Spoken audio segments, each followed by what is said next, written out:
have to see. We have to see, lucky boy. We have to see.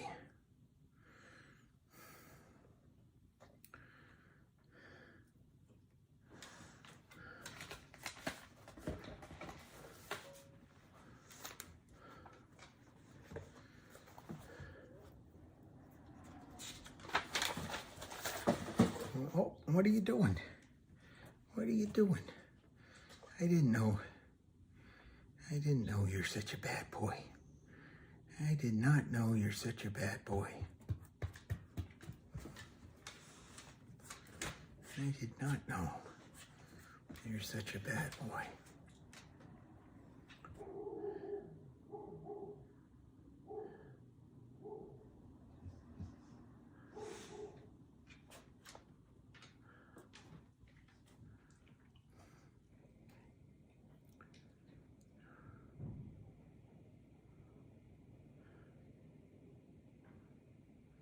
Well, that's one.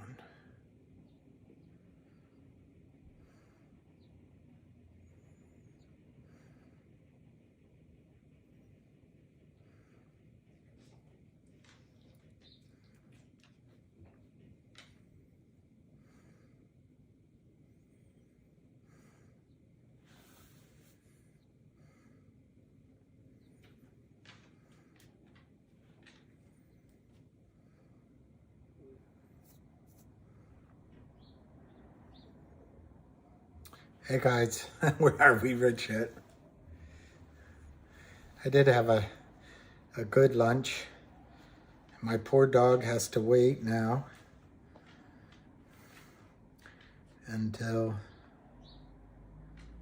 I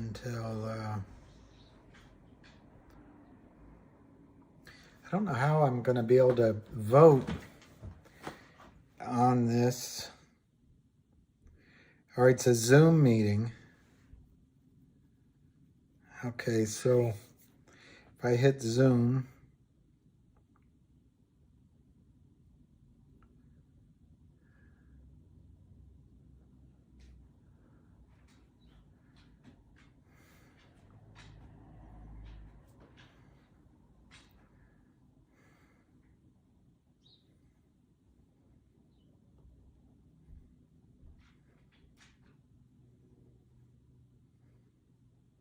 just signing up so we're there when it happens. Better be early. Better to be early than late.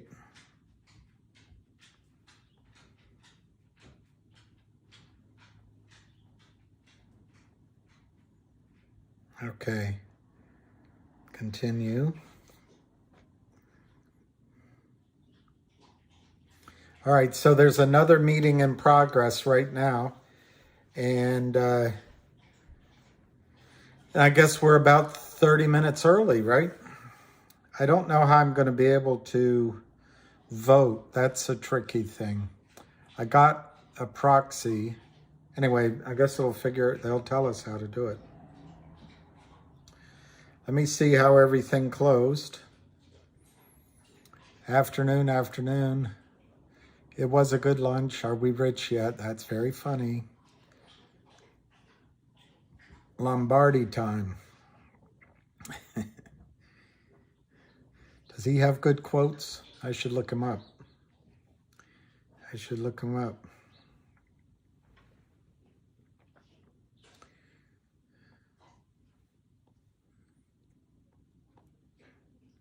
I just read a headline about Lisa Marie Presley, and the first paragraph, she had a tough life. I didn't realize that.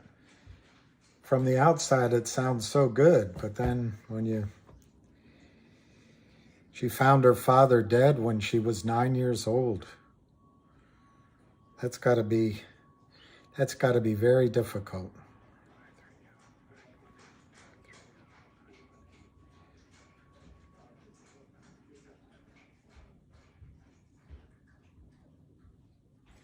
Okay, so let's get the prices up. Oh.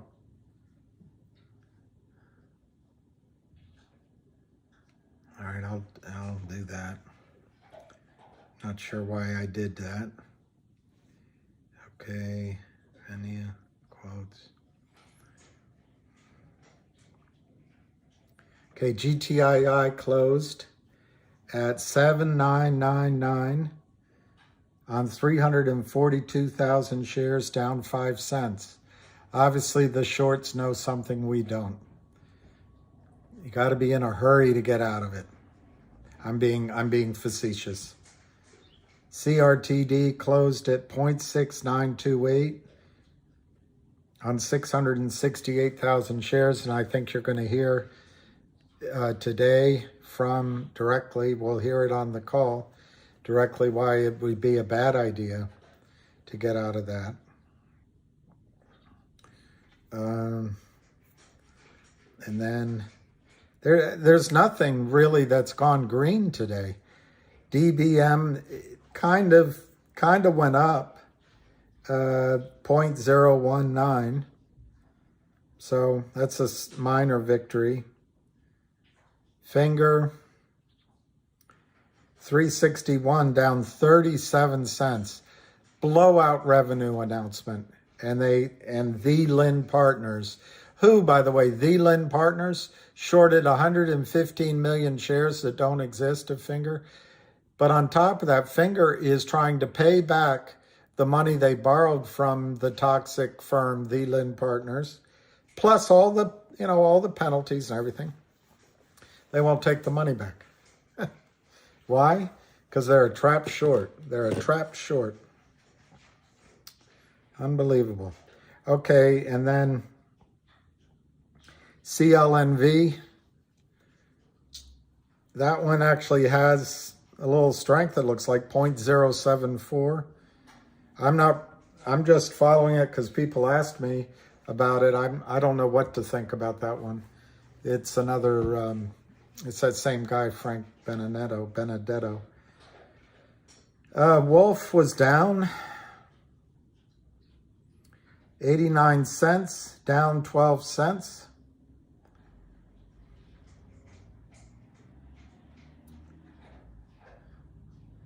Here's a stock, I hesitate to mention it. I don't know anything about this stock, so I won't mention it. I'll save it for tomorrow after I look it up. And don't worry, there's no rush to get in it or anything.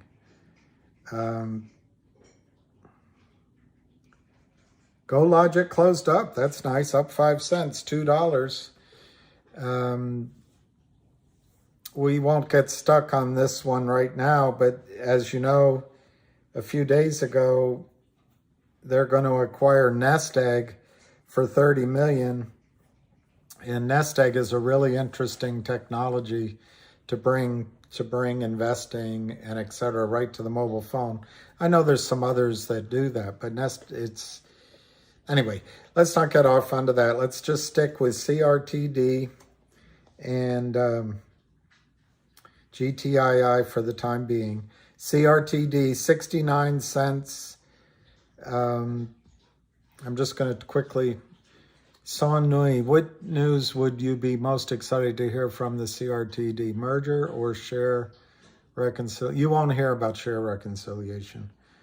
I think what I'd like to most hear is that their resolutions pass, minus on this vote. Election of directors, Jeremy Frommer, I hope that passes. I don't know these other people, but I assume since Jeremy's putting them up, they must be good. Peter Mahar, Erica Wagner, and Justin Maury. So I assume that'd be good. This to approve the amendment of the Articles of Incorporation to increase the number of shares of common stock to 1 point, well, you can't see that, can you?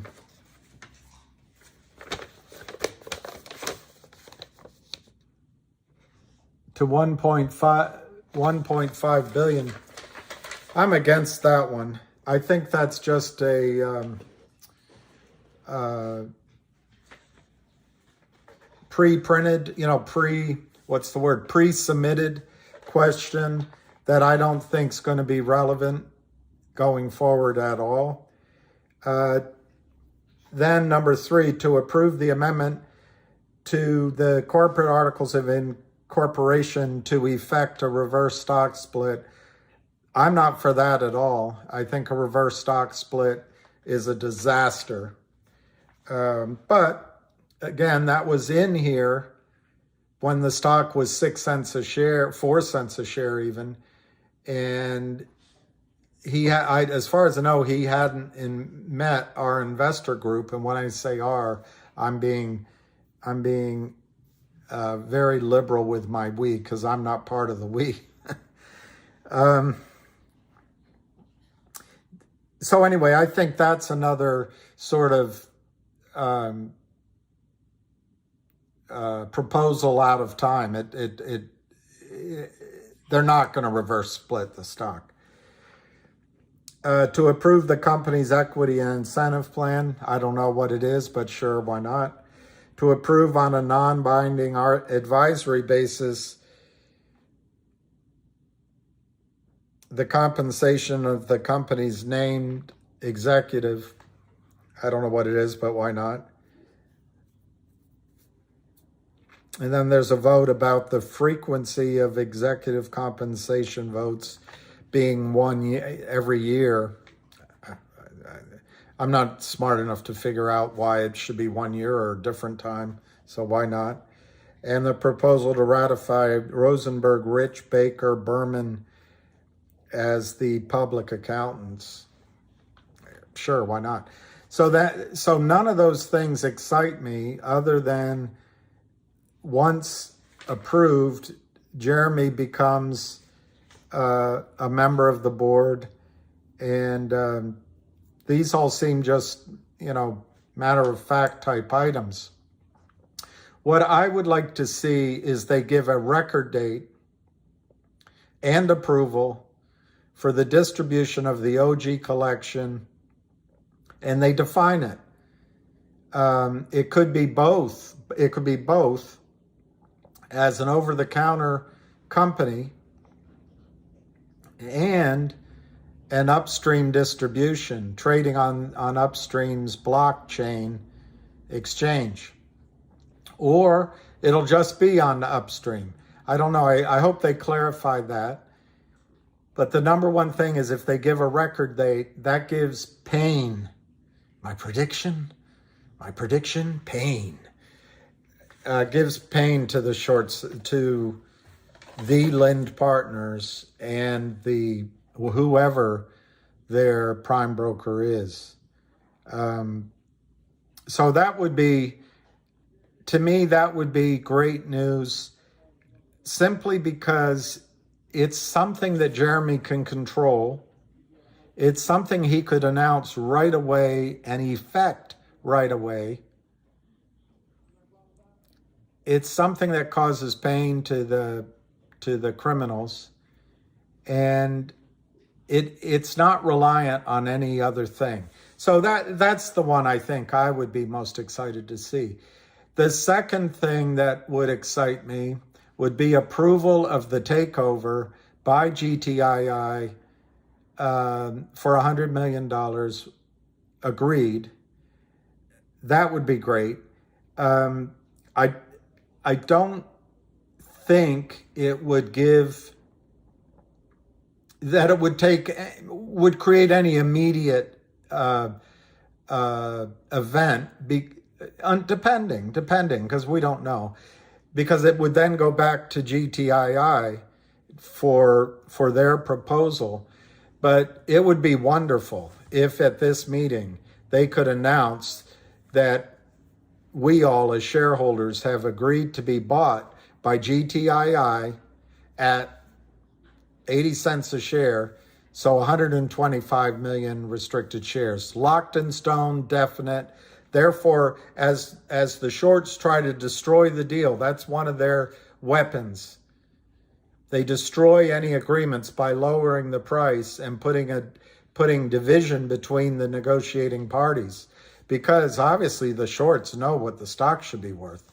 Anyway, that would be my second thing, because then you would know they agreed a price and it's not changing.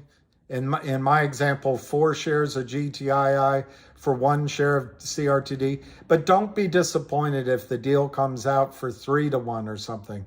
The key is to catch out the shorts by causing a run on the bank. So anyway, that would be my second one, and I would hope it would include a record date. That would cause pain for the shorts. And then my final one would be, We now switch to our remote cameras inside the dressing rooms. Would you care to comment on how you plan to fight Balboa? What's your strategy? Don't need any. Balboa's so predictable and stupid. The man comes straight ahead. He's tailor-made for me, and he's gonna get hurt. What's your prediction for the fight, then? Prediction? Yes, prediction. Pain. my prediction, pain. So anyway, those two things, I think Son would cause pain for the short sellers. The third thing, which I think is automatic, if they approve number 2, that Jeremy's in charge, that'll gives me a lot of confidence that he'll lead the charge and fight. And we're going to see rapid fire announcements, rapid fire activity. And the other thing you can look for in this announcement, he'll have some clarification about the second subsidiary he'll distribute in Q2. You'll get some color on their revenues and maybe the value of the OG collection, things like that. But what I'll be listening for is definitive dates, priced agreements. In other words, you know the ratio is set in stone of stock for stock. So whatever the shorts do, they're just flailing in the wind. And time to nail these guys. Because we've got to build up the pressure that was on GTI just a handful of weeks ago, 6 weeks ago. We got to build it up rapidly again. And I'd like to see, I'd like to see both of these stocks squeeze. I know I'm getting greedy, but you asked me what I'd like to see. I'd like to see both of these stocks squeeze within the next 2 to 3 to 4 weeks. That's what I'd like to see. Murdoch, Mr. T. That's right, 100 million worth of stock, not dollars. That's right, Django. But you could argue, as the boo birds will, the naked shorts will. They'll say, "Oh, it's just worthless stock." Well, you could argue that. I'm tired of arguing with the shorts. They've been extraordinarily successful at driving the stock prices down and doing whatever they need to do to break the law to keep their house of cards afloat. But they'll run out of magic tricks, and it'll be over soon. But the key thing is it's $100 million worth of stock. So if the shorts get, well, let me see where GTII closed. I used 80 cents in my example, but I think maybe I'm cheating you a little bit, maybe. GTII closed at,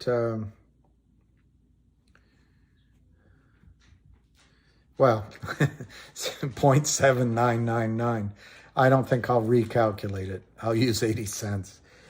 But if they somehow got that down to 40 cents, it might be 250 million shares. Point is, just get it locked into stone. And then whatever they want to play on the margin with the stock prices won't affect anything. And so anyway, you're looking for definiteness, action and definiteness, definite agreements, definite distribution, definite time frame, definite record date, and action. And then we'll catch these son of a guns out. Something good is in the air. No, that's Lucky's breath. Did he give any tips on the motherlode stock? Motherlode stock. put my dog on the program. I don't know what he's doing. I don't know what he's doing. He's becoming a senior citizen, but he still has the heart of a puppy. The other day, 2 days ago, I was walking him, and you know what a curb is? I don't know. A lot of you guys probably live in places where they don't, it's not all sidewalks and potholes and asphalt everywhere you go. But the curbs here are not very big. I mean, they're, I don't know, that much. He's running along to go to the, he likes to go to the liquor store because they give him a bone every time. But he's running along and he jumps up on the curb and he landed flat on his chin and his belly. He just went is it akimbo? All of his legs went, and he hit it like he was diving into the concrete. And it's just because he's just old. So I hugged him, and he didn't want me to hug him, but I tried to make sure he didn't have any pain. Poor guy. This is a guy that was always the fastest dog at any dog park, except for there was a whippet. I mean, actually, he was faster occasionally than that whippet, but the whippet usually was pretty darn fast. But Lucky was the fastest. You run over them all the time. All right, we got 10 minutes. I don't know the motherlode stock. I don't know what that means. So I hope I can vote. If I can't, I can. I'm not gonna hold this up. If there's a question and answer session, which I don't expect, but if there is one, particularly if it's verbal, I will take your questions and ask, and I'll do it succinctly. I won't expose you to what we saw today at 12:30. Well, I have a question, and I found that, oh God. Anyway, I'll get right to it, but maybe we'll have a chance to do that. And, but I'm looking for a feeling high on believing. Yeah, he's an alcoholic. He does have he gets so excited to go in that place. And you can tell who is a dog person and who isn't, because some people jump away, but other people get all excited. But he walks in. It doesn't matter how many people are at the counters, the different cash registers. He expects immediate service. Why am I lying to retail? Why am I lying to retail? I don't know. That's not a very specific question. Lying to retail. I don't know what you mean by retail. All of these people online are retail investors? Well, I consider myself a retail investor, if that's what you mean. Why am I lying to them? I've said a lot of things. I don't know. I've shared political views. I've shared some other quasi-scientific views. I've shared some history that certainly could be questionable.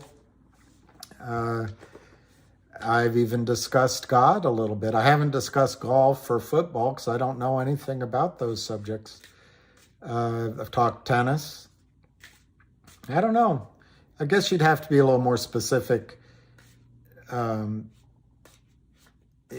me to answer why I'm lying to retail.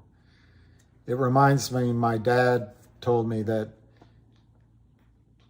you can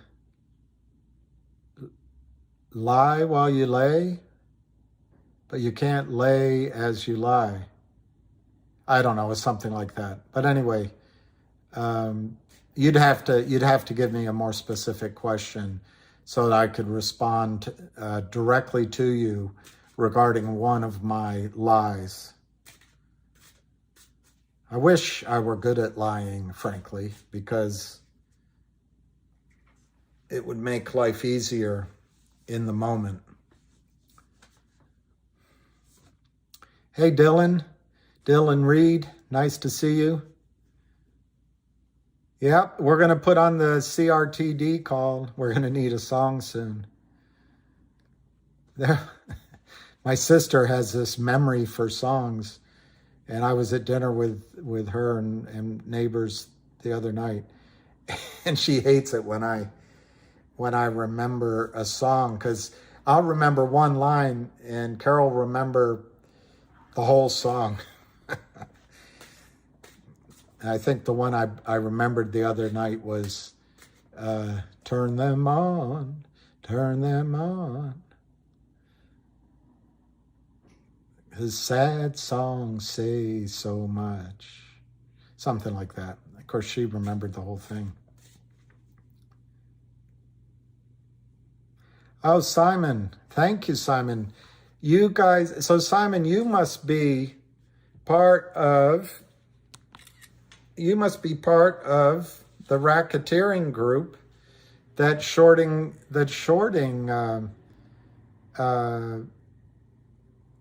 Will just gives false hope. Use the meta example.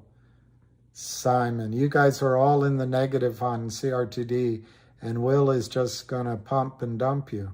Really? Boy, Simon, can you send me the money that I got when I dumped?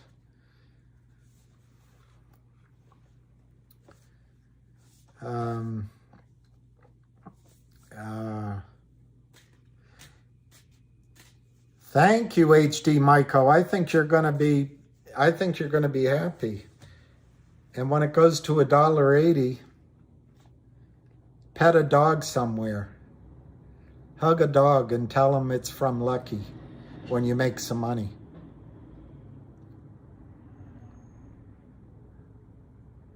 That's great. 3,500. That's awesome. I think that's going to be the HD Myco. I think that's going to be the trade. All right, so it's 425.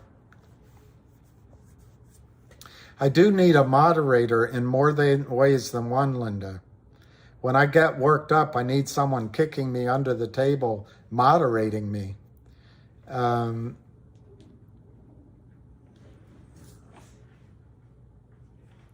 of all the schmucks who get on YouTube, William is the last guy to say that to Simon. Yeah, sad songs say so much. Wait, Will, 100 million in stock, not dollars. I thought the 100 million was supposed to value. Yeah, I mean, if you take 100 million and divide it by 30 million shares, right? It's $3. I don't know. Maybe I'm bad at arithmetic, but if you take 100 and divide it by 30, you get 33.3. So, yeah, let me sign in. It'll probably just tell me to wait. All right, attend. It's a Zoom meeting, so I have to Zoom it.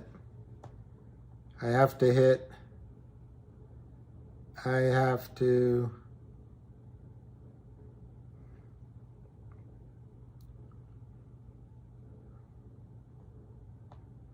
Okay, so I'm going to vote for the election of director. But I'm going to be against. Oh, they're not letting me vote. They're not letting me change the vote. Okay. All right, I got to quickly find out how to get into the Zoom. I had already done it. So what I think I've done is I'm in the lobby or whatever you call it. So I've just got to find the Zoom button. Who's Zooming who? Who's Zooming who? Okay, let's see.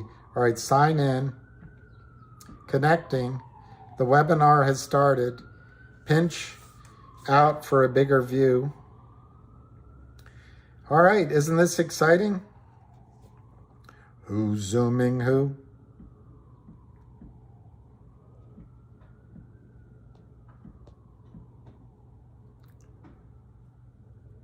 I haven't had this much excitement since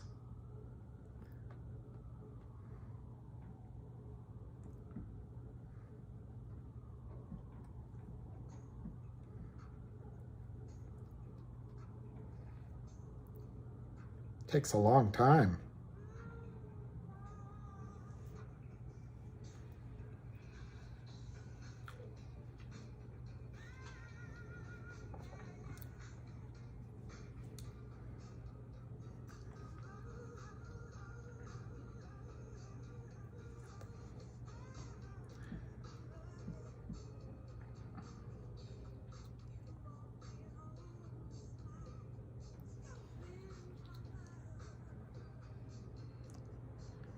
You walked in scoping for love.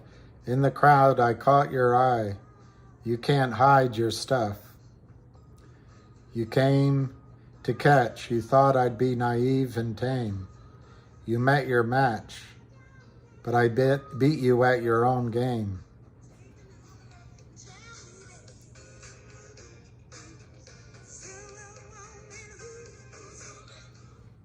Who's zooming who? It's not very loud because I'm simultaneously on the Zoom call.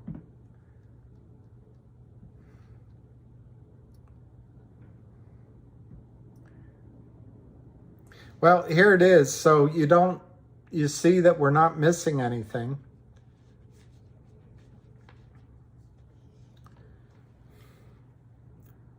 We'll just wait till it starts. So I just got from Kurt Kramer, subject, BITCHFAGGOT. So I guess they're under pressure. Thank you for joining us today. All right, here we go. 2022 Annual Meeting of Stockholders for Created Inc. will begin momentarily. I would first like to introduce Created's CFO, Chelsea Polano, who is acting as the corporate secretary for today's meeting. Good afternoon. I'm Chelsea Polano, Created's Chief Financial Officer. Thank you to all who have joined us today. We'll begin today with some brief remarks from Jeremy Fromer, Created's founder, chairman, and CEO, who's presiding over today's meeting. But before introducing Jeremy, I need to start off by taking care of a few technical matters to make sure that we are conducting a duly authorized meeting. First, I call your attention to the rules of conduct set forth for this meeting. They are available to each shareholder and outlined in the proxy materials. Please be advised as well that the company has designated Angela Lamb. Stephen, it's just my cell phone. The oath signed by the Inspector of Elections. That's all I got. Finally, if there are any stockholders present, I'm going to get a software that allows me to do it. Today, or would like to change their proxy vote, please do so now by following the instructions on your screen and using the control number that was provided to you. Following Jeremy's remarks, we will give you a few moments to submit your ballots, at which point polls will be closed. And with that, I'd like to introduce I don't Jeremy see Fromer, any our company's poll. founder, CEO, and chairman.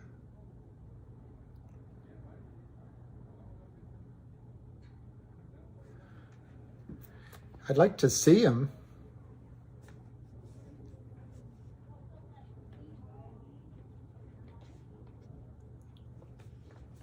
Exactly, Cindy Lou Who. Is it an Obama phone? Today's shareholder meeting. From September to December 2022, in less than a 4-month period, we eliminated a significant portion of our operating expenses, reduced debt, and raised capital. We are stronger today than we were on September 2nd, when I was notified that Created would be delisted from the NASDAQ. My attorney's words hurt like a pain that you don't want to get up from, but then you visualize all the carnage that comes along with you giving up. You dig so deep, you didn't know that you had that depth. You bury any emotional obstacles and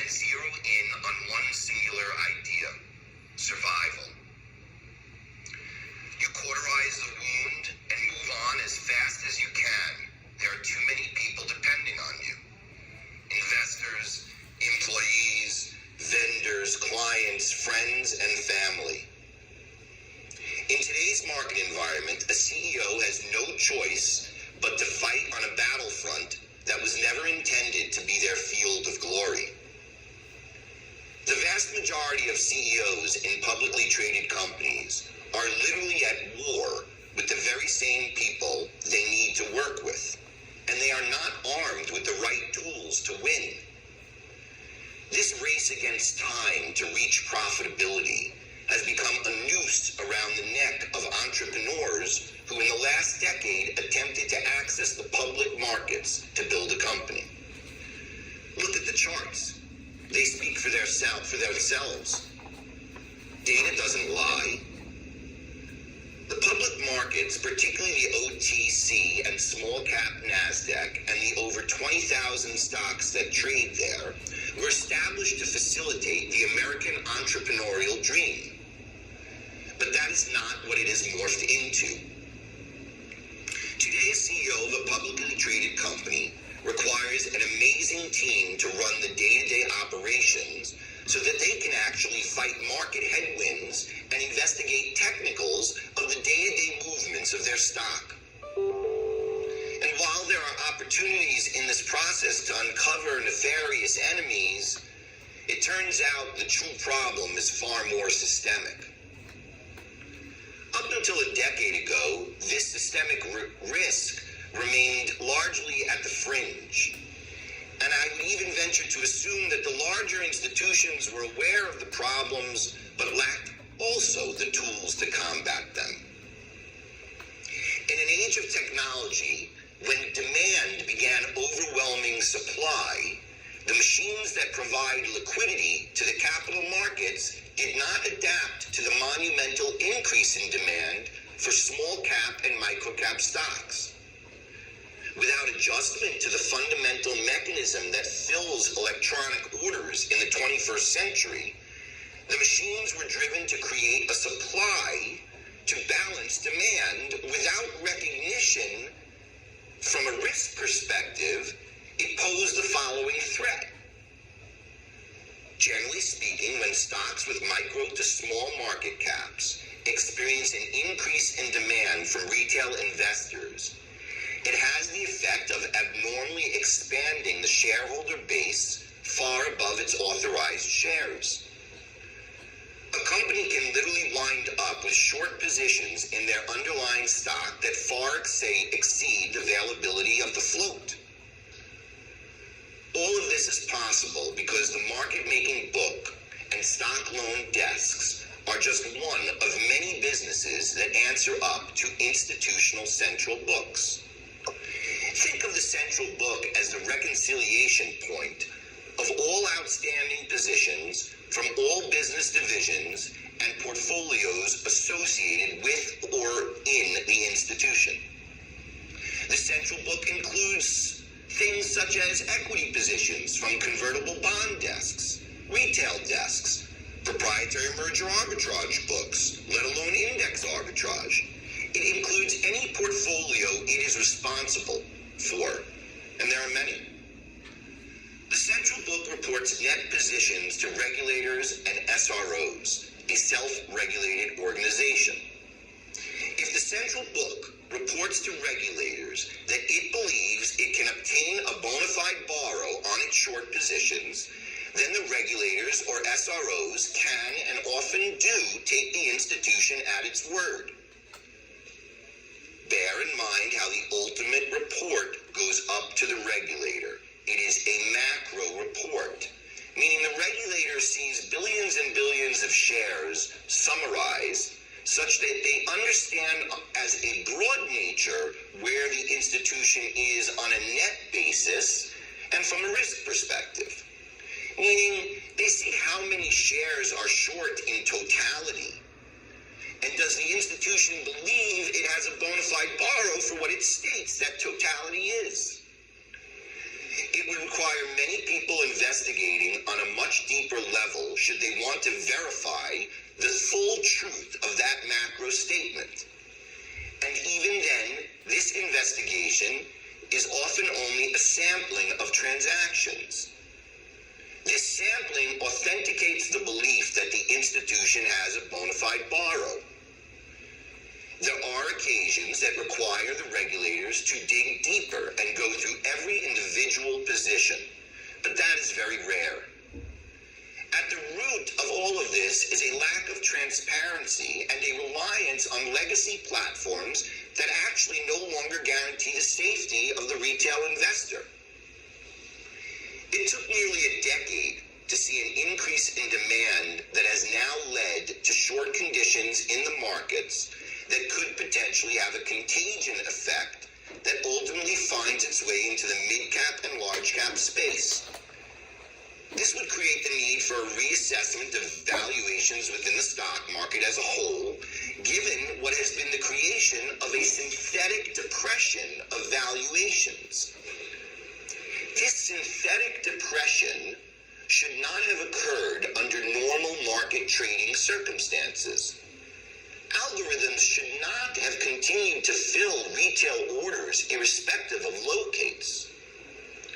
The regulators, who for the most part do want fair and equitable market conditions, are not unilaterally equipped to solve such a complex problem. To fix the problem would require an enormously expensive technology overhaul across the system, which could have a dramatic impact on liquidity in the market and create a systemic short squeeze that can damage the integrity of the financial institutions, diminish the wealth of the hedge fund elites, and actually benefit the everyday retail investor. It took us as a company the last 6 months to simply gain our footing and for me to find my voice. It does no good for me to review the machinations of arbitrary numbers like $1 or net equity of $4 million, or other regulatory rules around shelves and baby shelves, etc., that feel like moving goalposts to all executives and leadership teams. The system is set up to disadvantage companies looking for financing by giving lenders the roadmap for the destruction of shareholder value.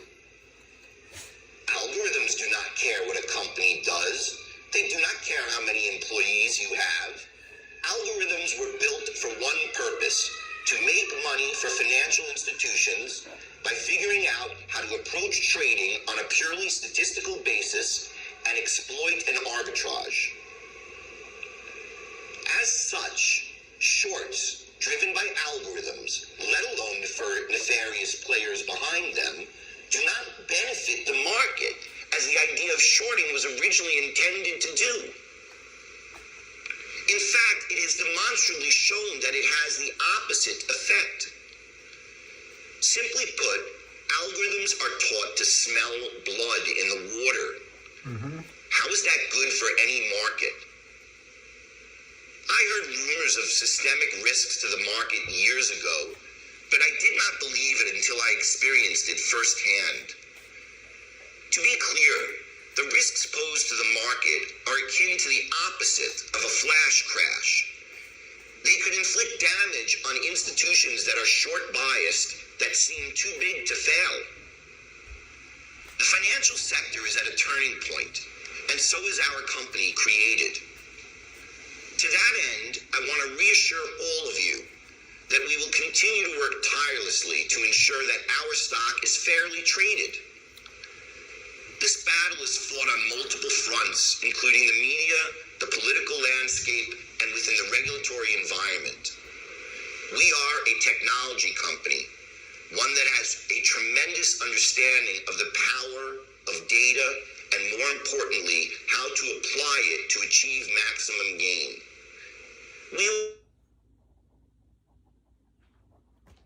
It's not me. Identify It's not me. change.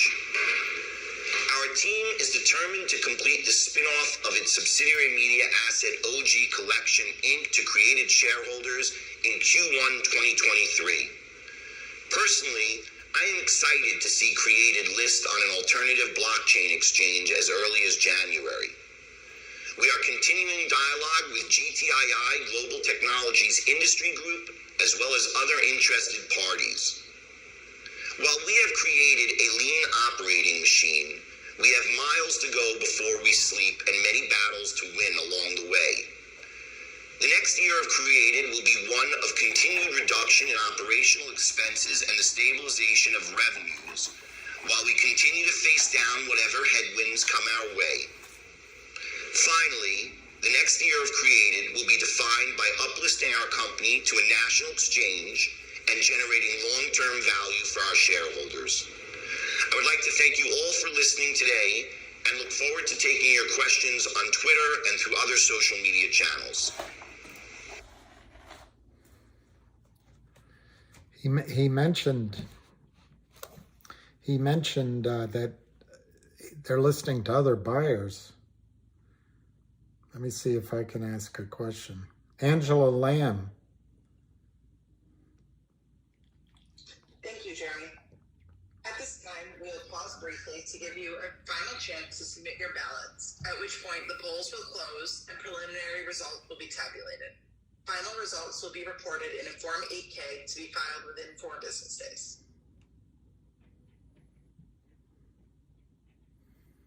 That's for the vote, and it's not letting me do anything. So I guess I'll let Kurt Kramer vote my shares.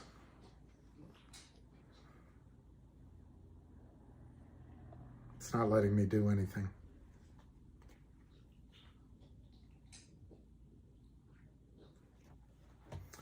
I know I can go to my email maybe and vote it there.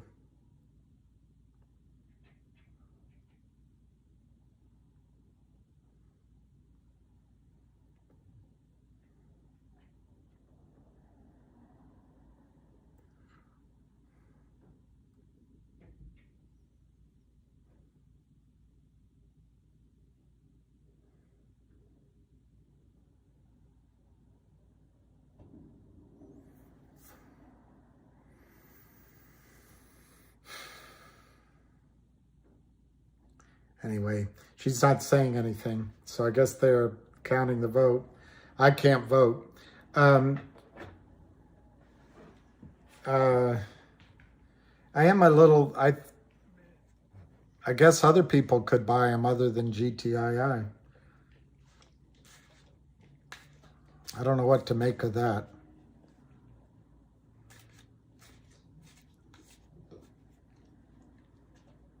Let's see if you guys have any questions.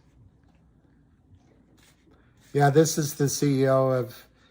Yeah, the deadline passed, except I asked for a proxy to vote during the shareholder meeting, but it's not letting me. It's all right.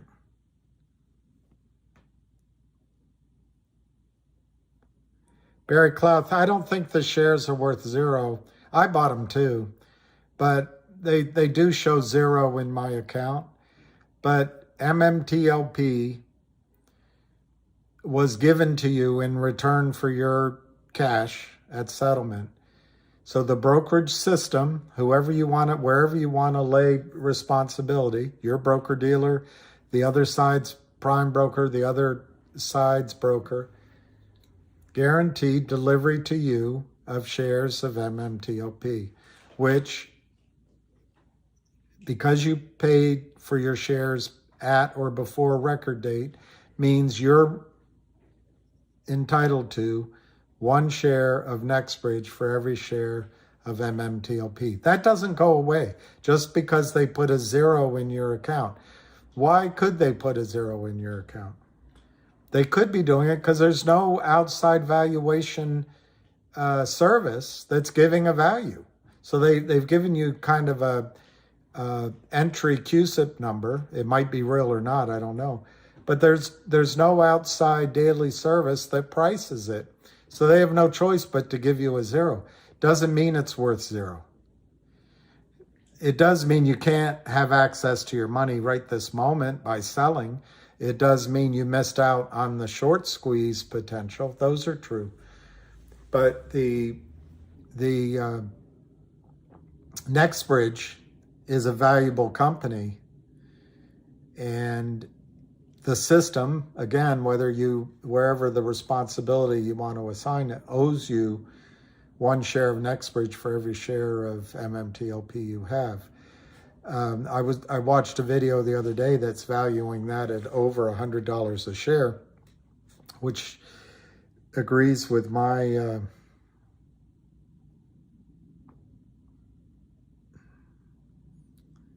they haven't done anything yet. They haven't done anything yet. Yeah, I don't think if it's not sold to GTII and is sold somewhere else, I don't think that's a bad thing. You still have Jeremy pushing for lack of a better word, a reckoning. And no, I don't think it's a bad thing at all. Sorry, it just surprised me because I thought that the merger with GTII had been agreed in principle. It's certainly what it says in the press release.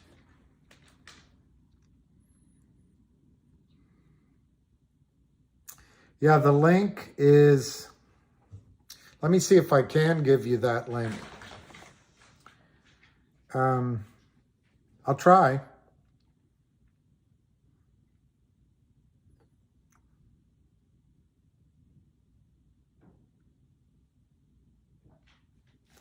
I heard it's, let me just see.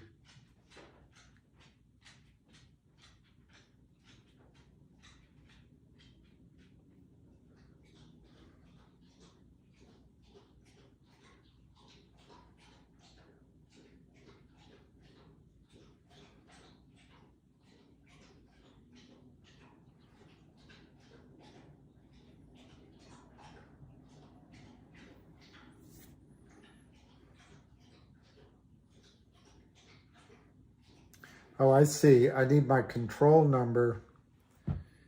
Maybe I can vote. If you go to Twitter and type in Jeremy Frommer, there's a link there. But let me see if I can vote. I think that would be great if I could. Oh, no. 6. Online voting is now closed. Oh, it's closed. Before we report on the results, as corporate secretary of the meeting, I will now report as to the delivery of the notice of the annual meeting, proxy statement and proxy card, and the annual report. An affidavit has been filed by our stock transfer agent stating that the notice of the annual meeting has been furnished to all shareholders of record as of November 18th, 2022, which is the date fixed by the board of directors as the record date of this meeting. The affidavit of mailing will be filed with the minutes of the meeting, and the list of stockholders of record is available for inspection. I will now ask the Inspector of Election to report as to the existence of a quorum. Represented at this meeting, either present or by proxy, are holders of 21,317,237 shares of common stock, of a total number of 30,192,227 shares issued and outstanding and entitled to vote at the meeting. There is, therefore, a quorum present at the meeting, and the meeting is competent to transact business. Thank you. We will now proceed to the voting results. The first proposal was for the election of directors of the company to serve until the next annual meeting or until their successors are elected and have qualified. The Inspector of Election will now report the results. The voting results for the election of each of the 4 nominees listed in the proxy statement were as follows. In the election of Jeremy Frommer as director, 12,996,539 shares were voted in favor, and 2,598,991 shares were withheld. In the election of Peter Mayer as director, 13,149,069 shares were voted in favor, and 2,446,991 461 shares were withheld. In the election of Erica Wagner as director, 13,154,993 shares were voted in favor, and 2,440,537 shares were withheld. In the election of Justin Murray as director, 12,921,218 shares were voted in favor, and 2,674,312 shares were withheld. The reported results indicate that Jeremy Fromer, Peter Major, Erica Wagner, and Justin Morey have been duly elected to serve as directors of the company until the next annual meeting or until their respective successors have been duly elected and qualified. The second proposal was for the approval of an amendment to the company's Articles of Incorporation to increase the number of common stock authorized to 1.5 million. At this time, the Inspector of Election will report the results. The voting results for the proposed amendment to increase the company's authorized common shares Kinda to boring. 1.5 billion Kinda were as boring. follows.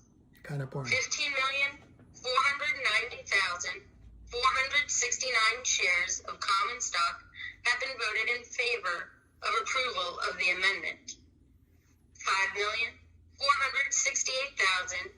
5,468,835 shares of common stock have been voted against approval, and 357,929 shares of common stock have abstained from voting on this proposal. The results reported by the Inspector of Election indicate that the second proposal has been approved. The third proposal was for the approval of an amendment to the company's Articles of Incorporation to effect a reverse stock split. The Inspector of Election will now report the results. The voting results for the third proposal were as follows. 15,778,941 shares of common stock were voted in favor of approval of the proposed amendment. 5,352,262 shares of common stock were voted against approval, and 186,030 shares of common stock were abstained from voting on this proposal. The results reported by the Inspector of Election indicate that the third proposal has been approved. The fourth proposal was for the approval of the company's 2022 Equity and Incentive Plan. The Inspector of Election will report the voting results. Sorry, The it's voting boring. results It's very for the boring. proposal to approve the company's 2022 Equity and Incentive Plan were as follows. 12,277,181 shares of common stock were voted in favor of the proposal.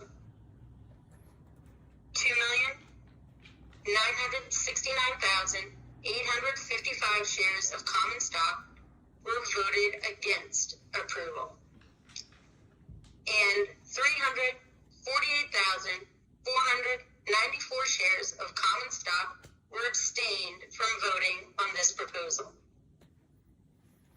The report of the Inspector of Election indicates that this fourth proposal has been approved. The fifth proposal was for the approval on a non-binding advisory basis of the compensation of the company's named executive officers as disclosed in the accompanying proxy statement. The voting results Just three for this more to go. proposal were as follows. 12,199,774 shares of common stock were voted in favor of approval.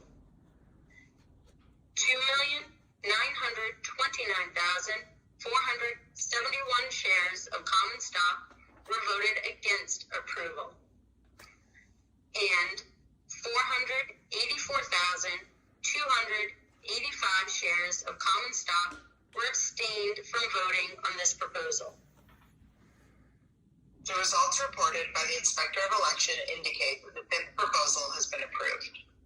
The sixth proposal was to approve on a non-binding advisory vote the frequency of executive compensation votes. The Inspector of Election will report the voting results.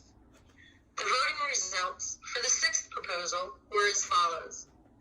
10,953,907 shares of common stock were voted in favor of a one-year frequency. 119,172 shares of common stock were voted in favor of a two-year frequency. 1,906,294 shares of common stock were voted in favor of a three-year frequency. And 2,616,156 shares of common stock were abstained from voting on this proposal. The report of the Inspector of Election indicates that the majority of the votes cast are in favor of a one-year frequency. The seventh and final proposal was for the ratification of Rosenberg, Rich, Baker, Last Harmon one. and Company, It's the last or one. RRBV, as Created Inc.'s independent registered public accountant. It should get more for the fiscal interesting. year ending December 31st, 2022. The Inspector of Election will report the voting results. The voting results for the seventh proposal were as follows.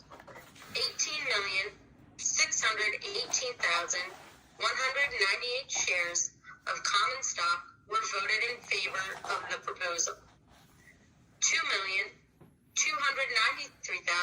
2,293,519 shares of common stock were voted against the proposal. And 405,519 shares of common stock were abstained from voting. Okay. The report of the Inspector of Election indicates that the seventh and final proposal has been approved. That concludes today's meeting agenda. If there is no further business, this meeting is hereby adjourned. What about- Once again, thank you all for your support and participation in today's What proceedings. about and have a great questions day. and answers? No questions and answers? I guess no questions and answers.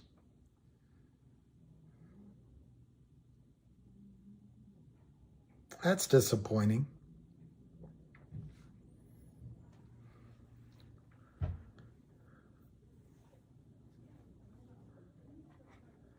Cryptic Trader, CRTD is done.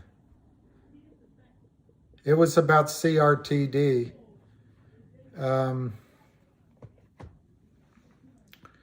It didn't say how many shares they effed us. I don't know, ring the bell. I think what I heard, I wrote it down, I think. Yeah, here it is.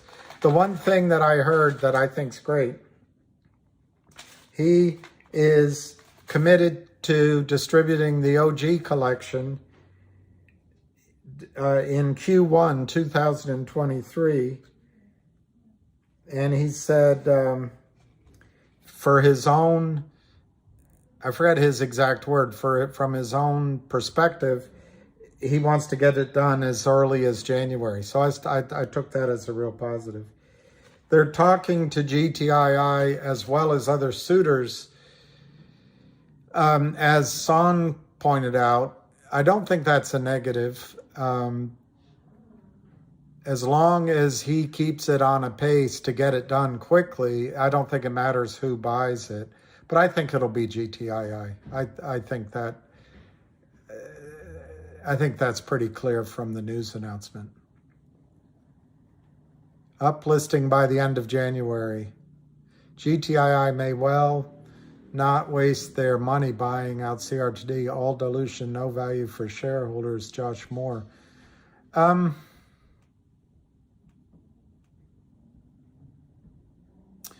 Josh, I don't have an answer to that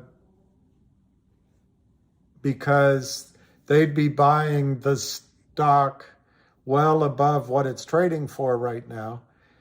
But we all know that the price the stock's trading for is no reflection of free market price discovery. It's just the criminals selling off the stock with hundreds of millions of shares that don't exist. So what value is the right value for CRTD?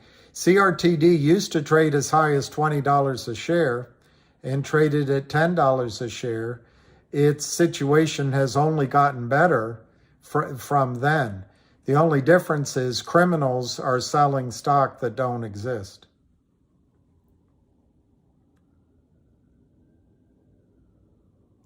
Well, that's fair enough. GTI should not buy CRTD and stick with the law firm.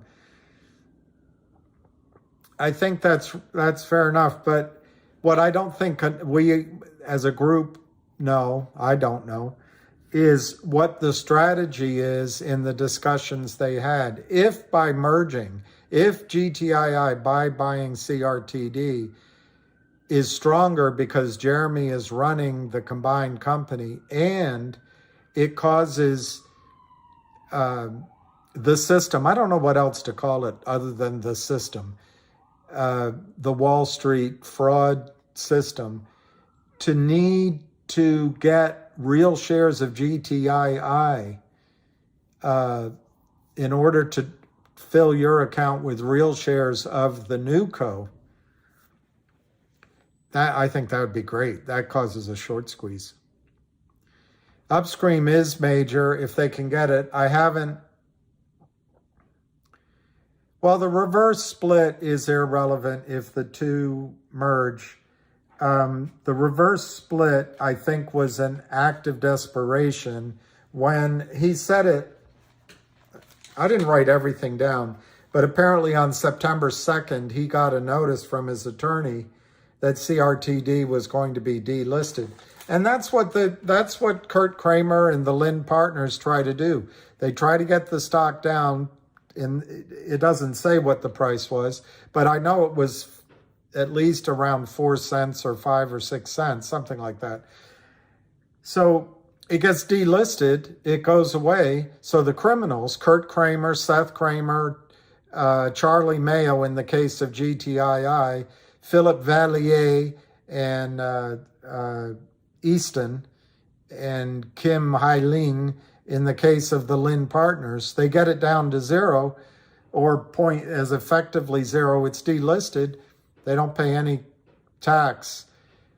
You, the taxpayer, rescues Goldman Sachs, and you rescue the prime brokers that these guys do business with, but they don't pay any taxes, and they lord it over you with arrogance, how smart they are. They're just criminals.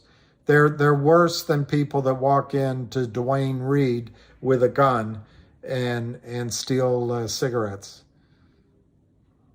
There's Alicia. Barry Crouch, GTII was supposed to have the audit done before the end of 22. We're 3 weeks into 2003 and not a peep. Well, Barry, number one, the audit is a third-party team. I forget the name of them. And number two, it's an audit of 1-800 Law Firm. Actually, it's an audit of Wildfire Media Group. It's not an audit of GTII. It's not an audit that GTII controls. And it's not an audit which GTII has promised to effect. It's not their role to effect it. But in terms of not a peep, on January 13th, Global Tech Industries announced today that it has received a letter update from UHY LLP, a PCAOB auditing firm based in Sterling Heights, Michigan, advising GTII that it is on track to complete the audit of Wildfire Media Corp's 2020 and 2021 year-end financials and issue a written report before the end of January 2023. The 2-year audit is a due diligence condition in order to close the acquisition of Wildfire and the 1-800 law firm brand. As part of the program to keep the agreement current, GTII signed an extension with Wildfire to March 31, 2021. So Barry, that was January 13th. So while I can agree with you that GTI has not issued a peep for the last 5 days, I most certainly, actually 4 days, whatever 18 minus 13 is, 5 days, I can assure you that there has been a peep on January 13th regarding the audit, which was a publicly released press release from Global Tech Industries, expecting the audit to be finished based on a written document received by the auditing firm, finished by the end of January.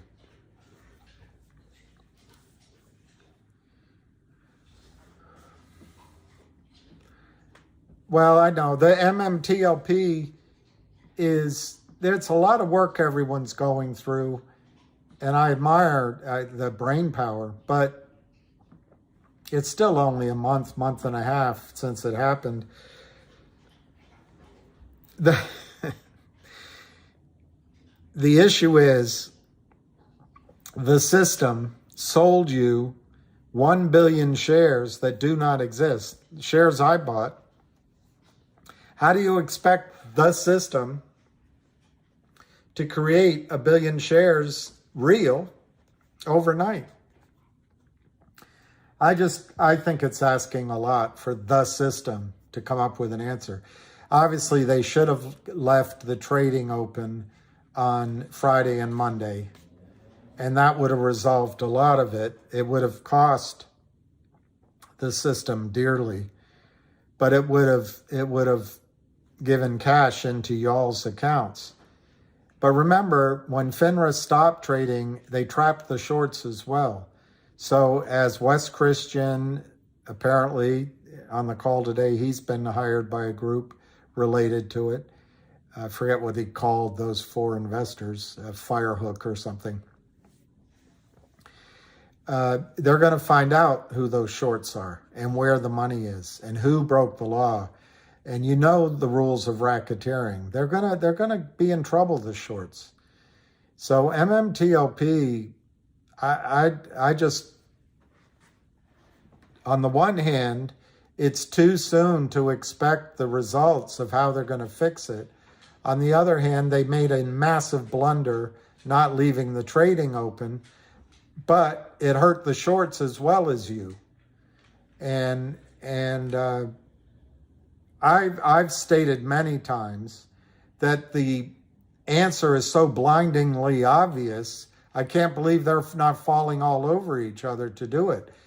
NextBridge could be an independent with a massive capital base pursuing potentially one of the largest recent new field discoveries in the United States, even in North America.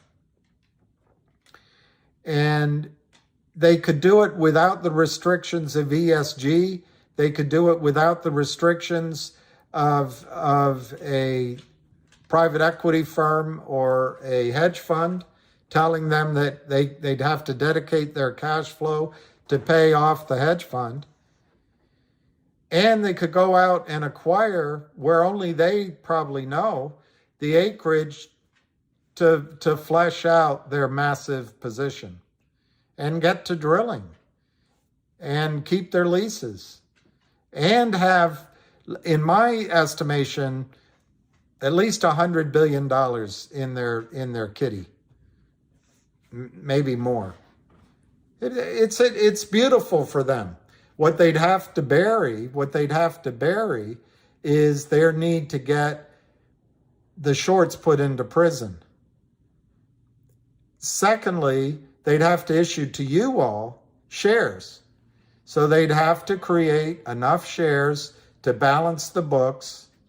And I think they'd have to issue to you all a cash distribution. That would be big.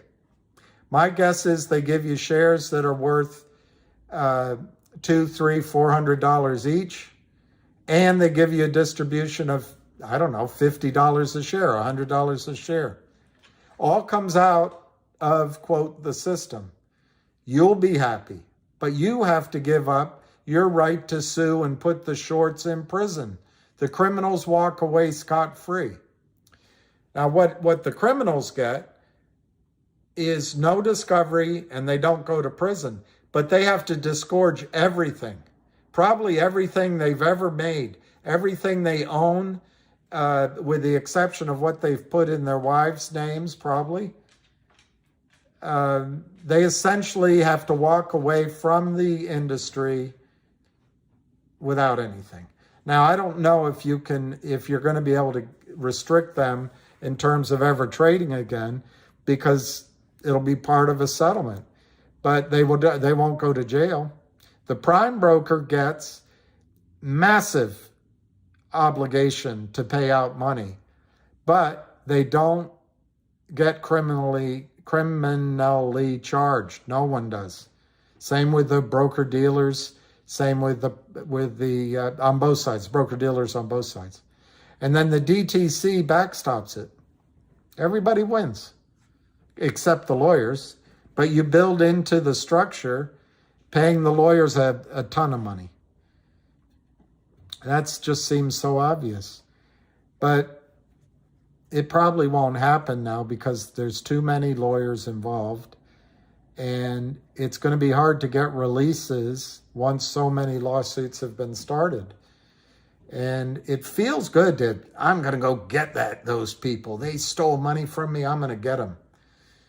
But every movie you've ever watched, it's only Perry Mason that gets justice at the end. It's always a settlement. It's always paying the lawyers 40% of it. It's always much less than you expected, and everyone walks away. The lawyers move from telling you what a great case you have to when the settlement is ready to be given to you, to saying what a bad case you have, so you better sign it. It's the least satisfying method of putting it to the shorts. The most satisfying, squeeze them. Make them pay.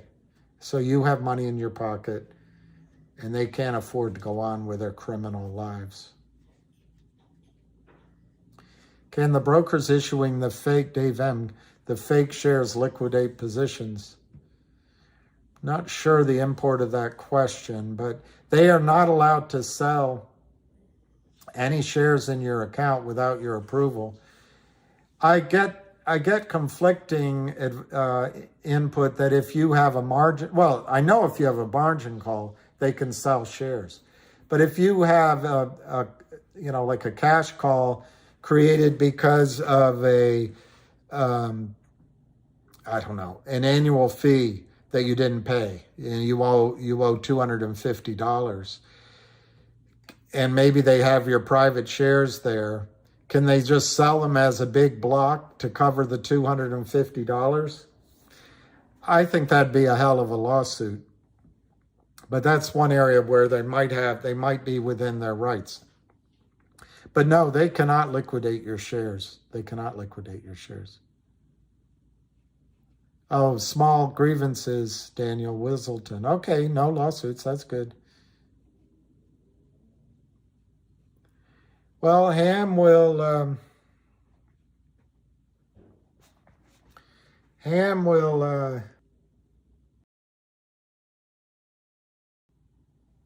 I don't want to surprise him. I think Ham's going to say, one, that GTII is a better buy than CRTD because I think he thinks the squeeze is going to happen first in GTII. But secondly, he's going to say both stocks will move at the same time, so it's kind of contradicts the first point. Three, I think he would focus on the positive that I also focused on, but what he would hear more than anything is they're going to do the OG distribution in January. That's within the next 2 weeks. That distribution isn't just giving you 33 cents. It's giving you a digital token. See, you younger people know the vocabulary, I don't. But Upstream is a blockchain exchange. And whatever they issue that represents the shares / interest you own in OG collection will be on blockchain. That means that Fidelity, TD Ameritrade, Morgan Stanley, Raymond James, they can't stuff your account with an electronic placeholder that's all fraud. In order to honor their obligation to make sure you receive the distribution, they have to get for lack of a better word, the physical NFT or the physical digital coin. I don't know what to call it. Whatever that blockchain unit is called. They have to get that physical one to give it to you, which means that in the next 2 weeks, I think you're going to get a record date and a distribution date, and it's going to cause Wall Street, Fraud Street, to have to go out and buy 350 million shares of CRTD, hoping that each of these broker-dealers, they're each going to buy a subset of the 350 million shares, whatever their naked position is, hoping to find the real shares so they can deliver to you, no matter the cost, by the way. It's in the error account. Those people don't want to get fired. They don't want to go to jail. And the companies do not want to commit fraud. They don't mind looking the other way while no one's noticing. But they don't want proof that they committed fraud. So the distribution of the OG collection via Upstream, as Jeremy said, as early as January. Today is January 18th. January, as early as January, implies today through January 31. I'm not really good at arithmetic, but that's 12 days. 12 days. It's not 9 a.m. tomorrow, but it's 12 days. That could trigger a squeeze. And it's gonna have the shorts by their short hairs, is what it's gonna do. And then you're gonna have the Lynn Partners in a whole lot of trouble. So that's what I think Ham would focus on. He might also focus on the fact that CRTD is for sale, whether it's GTII or somebody else. And he would also, I'm sure, focus on the fact that the company's going to uplist to a national exchange.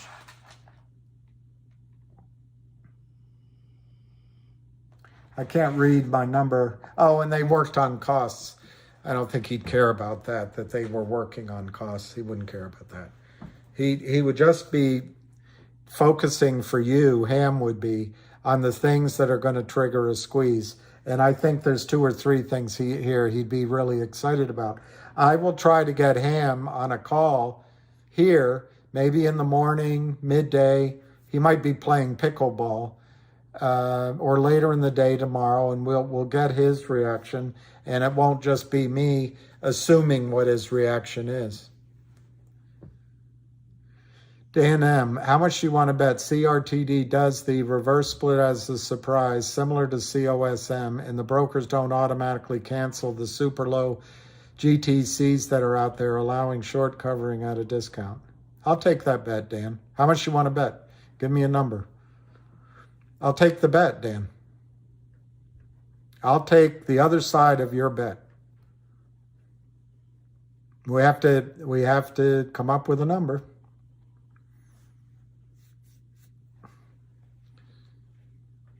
Well, I hope I gave you. All right, $1. You're on. $1. Dan.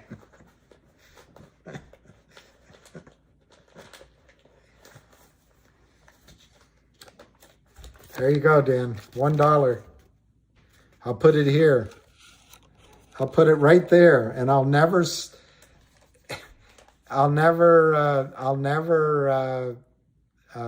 spend it until our bet is over with. My opinion of the vote, other than being the most boring part of any call, I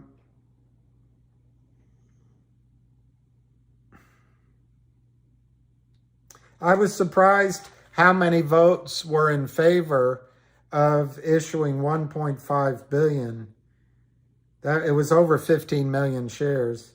And I was surprised at how high, it was almost 16 million shares that were voted for the reverse split. So my own opinion is that vote was interfered with. But that's just wild ass speculation on my part. I think if the company were to do a reverse split, and I want you to get through this head, COSM took advantage of you. Frank Benedetto, whether wittingly or unwittingly, took advantage of you. Lou, I think unwittingly, took advantage of you. The Greek CEO knew what he was doing.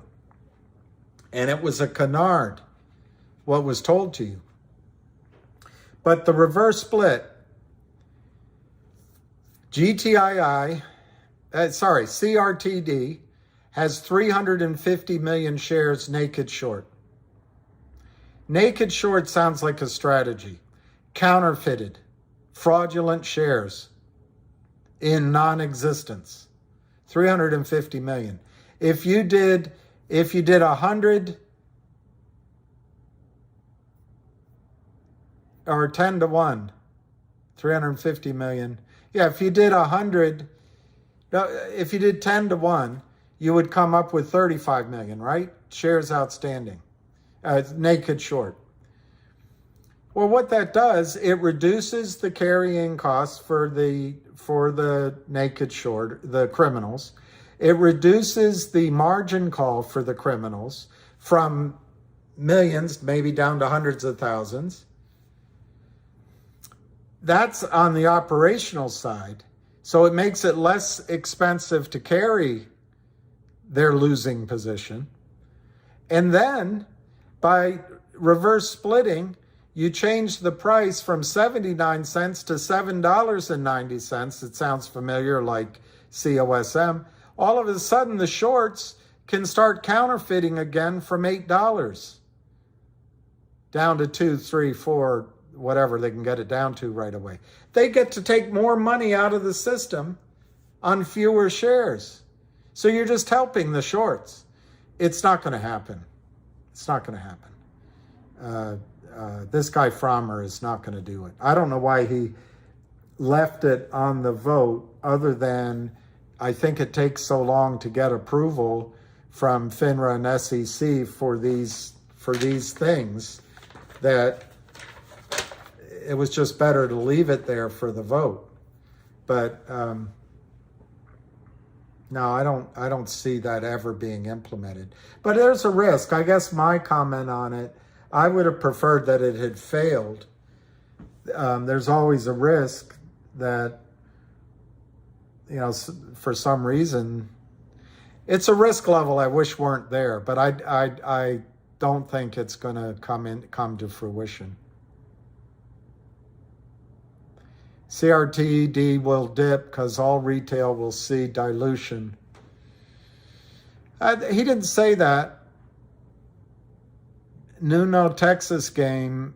So CRTD is dipping as of the results of today's meeting. Well, the meeting happened after the market closed, Nuno. So let me see if it's suddenly trading somehow.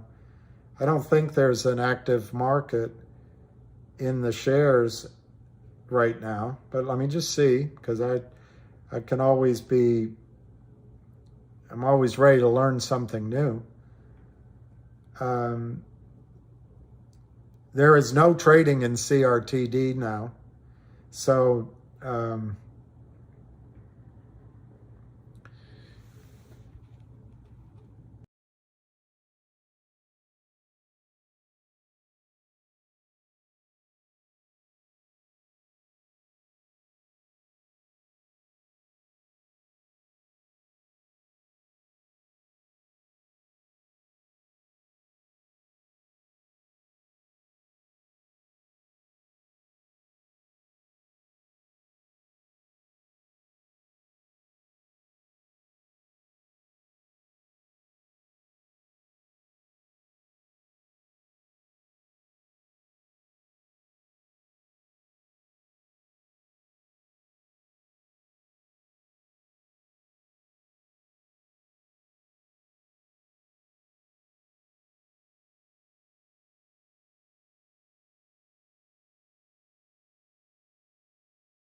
I just want to be clear to everyone.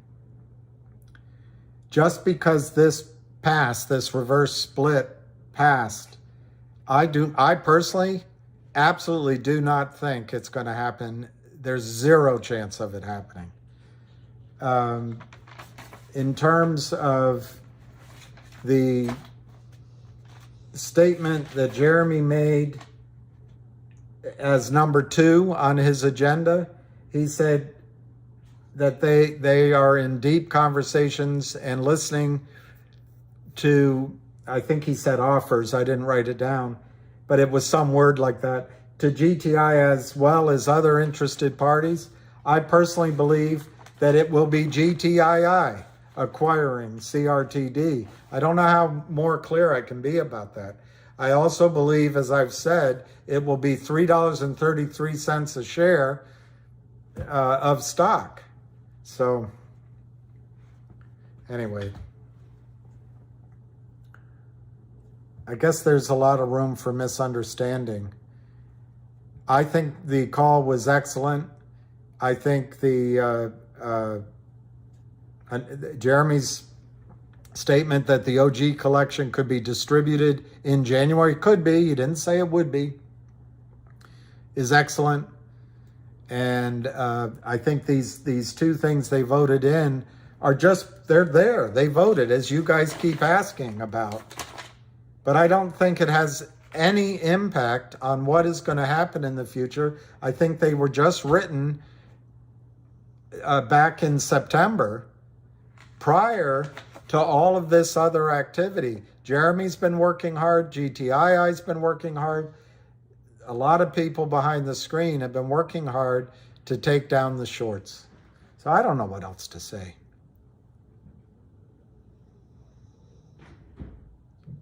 Oh, that's great, Sonia. I'm in both. Peter, Joy, I think you're pretty smart. I don't know.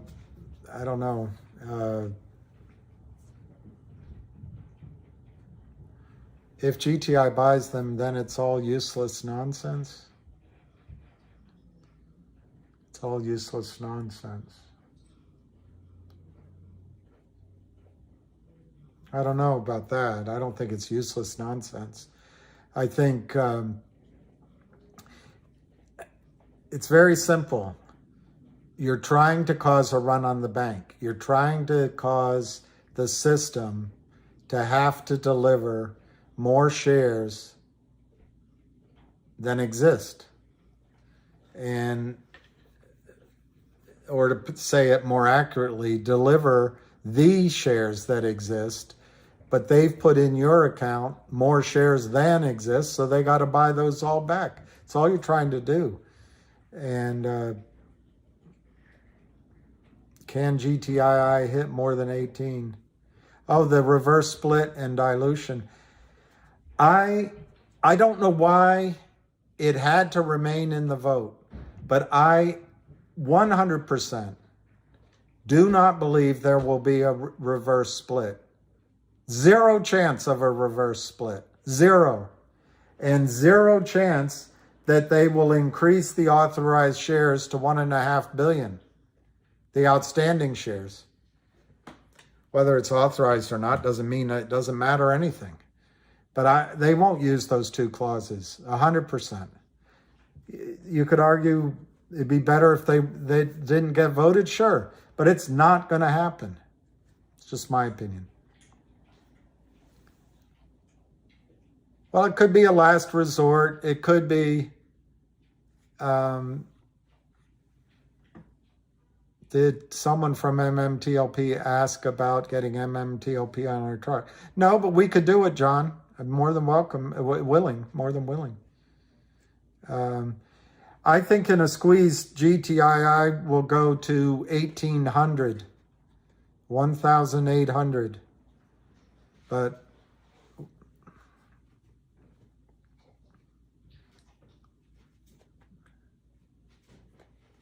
how right have I been? 11 Barrios, JL. Well, there's some things I called correctly, But I would say I've been 80% wrong, Barrios. 11 Barrios JL. If you had to grade it right now, I'd say I was 85% wrong.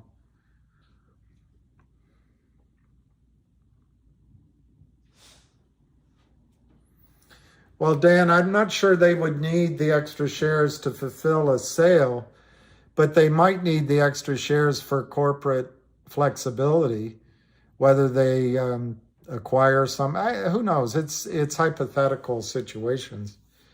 And I don't think in and of itself authorizing a bunch of shares is bad. It's just whether they issue them. And I don't think there's a chance to issue one. Somebody get the smelling salts out. 20%.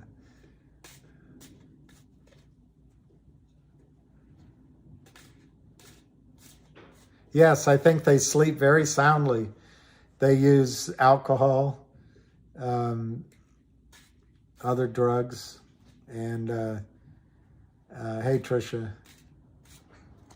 I don't know which lesson, Tricia, you learned, but if it's CRTD, I think the call today was excellent. And, but, you know, a lot of this, I don't have any control over it. So a lot of this is going to happen without, we're shareholders. We don't have the say-so. But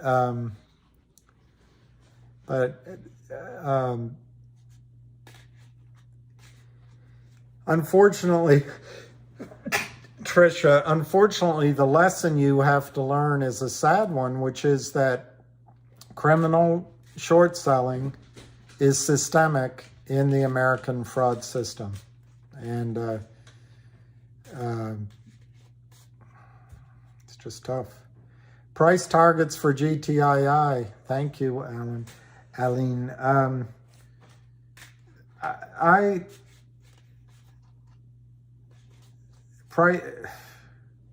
I mean, in the short run, anything can happen, of course. But I think that once 1-800 Law Firm is finalized, the stock goes up. I think there's a chance soon, I don't know, 30% chance that you hear something out of the blue on another excellent acquisition. But in a squeeze, I think GTII goes to, you know, from here, I would say $800 would be where it would go from here. You don't have to squeeze from $8. You can squeeze from 80 cents. All that is required is that the brokerage firms need to acquire real shares all at the same time. So you can squeeze from here. You don't have to have it go back to 8 to squeeze. Ali Papa, the MMTLP situation. I think you're going to get something of value and major value out of the situation.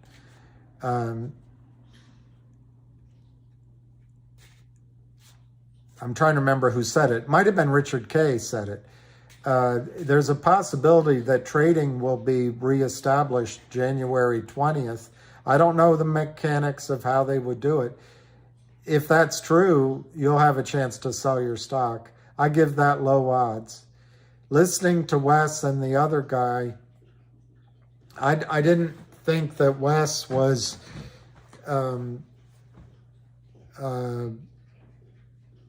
really persuaded that there's any route forward other than a lawsuit, which is normal. That's what he does for a living. I thought the energy from the other guy, Hamilton, was really strong. And what does it mean for MMTLP? I think everybody's pushing on a string. It's December 12th was the record was the effective date. That Wednesday or that Thursday after December 12th, MMAT distributed NextBridge to the DTCC/transfer agent.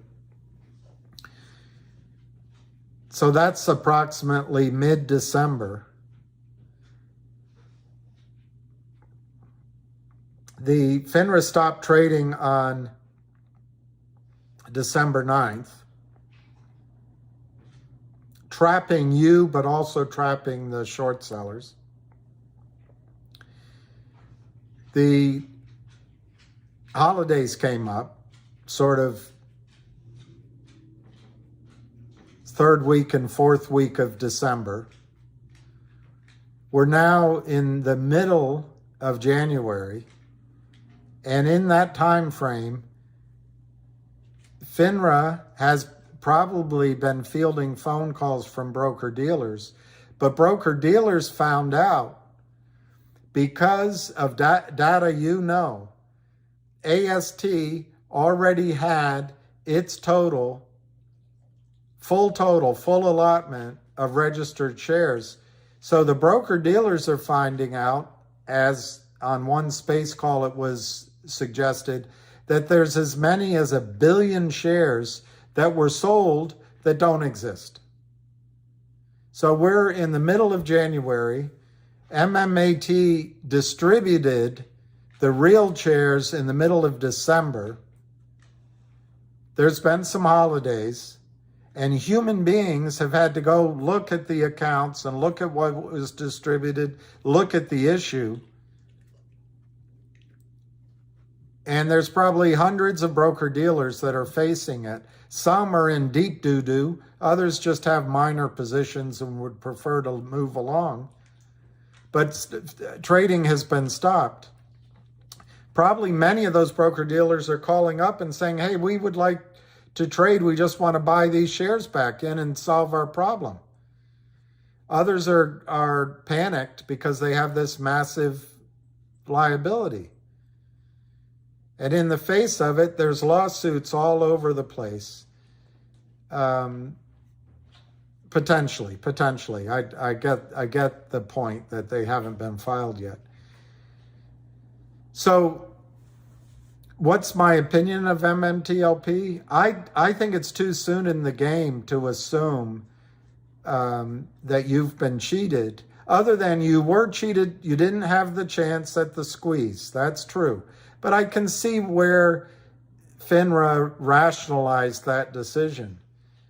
But I have a hard time going from the fact that we missed out on what I think was our right to participate in a short squeeze. I can't make the leap that we're going to get zero, or that we're not going to get shares of a valuable private company, or in some cash in lieu of those shares. The longer it takes, I expect the number to go higher. There are some risks in what I see, but I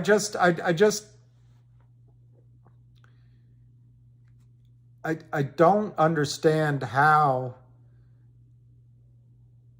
1 billion shares sold counterfeit could be solved in a month's time when 2 weeks had vacation periods in them.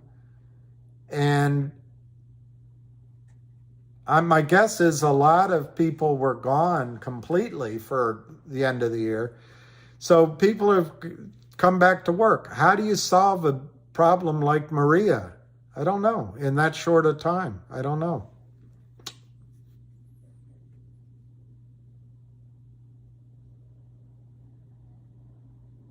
Well, that would, Barry, if you could short it, I don't know how you can. Where are you going to borrow shares?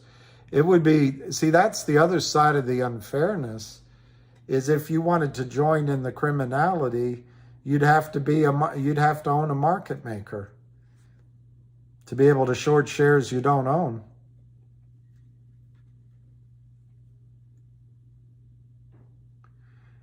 Who's this? Eric Hendricks, is the short thesis on Finger dead now. Ham is saying $100 a share without a squeeze. On Finger has big data. I don't know where SNOW is trading now, but in the past, SNOW in the United States traded at massive valuations as an IPO. Big data. That's Finger into the largest consumer marketplace in the world, China. But it's also, they have contracts elsewhere, but China. That's one, big data. Secondly, Finger is insurance, whether it's the warranty deal they have for phones in China, 1.5 billion phones, or life insurance, automobile insurance, all of that. That's a spin-off of the data, but that's the life insurance opportunity. They've signed deals or announced deals with Pacific Re and Munich Re, two of the biggest reinsurers in the world. This little company called Finger. Thirdly, in terms of revenue, Finger sells minutes into the Chinese market at a discount. They buy the minutes from China Telecom at a discount. They're one of 3 purveyors of these minutes. They just announced massive revenue increases. It's not a huge margin game, but it's like printing money. As soon as they buy the minutes of the discount, it sells out. They do it again. They do it again, do it again. And for the first time in their existence, they have something like, if I read the press release to you all today correctly, $10 or $11 million that they can go buy those minutes and then sell them, get their 4, 5, or 8%, do it again, do it again, do it again. On $10 million, 5% is 50,000, it's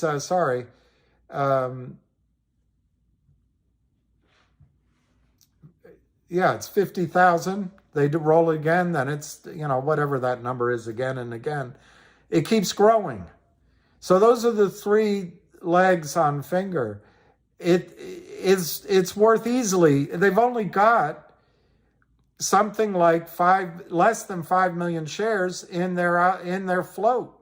The numbers are higher on Yahoo because a lot of the shares are held in China. They're not even in the system. But it's got a tiny float, Finger. So with revenue growing at leaps and bounds, with massive big data story, with the insurances, as they say, yeah, Finger could be $100 stock. Will it get there? Will it get without a squeeze? Will it get there soon? I don't know. Could it get there in 2 or 3 years? Absolutely. Absolutely. It's one of the highest growth industries in the world, and it's China. So yeah, Finger has a bright, bright future ahead of it. Is the short squeeze thesis dead? I don't know. All I can tell you is the Lind Partners sold 110 million shares that do not exist. And at the time, the float, as I understood it, was around 2 to 3 million shares. They sold, let me just repeat it, 110 million shares that do not exist. They hired Wes Christian. And they're fighting. They're trying to pay back the note they took from the Lind Partners. So I don't know. You have to make your own decision. I don't think the short squeeze is dead in Finger, but you have to make your own decision. I don't know how the Lind Partners buys back 110 million naked short shares without causing a short squeeze. And I don't care if you sell your Finger. Every single person on this call, if they all sold Finger tomorrow, it would probably go to $2. It's not going to change the story that the Lind Partners and the rest of their criminal coterie have to buy back 110 million shares. Finger isn't going to go into oblivion. It's not going to go into oblivion. just to repeat, their earnings are derived right now from buying the minutes directly from the Chinese government, China Telecom, at a discount. They can print those revenues all day long. They're not going to zero. That's what the Lin Partners does to its clients, drive them to zero. It's not going to happen with the finger. So that means the Lin Partners exit strategy, which is to get out of the stock when it's delisted, or to just walk away from the position when it's under a penny and not pay taxes, that's not going to happen. So their only other exit is to buy the shares, the 115 million, 110 million that they sold short, and they've sold more short. Yes, there's puts and calls, but that doesn't cover 100 million fraudulently sold shares. So they're going to have to be bought back. Does it kill the short thesis? My idea of a short thesis is when a company has a low float, trading float, and the short is over 100 million, that is my short thesis. So no, I don't think the short thesis is dead in Finger.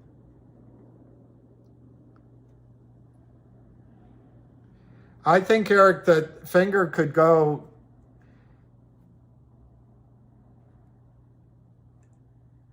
I think Finger could go much higher than $1,000 in a buy-in.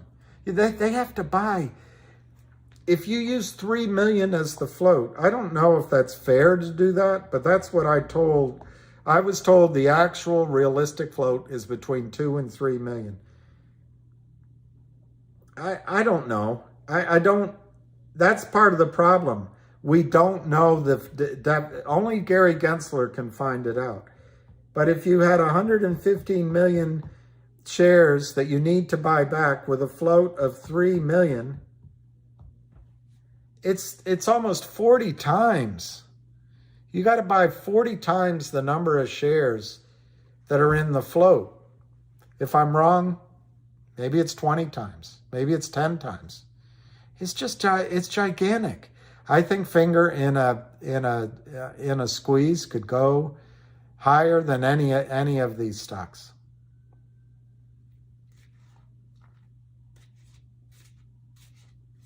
Well, Barry, I think that's right. If one or two of these go, all of a sudden everyone from Charlie Payne to Michelle Lee to Brian Steltzer are going to become geniuses in shorts, and they're going to start looking at what the risk is everywhere. And the marketplace it's going to be scary. It's going to be scary. My thoughts on GTII? I think GTII is going to have the audit completed by the end of January 2023. Immediately, GTII becomes 1-800 law firm. There's 80 to 100 million in backlog revenues and 30 to 35 million, something like that, in income that comes on board to GTII. GTII, once it owns 1-800 law firm, has the plan of distributing a coupon through Upstream that's digital that will cause a shareholder count. Should that cause a squeeze? I don't know, but that's the idea. GTII has $3 million, they announced over $3 million in their kitty, so they don't need to go to the market for financing. So you're not going to see a crappy financing being done with a group like Power Up Lending. I think the criminals, Kurt Kramer, Seth Kramer, Carlos Mayo, are in trouble. I think their prime broker, Alpine Brokerage, is in trouble.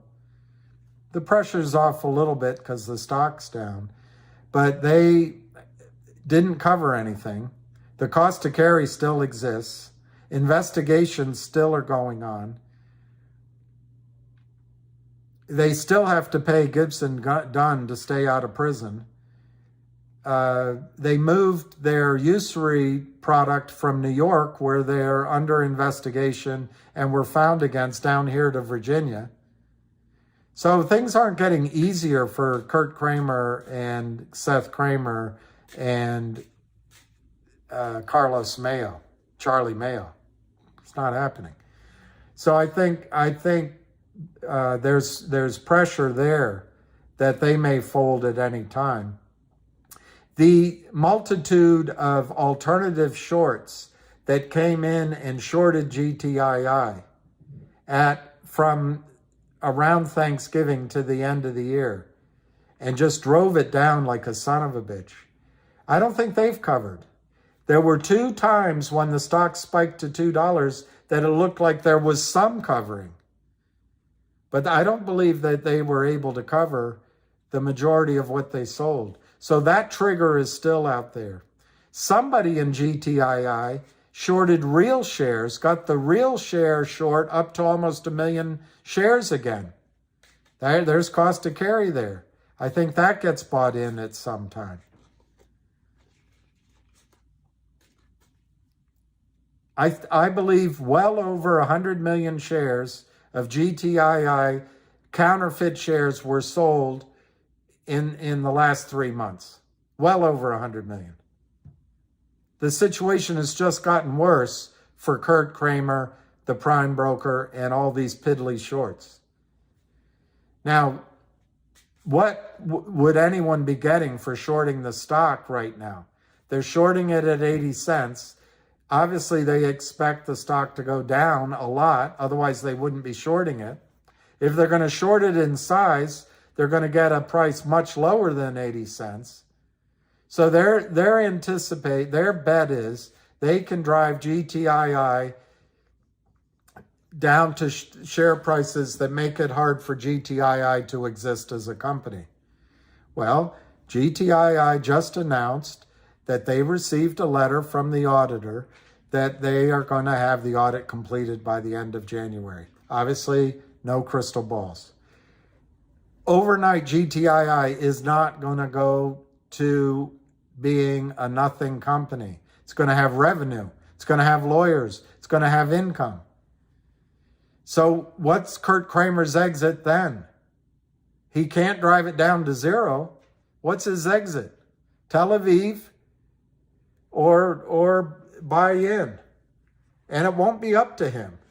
The brokerage firms will buy it in. So the buyers of GTII will be the brokers who have to buy back 300 million, 250, 300 million shares. So my opinion of GTII is the story has even gotten better.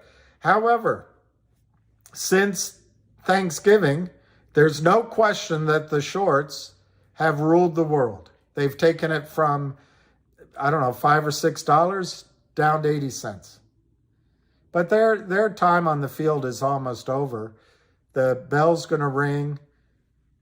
The varsity team is going to show up, and it's going to be our turn to score points very soon.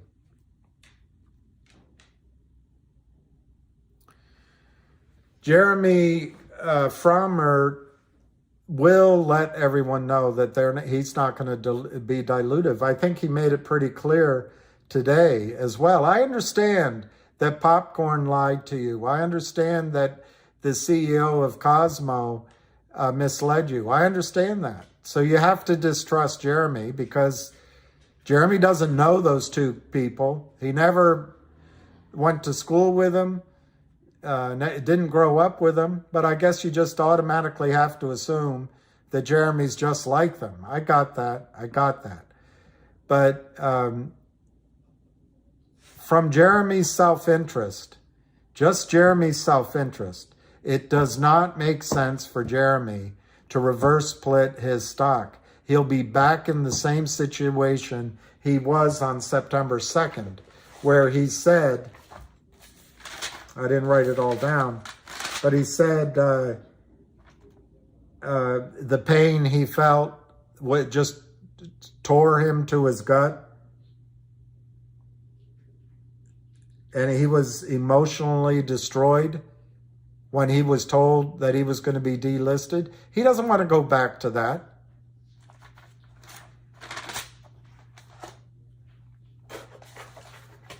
Hey, Trisha. Love Sweet Willie's lies or lives? I don't, oh, lives, my lies, either one.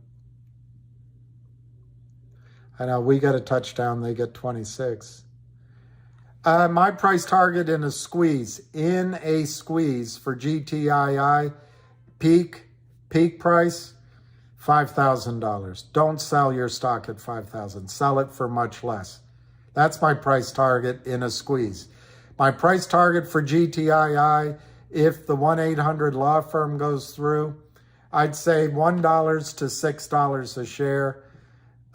If the Trendhome Mines suddenly comes through, I'd say $5 to $30 a share. And if the shorts continue to short GTII and no buying pressure comes in, you know, maybe it could go down again to, I don't know, 60 cents. I don't see it going down, but you got to prepare yourself. There's always risk reward. But I think GTII, Arca, that guy Arca, was projecting $18 a share. He's since said it could go down to, I forget, something in the 50-cent range. But I don't know. Every time you listen, his targets change a little bit. That's not his fault. That's the nature of looking at charts. But my price target for GTII in a squeeze is up, and up by massive amounts in a squeeze.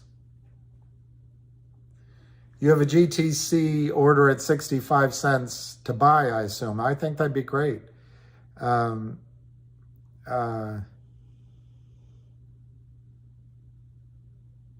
Yeah, I think Jay Lee, Jeremy Frommer knows exactly what to do, and you've got GTII.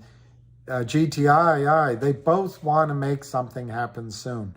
I get the sense in my feedback that I get, which is not close at all, is that everybody wants to make something happen quickly. So is it without risk? No, it's not without risk. There's always going to be risk. That the one thing that the Kurt Kramers of the world have, they don't get volatile. They might get angry. They might be vicious human beings, but they realize all they have to do is keep selling. Just keep selling. The storm will pass. Retail will get bored. But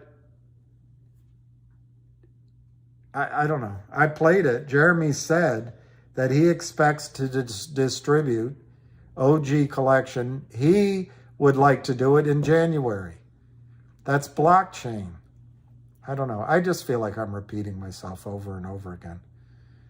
What events would be considered for GTII?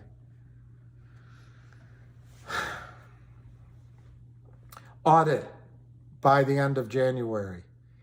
Merger, law firm, by the end of January. Or if you choose to believe it'll take all of the time allotted, certainly by the end of the first quarter. Coupon distributed, first quarter, upstream.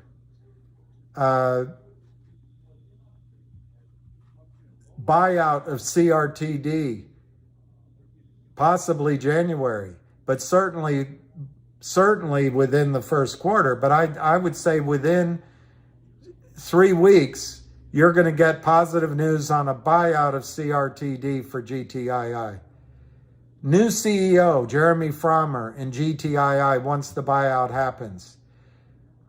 Buyout causes a new co that causes delivery of physical shares. and an uplisting to a national exchange. All of that, I don't know how long it will take, will be announced within the first quarter, and so I think a lot sooner, within the next week, 2 weeks, 3 weeks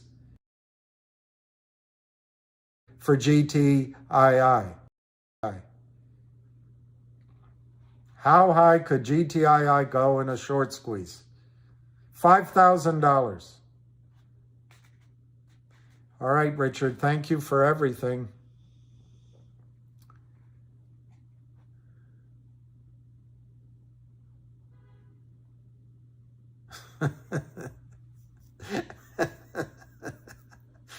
Herman Hartner. Yeah, there's not much. You can't put in any orders for MMTLP, so you can't worry. Chris, yeah, end of February, we could be over 50. But I don't see GTII as going up and staying at 50. It's going to squeeze. And so you're going to have maybe 1, 2, 3 weeks of opportunity to get out of the stock at massive prices. Looks like a giant collection of dirty pictures just got off on me. I guess you're talking about the OG collection. Yeah. I don't know. Some people call it art. Some people call it dirty pictures. I don't know. They seem to have value. They seem to sell. So.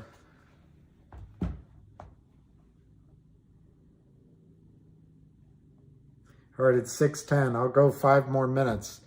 But I want to emphasize to you, the call today with Jeremy I thought was excellent. Now that it's happened, he can put out news stories.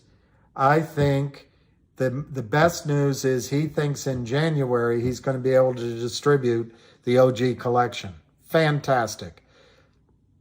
The second best news he said is he's deep in negotiations to sell his company to GTII or other interested parties. Fantastic. Fantastic.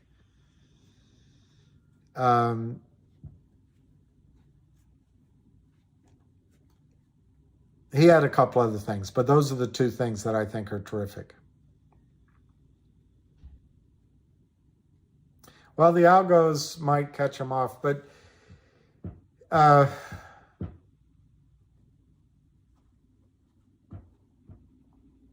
yes, Tony, CRTD, well, merging, GTII is going to acquire CRTD.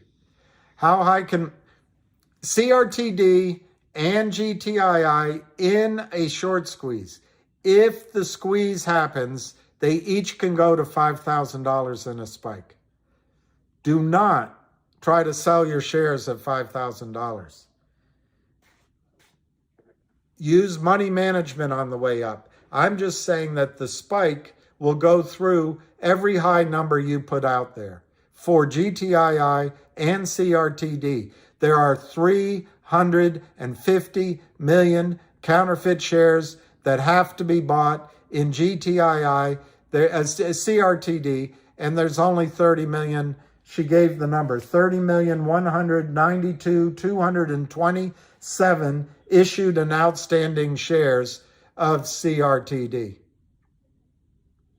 It's going to go to Venus, Mars, and take a trip around Uranus. GTII, it's 300 million shares that have to be bought. The float in GTII, it's hard. I mean, Yahoo has a higher number, but I understand it's somewhere around 25 million, 30 million, the realistic float. And there's some restricted shares that might come to life. But they have over 300 million that have to be bought. In a squeeze, that could go to Saturn and Pluto. I can't give you the specific number, how high it's going to go. But HKD went to 2,500. The Volkswagen went, I forget the number. You can look it up. You can Google Volkswagen squeeze.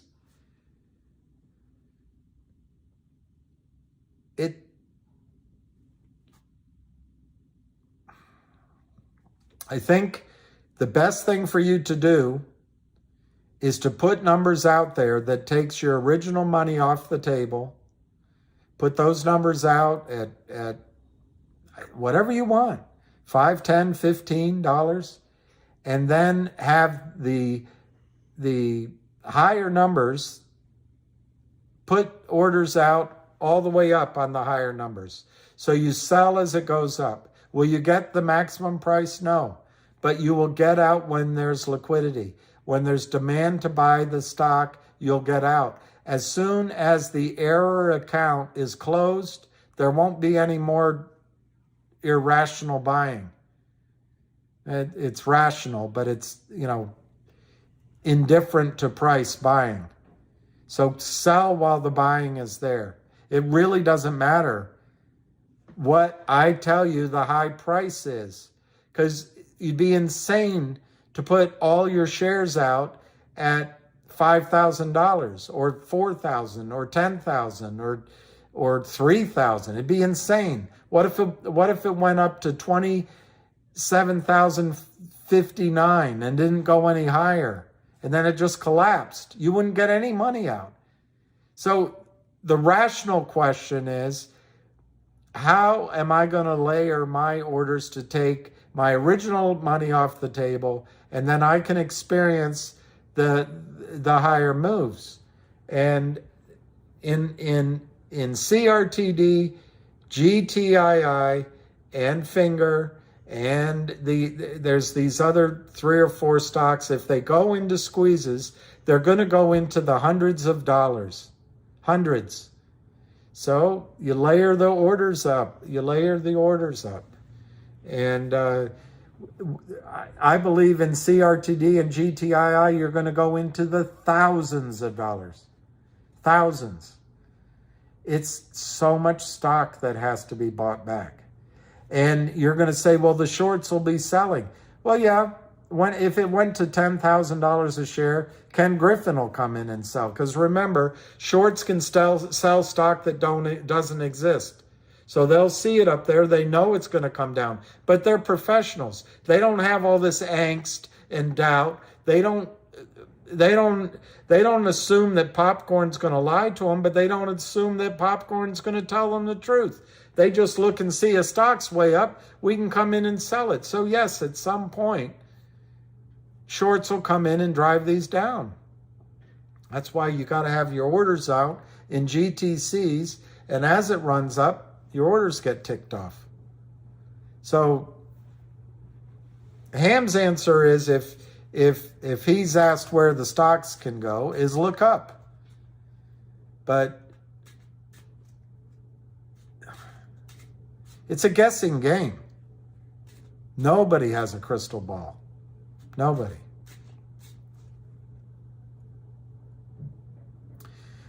I think, Herman, the naked shorts, you're not going to get the opportunity to play, I don't think, MMTLP in a short. So you really only have one short squeeze stock, which is CRTD. That's plenty. You don't need more than one. I think Ham believes GTII is a better short squeeze than CRTD. So I don't know. Why does one squeeze and the other doesn't? I don't know. I think GTII is an excellent squeeze candidate, but it's hard to keep repeating the same reasons. How sure am I that the squeeze will take place?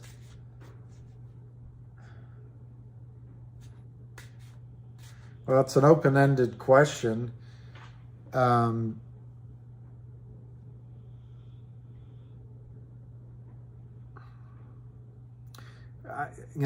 would ask it, how certain am I that the squeeze would occur, that it would go to those high prices, that it would happen quickly in terms of time frame? I don't know. But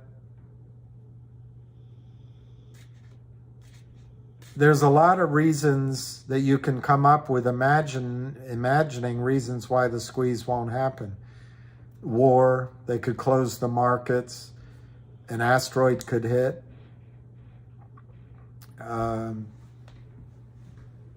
I suppose they could stop trading for any reason at all of the markets.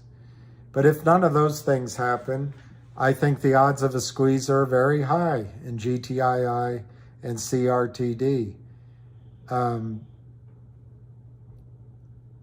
West Christian is examining both. So at some point, the lawyers for the Lynn Partners and the lawyers for the Kramers are going to tell them, you have to stop breaking the law. So the short selling at some point, I don't know when, will stop. Once that stops, the cost to carry, they don't have any source of capital coming in for more crime. The cost to carry just buckles them. So I would give it very strong odds in both cases that you're going to see short squeezes. What will take us to the point of a short squeeze?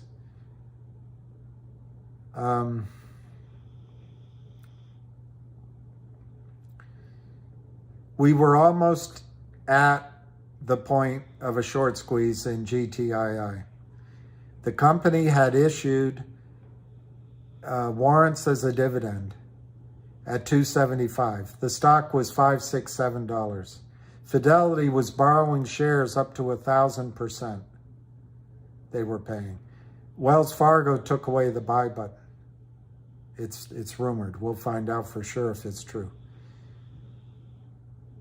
The street was scrambling for real shares so they could deliver real warrants or exercise fake warrants by giving you real shares.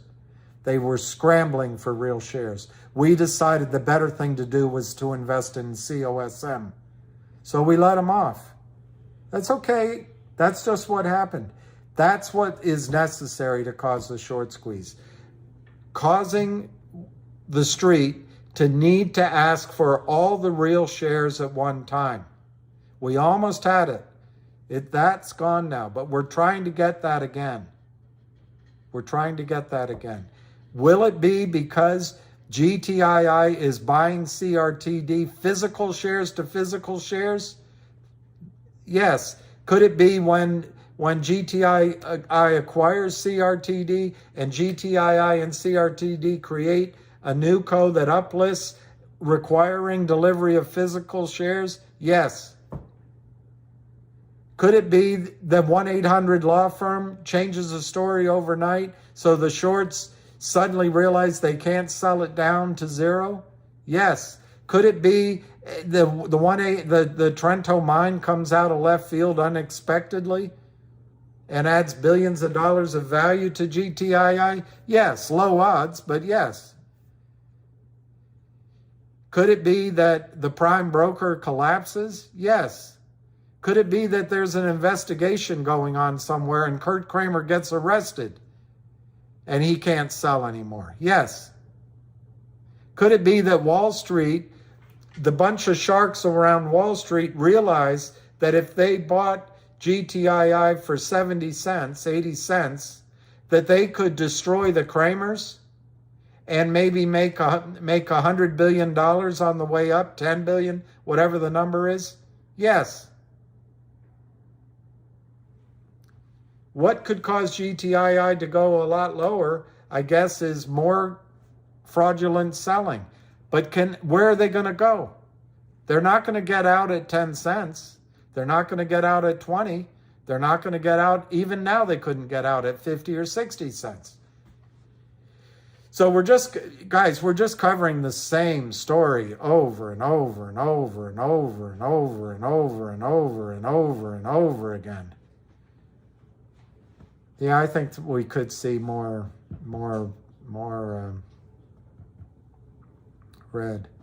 Alicia seems to know how to trade these puts and calls. The SPY.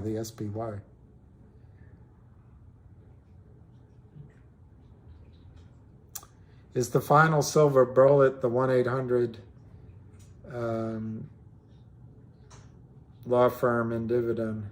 We don't know what will be the the final coup de grace. The shorts have one weapon. They can continue to commit securities fraud on a scale that overwhelms buying. That's their one weapon. In the short run, they might make it to a weekend. They might make it through the Christmas holidays. They might break the hearts of a bunch of us and we get out. But the fact is they haven't covered anything. Those shares still need to be covered.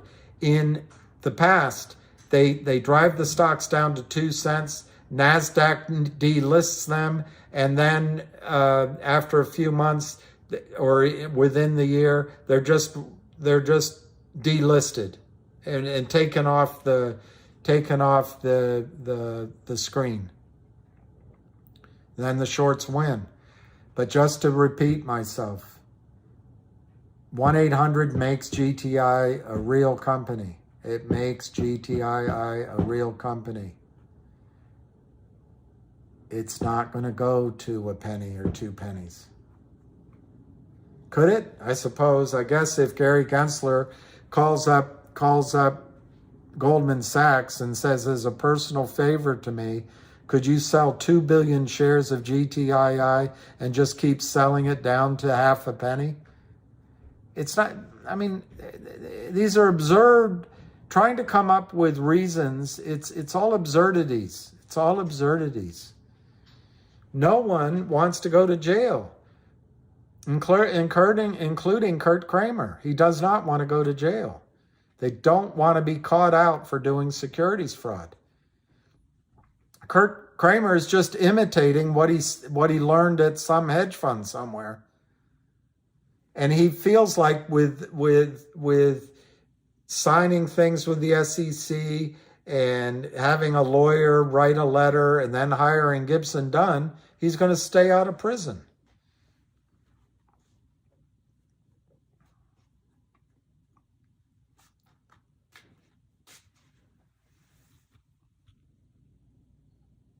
Serenity now.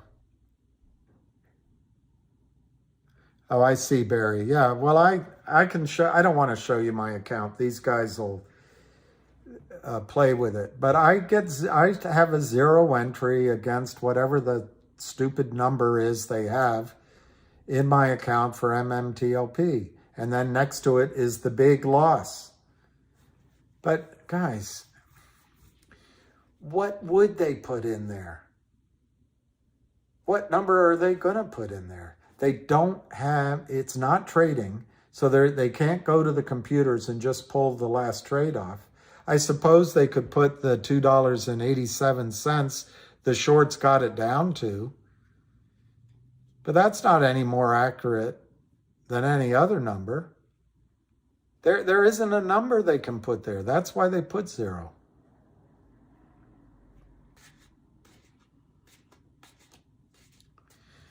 I don't know, you guys, what you're thinking about the market, but everyone calls for it to go down.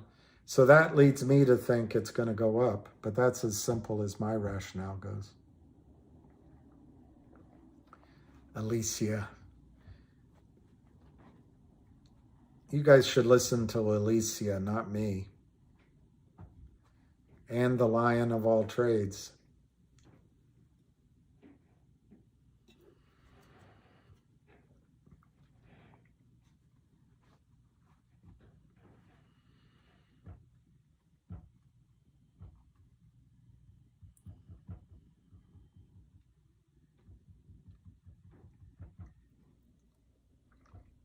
I don't know.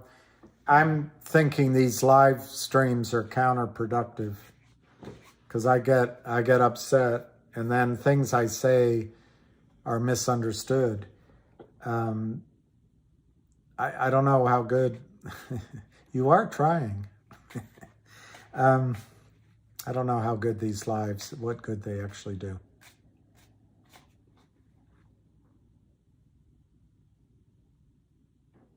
Yeah, it's just,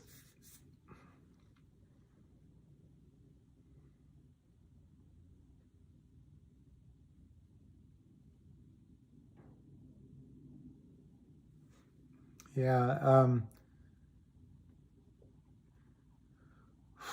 Well, Mad Gun, if it's 213, you could buy some more at 80 cents. I'm not telling you to do it. I don't know your situation, but you bring that cost basis down. You also could sell your GTII and buy CRTD.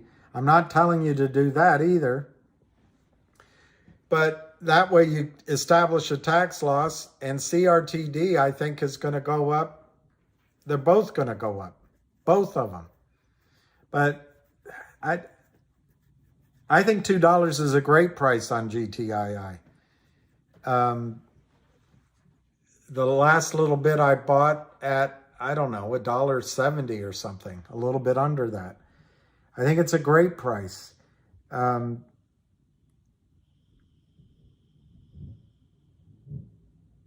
Everybody's waiting for something to happen. And I don't think news is going to change any of you all's points of view. Because as soon as news comes out, the shorts just sell. It doesn't matter what the news is. They just sell. They want to convince you it's bad news. But at some point here, mechanically, let's just say that CRTD distributes an upstream digital share of the OG collection for however they distribute it.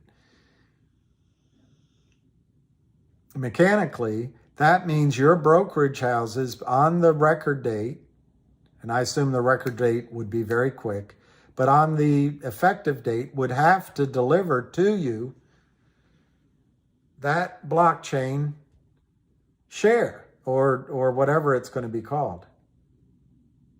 The only way they can do that is to race out and buy shares in the open market. That's the concept, to try to get the short squeeze to happen. Could FINRA stop trading? Of course, we saw it. Could the SEC do something? Of course. Could TD Ameritrade say that you can no longer buy the stock? Of course. I don't know. I can't make up all the things. But the highest percentage direction of that mechanical event: announce a record date, distribute a blockchain share of the OG collection to everybody by a specific date, causes the brokerage firms to have to locate real shares.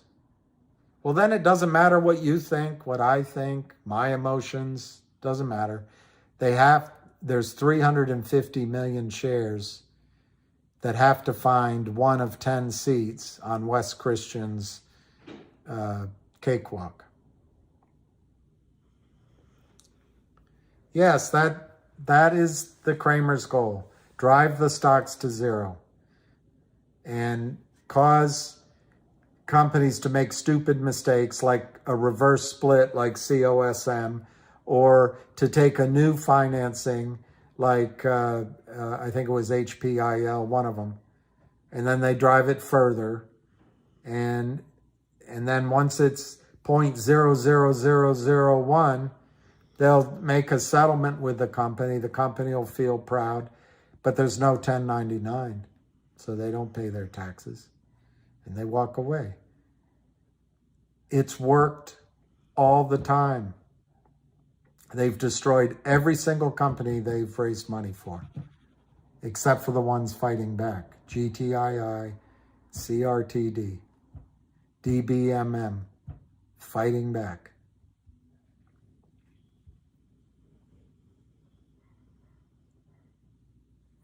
The excitement. Mad Gun, I'm glad you got out of COSM. As soon as I say it, it'll probably go up. But I don't know, guys. I've been in GTII now for 2 years. Yep, 2 years. And it can take a long time. The criminals have an amazing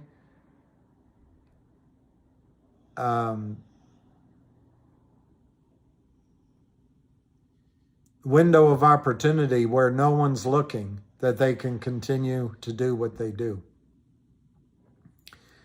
But I think they're trapped. I think they're trapped. And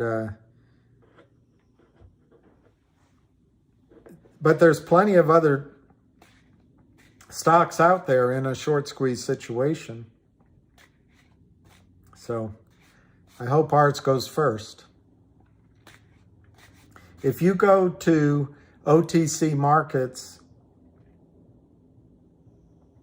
that's not the one. OTC short, OTCshort.com, something like that. Anyway, if you go in, every single over-the-counter stock has been attacked the same way. Every one.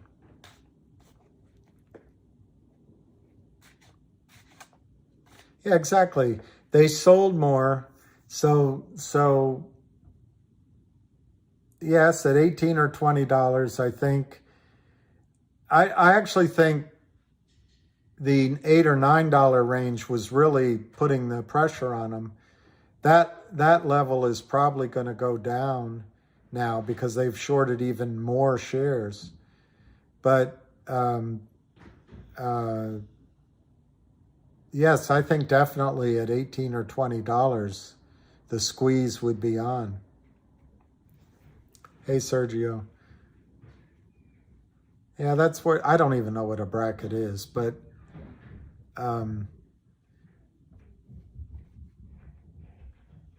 you all know I put out a video that GTI was a screaming buy. I forgot where the price was, $1 something. So I've been wrong, as one gentleman pointed out, because now the stock's down.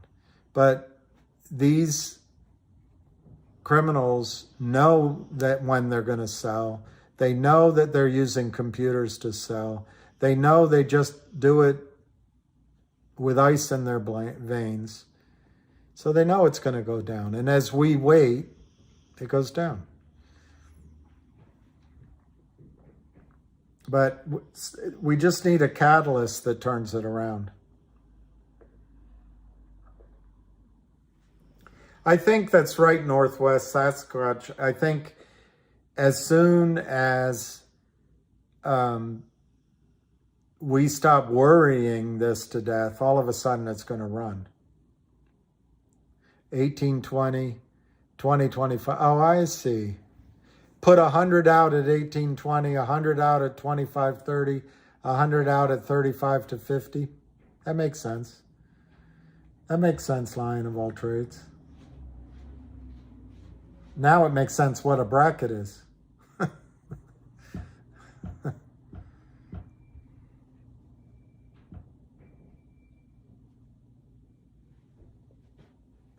Well, Brad Dietz, that's something I was thinking about, is trading is one way to just dissipate your assets. Because you can be right 10 or 12 times, and then you take a big loss, and you're just wiped out. And I really don't want to be trading per se. I want to catch these squeezes, but you know, somebody suggested earlier that maybe it's just out of our control now. I mean, I'm not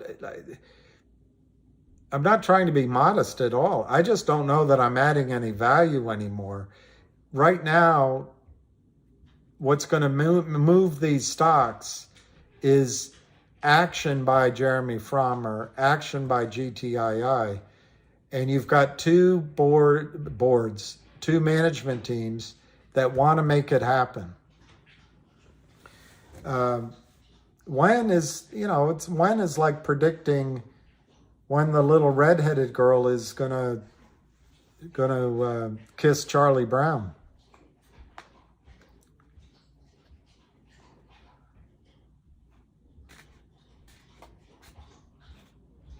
Yeah, Stephen Karras, it could be that way. Remember, GTII is buying CRTD. So that means the first demand on Wall Street will be real shares of CRTD. That'll be the first demand. But I think they'll both squeeze. I got an email. I showed it to you. I printed it out. I got it in the mail and I got it printed out. The proxy vote I had to ask for. It didn't work. It didn't work. I was unable to vote today. I screwed it up. But I got it in my email. Yeah, everything was approved, so it doesn't matter.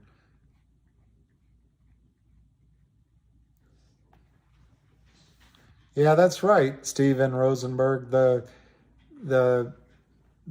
criminals, that's what it's just hard, because you guys are all good people. You all believe that there's goodness in others. There's no goodness in these criminals. None, at least as it relates to this aspect of life. They are ruthless, and they just want to take everything they can get. And if there's a little more on the table to steal, they'll steal that. They just want it all, and they'll do anything to avoid prison, as Stephen pointed out. But I think they'll also do anything to make more money.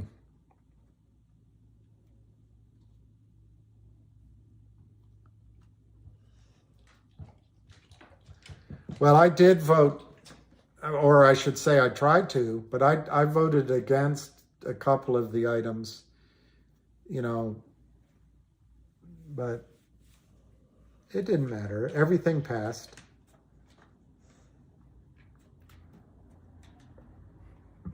Well, I think I continue to say that CRTD at 60 cents or whatever it is so cheap. It is so cheap. Yeah, I'll go to that protest if I'm here. There's a chance I'll be in New York City, but if I'm here, I'll go to it. I'll stand in the audience while Hamilton takes over the charge.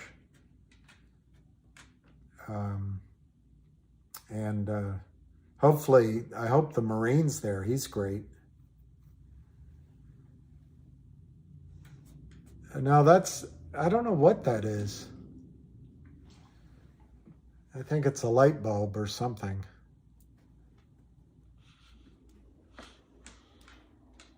I don't know what that is. Or maybe it's across the street. I don't know, outside. Shane Jansen, apparently when I tried to summarize it, there was a misunderstanding of what I was trying to say. But I think it was an extremely positive call.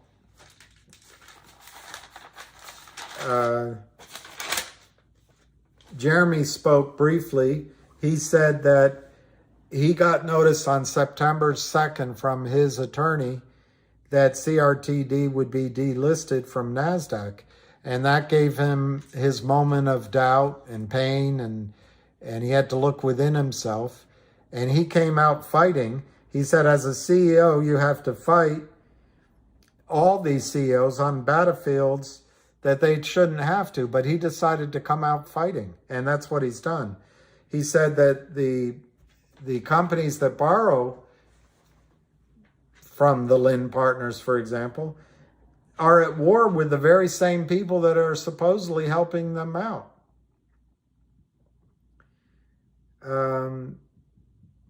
I think he said there's 20,000 companies, over-the-counter type companies, that are all fighting the same battle.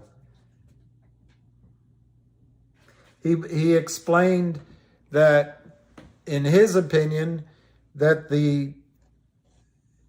over the last 10 years, the demand for over-the-counter stocks expanded dramatically. Buyers, you, me, buying over-the-counter stocks. And so the machines just filled these trades electronically to create supply to meet that demand.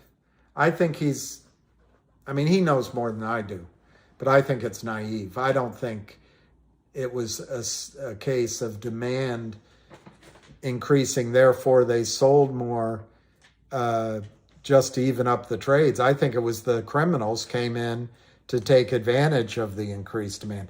Anyway, it's just semantics. It's the same net effect. So he said the computers sold more, the criminal, the brokerage firms, etc.,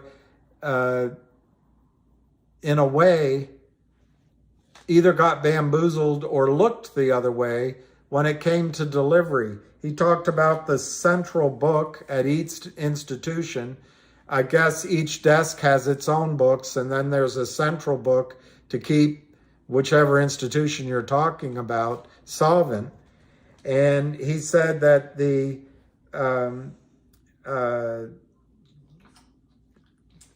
both that at that central book, but also at the regulators, they get a macro summary of the fails to deliver and the purchases. It's very rare that anyone goes and digs into those numbers and sees what's there. Hence, you get situations like MMTLP. It's extremely rare that there's a problem. So that's why everyone sort of looks all the other way. He talked, I don't know what I wrote here, legacy players. I think he was talking about the fact that a lot of these systems have just been, they're legacy systems that were allowed to continue while the competition, he didn't use the names, I'm using the names, the Ken Griffins and etc., the Kurt Kramers, their technology outpaced these legacy systems. He used the term synthetic depression. I hate that synthetic. It's criminal. It's just crimes. But he talked about how prices are held down by this synthetic depression. He said algorithms should not be allowed to fill orders despite the failure to deliver. In other words, if you're putting in buy orders and it's an automated system, there's no delivery on the other side. The systems now create the trade just to make sure the trade happens. He says that shouldn't be allowed to happen. I didn't write everything down, but he said lenders like I'm giving the name, he didn't, the Lynn Partners have a roadmap for the destruction of the companies they lend money to. The destruction of the companies they lend money to.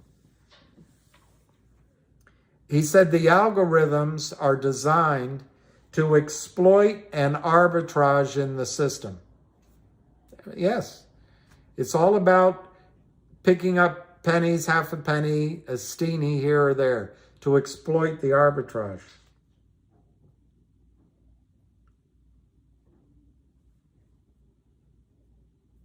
He then went on. He then went on to talk about his company a little bit. And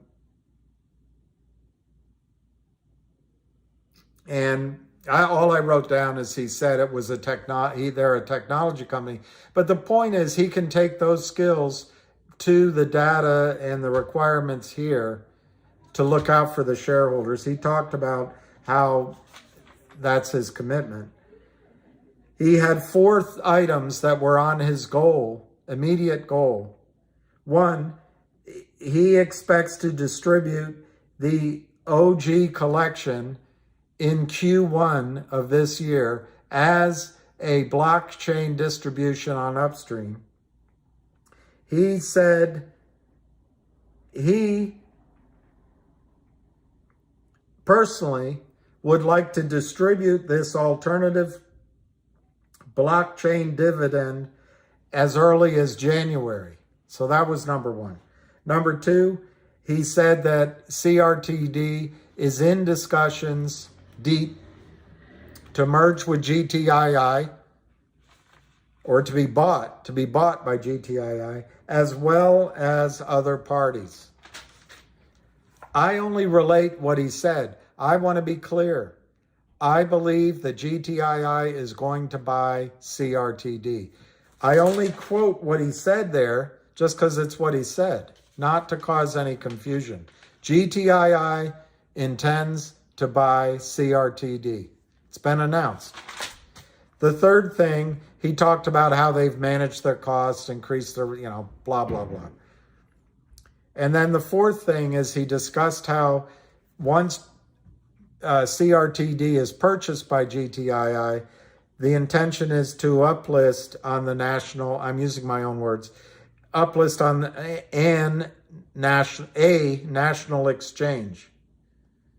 They then went through the vote counts, and the only thing that I wrote down a bunch of the numbers, but the only thing that stood out to me, they had a quorum because 21 million common shares voted out of 30,192,227 issued and outstanding shares for CRTD. Remember, there are 350 million counterfeit shares created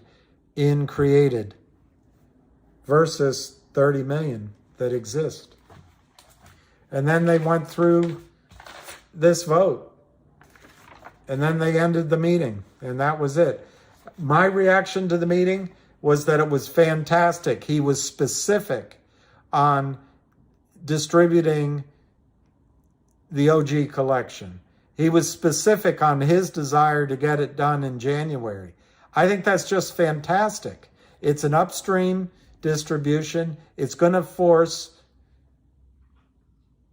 the demand all at once for the 30,192,227 real shares of CRTD.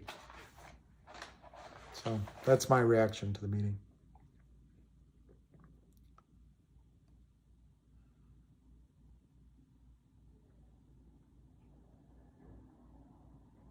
Jack Reed, that was your West Point classmate.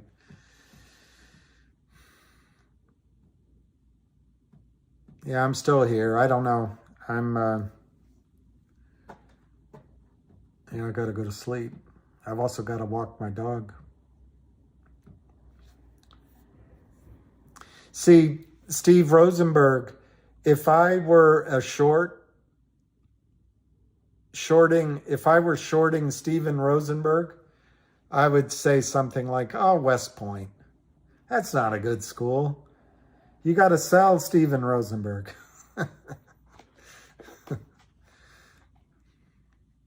Fusion, 1-800-UPSTREAM, Treno, merge with CRD and share exchange, the things that make changing on a naked short selling in time.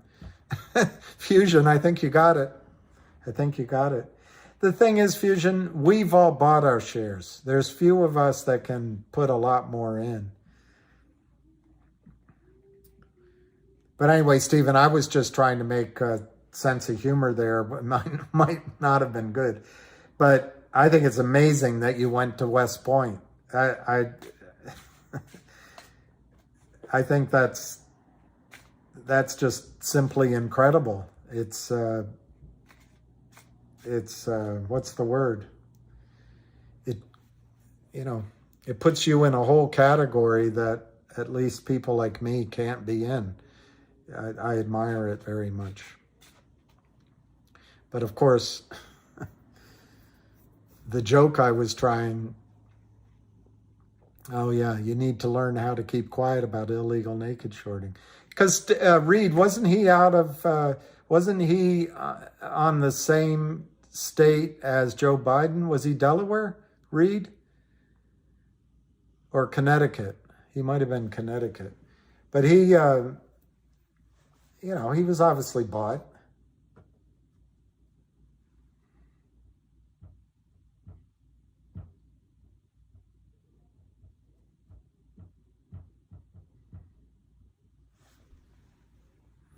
The hardest thing is they can just continue selling no matter how much. I don't have it here, but in GTII from sort of September/October until now, I don't remember the exact date, if it was October or end of September, but anyway, the last basically 90 days, they sold over 100 million shares of GTII. And quite a bit of that was sold, you know, probably $4, $5, $6. So that means, you know, maybe $250 million or more buying power flew in the face of counterfeit, fraudulent selling that Gary Gensler allows. And so one thing I take exception with Wes Christian, I don't think Gary Gensler is an idiot. I think Gary Gensler knows exactly, by deflecting people's attention to useless rule changes, he avoids making the change which would require locating stock before you sell it. And if you don't deliver it, busting the trade. Because he's there to protect Goldman Sachs, not to protect the sanctity of the United States markets.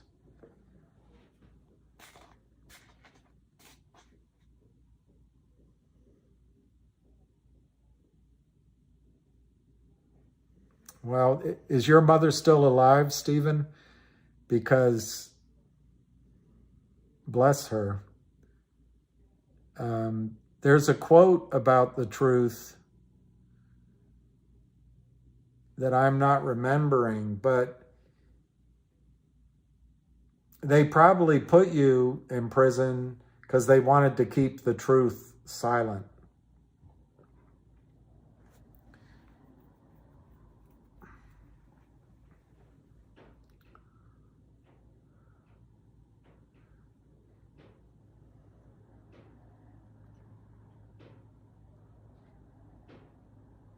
Oh, I don't care about the cap. I don't get offended by the caps. A special dividend to shareholders. Yeah.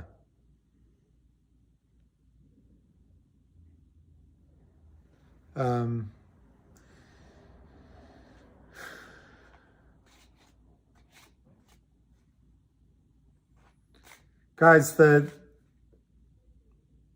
what is this OG distribution that I'm talking about? Well, I'm not going to go through and give you proof because it just takes too long. But CRTD filed with the SEC, and I looked it up in one of their 8Ks or wherever it was, that they are going to distribute the subsidiary OG Collection to shareholders of CRTD, with the intention of creating a new over-the-counter traded stock, whatever it'd be called, OG Collection. There, you can go to the website, og.collection, I think it is. And you can see it's mostly, what's emphasized is penthouse pictures, but it's other iconic photographs and images. You know, the Getty Images made a fortune over owning images, so it's not a bad strategy. Anyway, they announced that. But then as Jeremy got to know Ham, Jeremy got to know the investors in GTII, and got to know GTII and others, just got to be, you know, he met with Upstream, an introduction from those guys. Upstream offers the opportunity to distribute the OG Collection either as a dually listed over-the-counter stock, or as what I'm getting the sense it's rather going to be, is it'll be trading on the Upstream exchange. But if you go to Upstream, it's either upstream.io or upstream.com. Just Google Upstream NFT or Upstream Sport NFT, or, you know, anything like that. But Upstream is an exchange for alternative investments, and it's regulated by MERJ. It's outside completely of the fraudulent United States securities system. So the idea would be making that distribution into the upstream exchange, whether it's duly listed or not, doesn't matter. So that, just to pick on Fidelity, Fidelity couldn't stuff your account with 5,000 shares of CRTD with 5,000 fake OG collection distribution shares, whatever it's going to be called.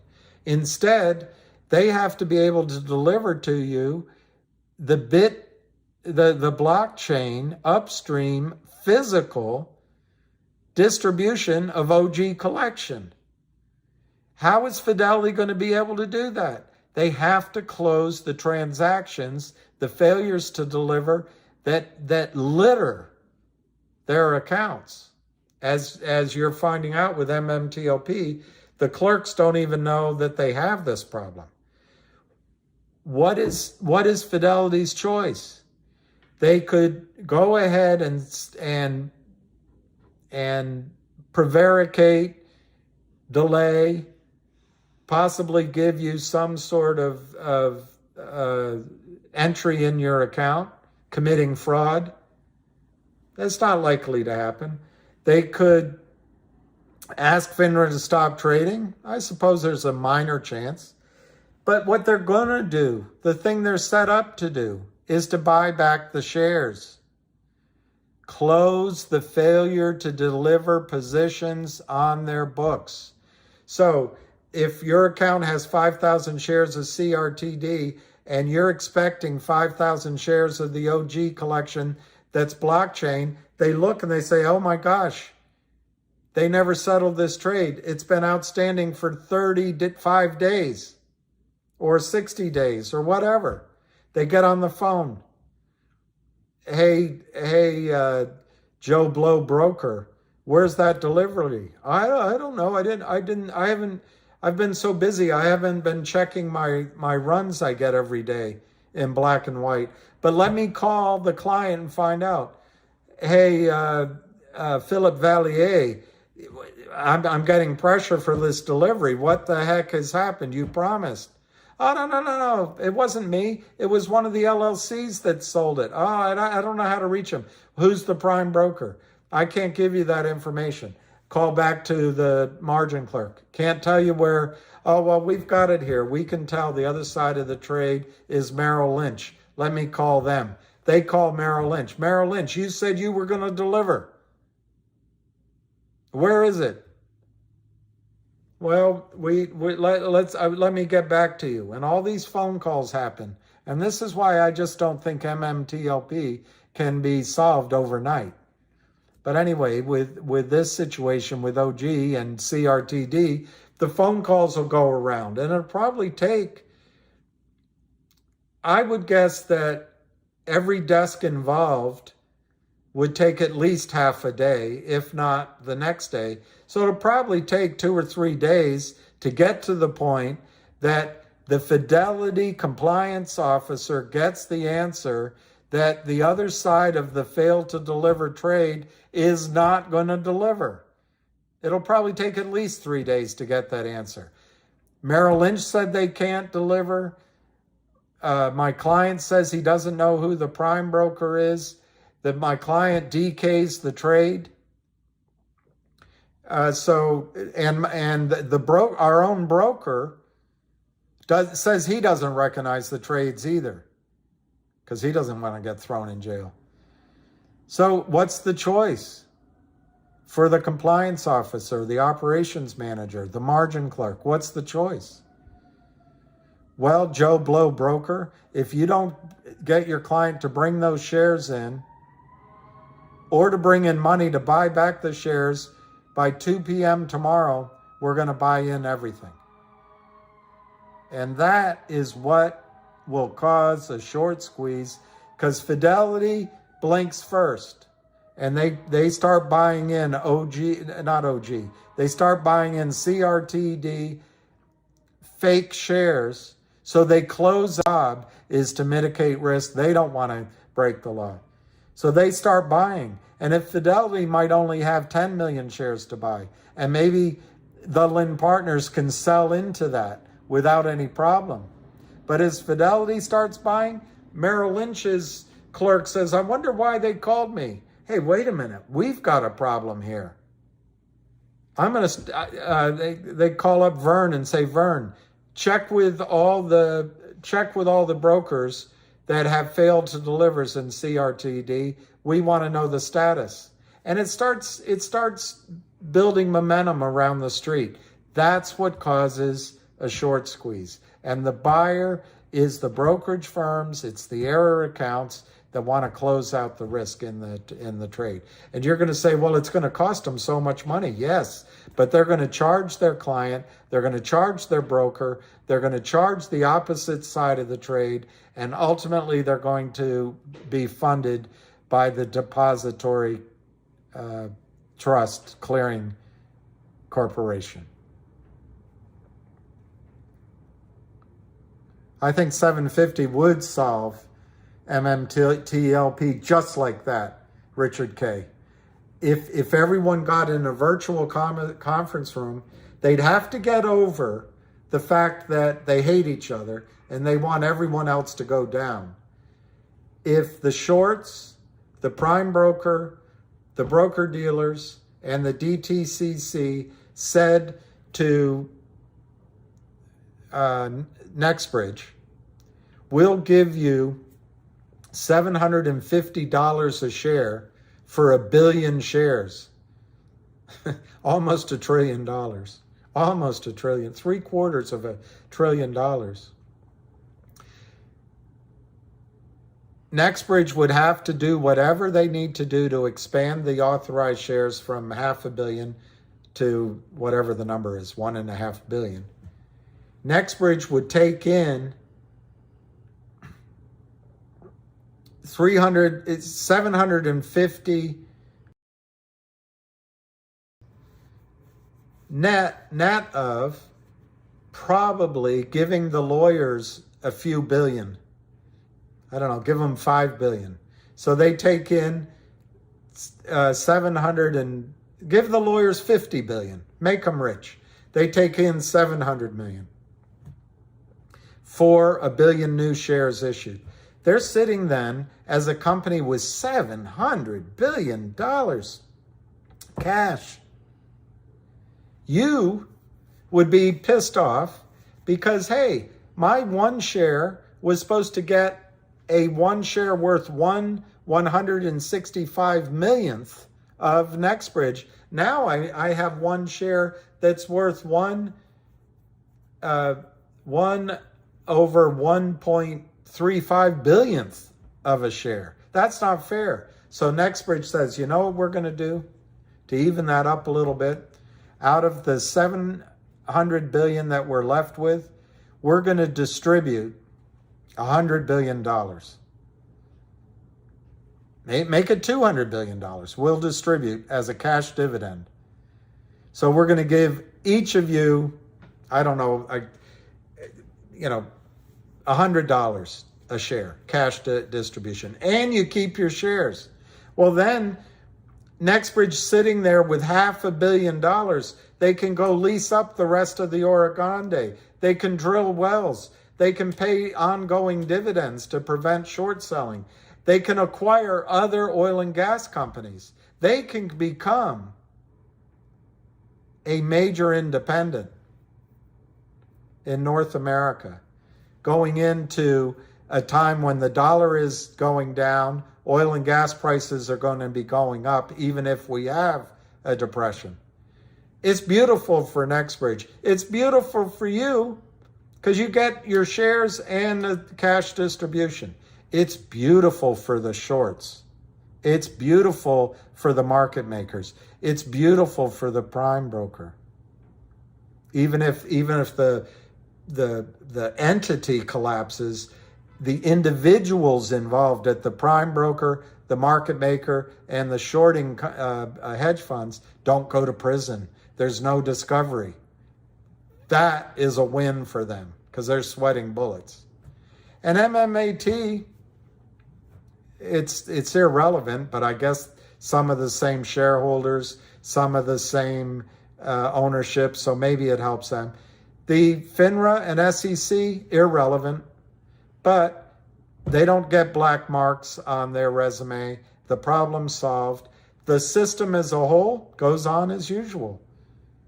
And the lawyers get rich. The media reports about Ukraine. They don't have to report about this. It's a beautiful solution for everybody. But if instead we go into court, it's just going to tear everything apart. I still think the settlement will be $1 trillion if it all goes into court 3 or 4 or 5 years from now. But the lawyers will get $400 billion. And Nextbridge will probably be out of business by then because they lost their leases and they couldn't do any transactions with any banks while there were liens on their assets. The criminals there would be discovery, and the criminals would probably be in jail. Prime brokers would go out of business, and the executives might be in jail, but they certainly be out of a job. I don't know how the legal process helps MMAT or the big inside investors. By the time it gets, anything gets to you, you might be old, you might be dead, you might be on to your third wife. I don't know. I can't make up what your life will be like in 5 or 6 years from now. And there's always a risk that litigation, nobody wins except the lawyers. So anyway, I like your figure of $750. Might as well round it up to $1,000. Make it $1 trillion that the system has to regurgitate for MMTLP. That way there would be no lawsuits about what you could have made in a short squeeze, because $1 trillion's pretty much a big number. But anyway, I agree with you.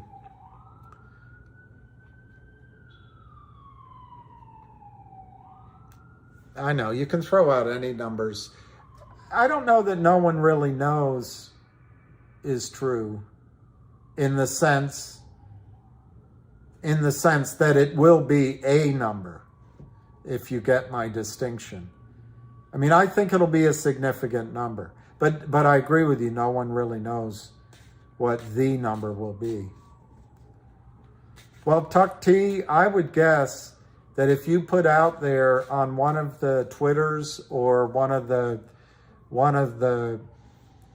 stock twits or something that you're willing to sell, you'll make a purchase sale agreement. You're willing to sell your ownership for $9.45 a share. That you'd probably find somebody willing to do that trade.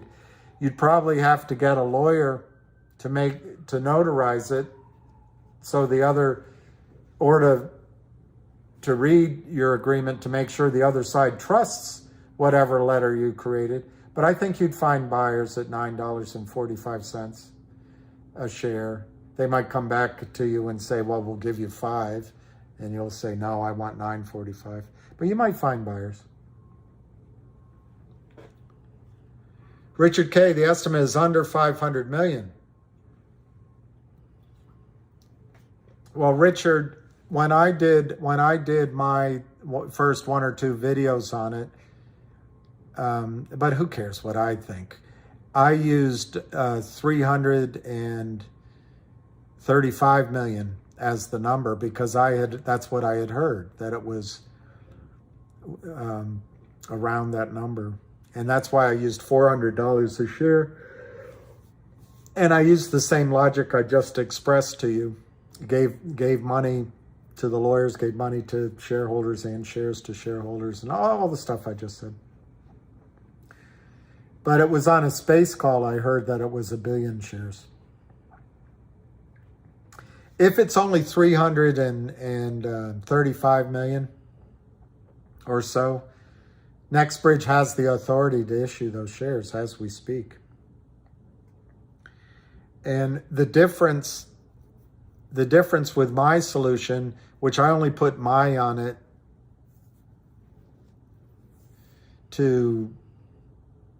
I mean, I'm not trying to claim any glory for it. It's just, as I said before, if it's an idiot idea, I want people to blame me, no one else. But the way the shorts normally operate is they want to short the stock down so that thank you, Buck Thanar.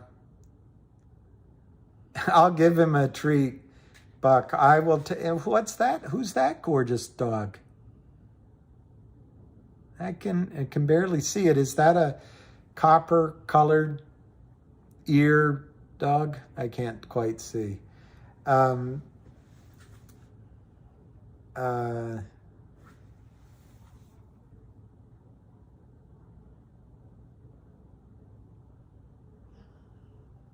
Are we watching an old man slowly lose his mind?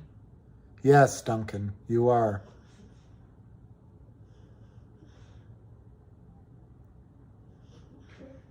You definitely are, Duncan. Couldn't have said it better myself. Could not have said it better myself. But the funny thing, Duncan, if you live long enough, it'll happen to you.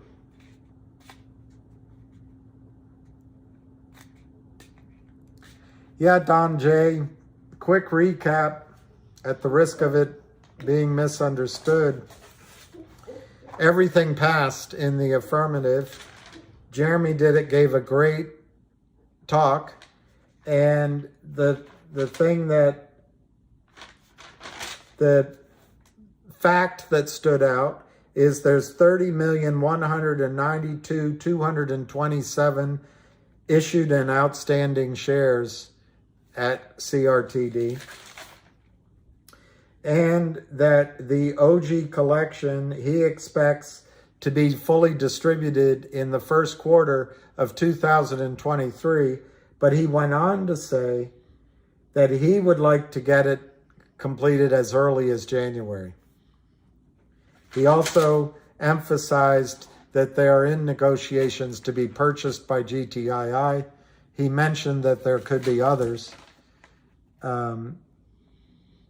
But I think by the press announcements that have been made, it's GTII that's going to buy CRTD.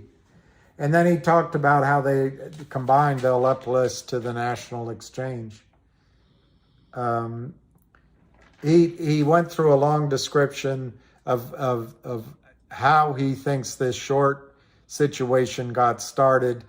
And like Wes Christian, he tends to ascribe better things to most people than I would. I think all of this has been intentional by the short seller criminals. But anyway, I thought it was an excellent call. It had a specific time frame that he wants to make the OG collection distribution, and it had a specific mention of the buyout that they're working on with GTII. So I think it was good.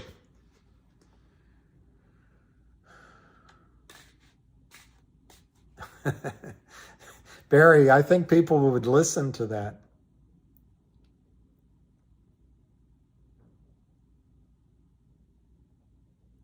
Anthony Wilson, that's a good point. Don J, I thought it was, it wasn't so much news.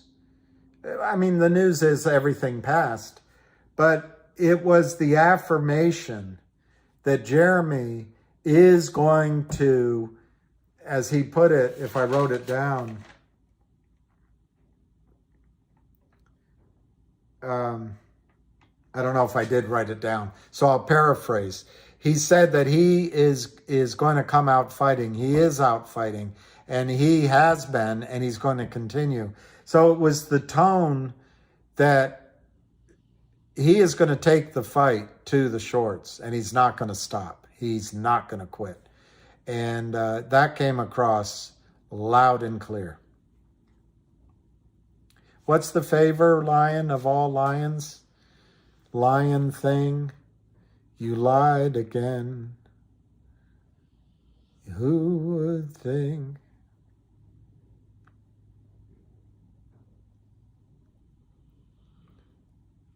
Lion thing, you're free again. Who would want?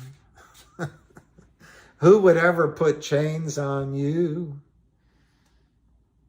I don't remember the words of that song. Lion thing. It's not lion anyway. It's I don't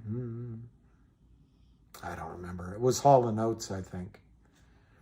I don't know what favor you're asking, Lion, but I will do you whatever favor you ask. Make them up. Lion thing, you're free again.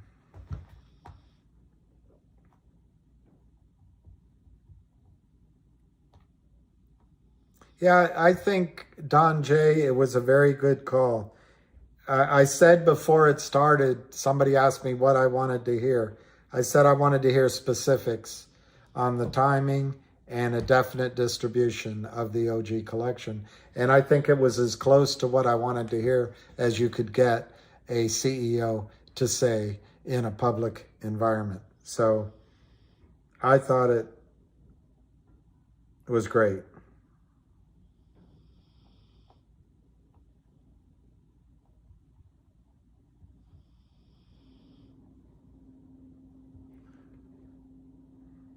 No. Getting all the wrong songs.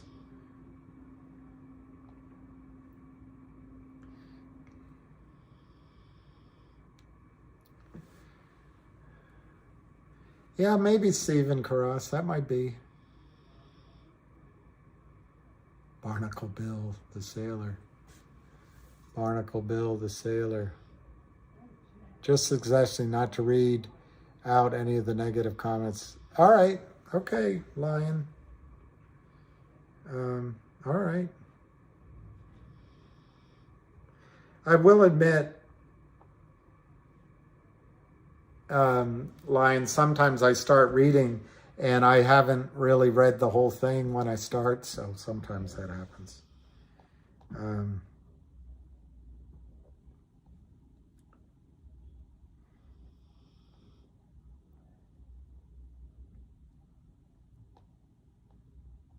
God, they had a lot of bad songs, didn't they?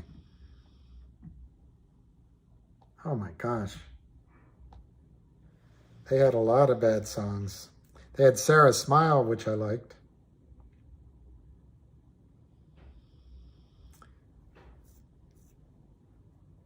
Is that it?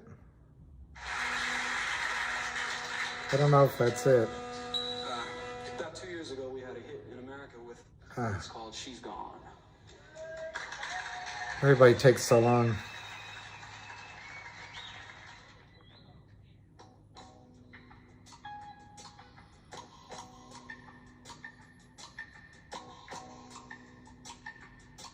I can't go for that.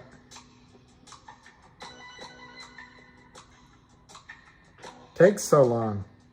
All right, that's enough of that. I can't remember I can't remember it. Yeah, exactly. F them. Well,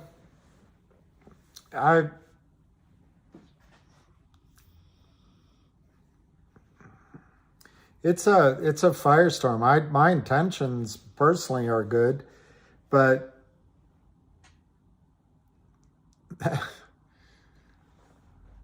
I think sometimes the way I say things, they come across, it confuses the situation. I don't know.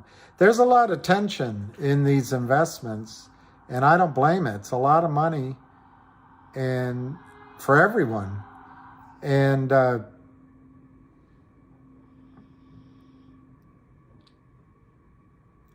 talking about it and explaining what's going on, I guess, helps a little bit. But the bottom line, it doesn't stop the shorts from selling counterfeit shares. It's just... Really? Mike Whitaker, you liked I Don't Go for That? Fool if you think it's over. That's what it was. Fool if you think it's over. Was it Chris Ray that sang that song? I don't know. The only Hall & Oates song I liked was the one where he found her toothbrush by the sink or something. But all the songs, see, you didn't have to grow up with it. You didn't have to hear them. You didn't have to hear, I can't go for that. Oh, no. Dying flame. That's it. A dying flame, you're free again. That's it. That's the one. It's not anything to do with a lion. Does MMAT or MMTLP get the dividend?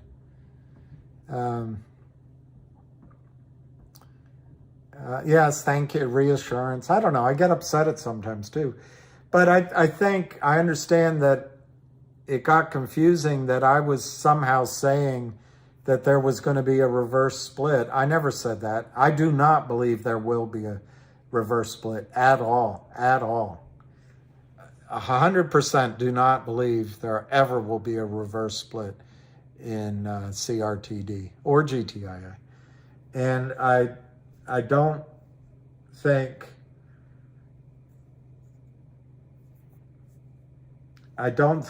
that there's any question but that GTII is going to buy CRTD. It's all been announced, so.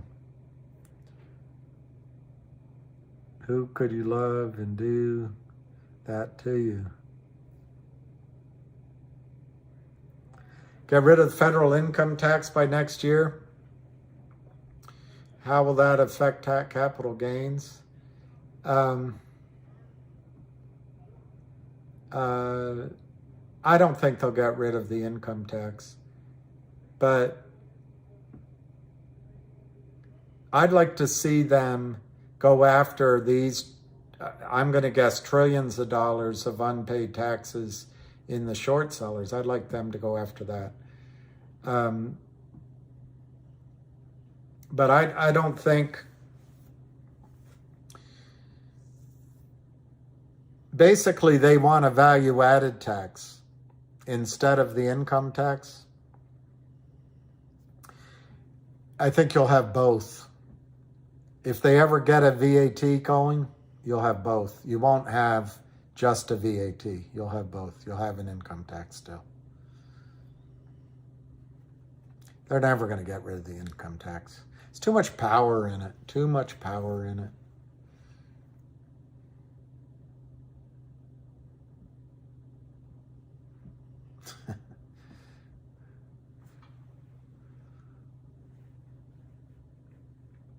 Well, Joe's not going to be president much longer. It's pretty clear to me. Oh, CRTD signed an intent to sell. Not sure if it was GTII. I'm pretty sure it's GTII, but I don't know. I think you're going to get Kamala Harris as president very soon. And if I had to guess, it'll either be Kamala that runs for president in 2024, but, you know, she couldn't even get 1% vote. And Joe only got like 2% until he went into South Carolina. He didn't get very much. But Claiborne made a deal with him that he would bring out the vote in South Carolina if he appointed certain people to vice president and Supreme Court, and Joe made the deal. I think well, anyway, it's progress, I guess, but it's the opposite of what Martin Luther King said in his speeches. But anyway, it'll either be Kamala Harris running, but I just can't believe her popularity will be strong. Or I really think it's hard to believe, but Hillary might come back to run in 2024. They talk about Michelle Obama, but I think it's the donor class that'll decide. I guess it could be Gavin Newsom, but it's going to be the donor class that decides. Anyway, I think Joe's hold on the office is quite tenuous, because the mainstream media now is talking about things that used to get you kicked off Twitter if you even mentioned. So I think there's a reason for that. It's not that they suddenly became journalists. It's that powers that be want somebody else to be president next time. And they probably also want to inoculate, if that's not really the right word, they want to bar Joe, give up Joe, and then make sure that Trump can't run either. So you'll have, I guess, whatever that guy in Florida is running against whoever the Democrats choose. I don't know, it's going to be interesting.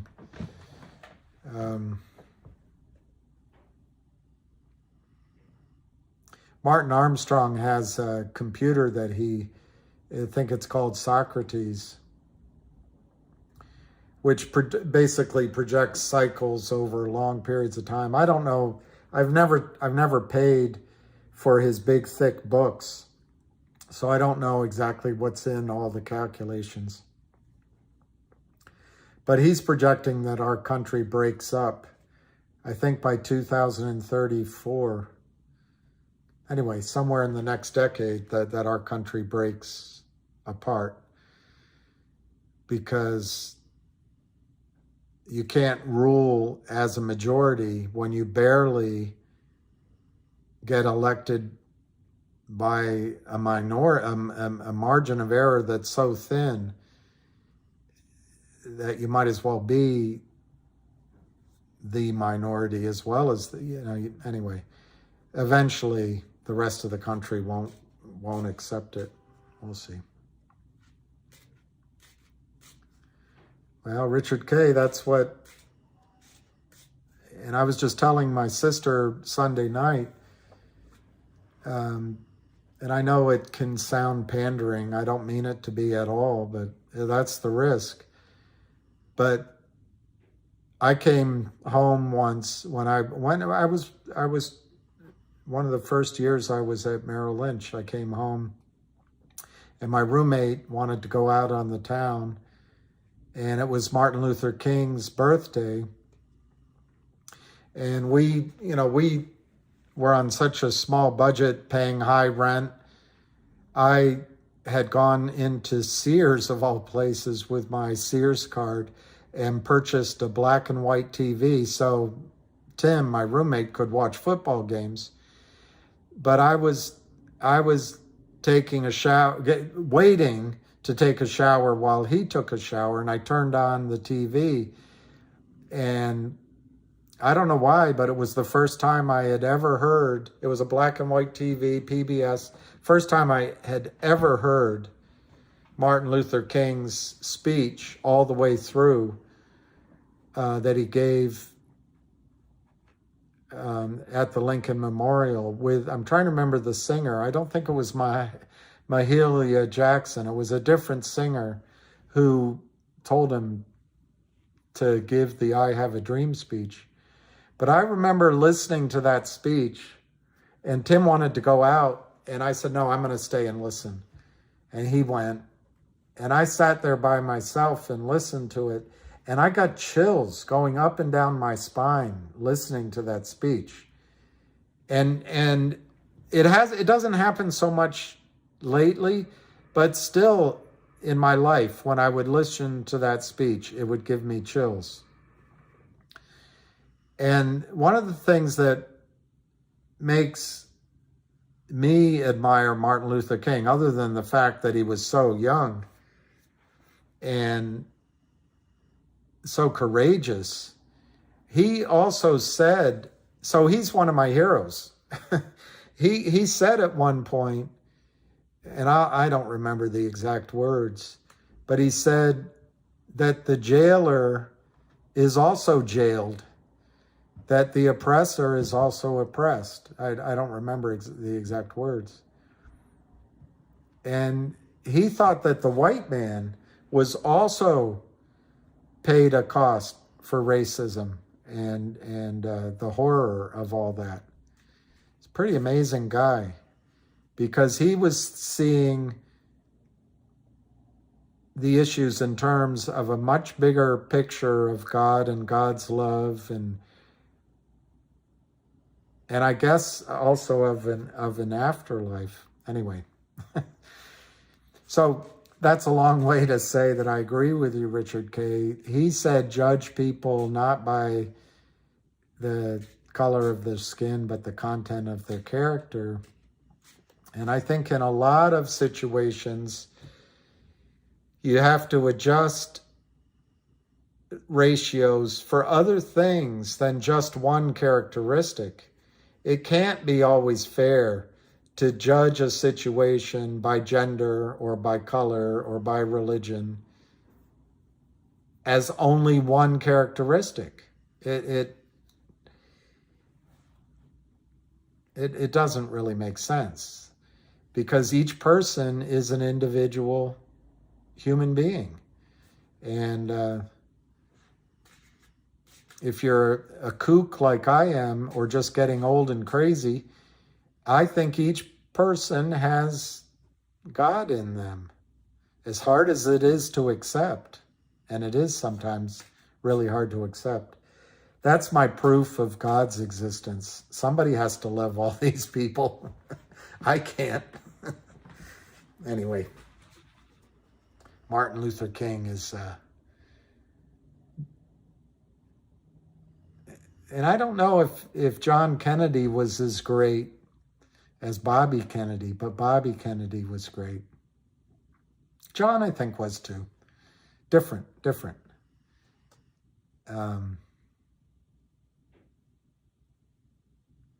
But John had the charisma and the intelligence.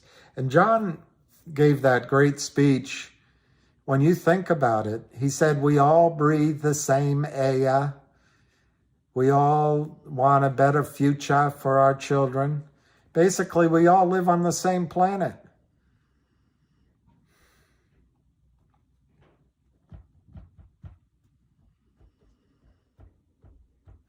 Wonder who killed the Kennedys, when after all, it was you and me.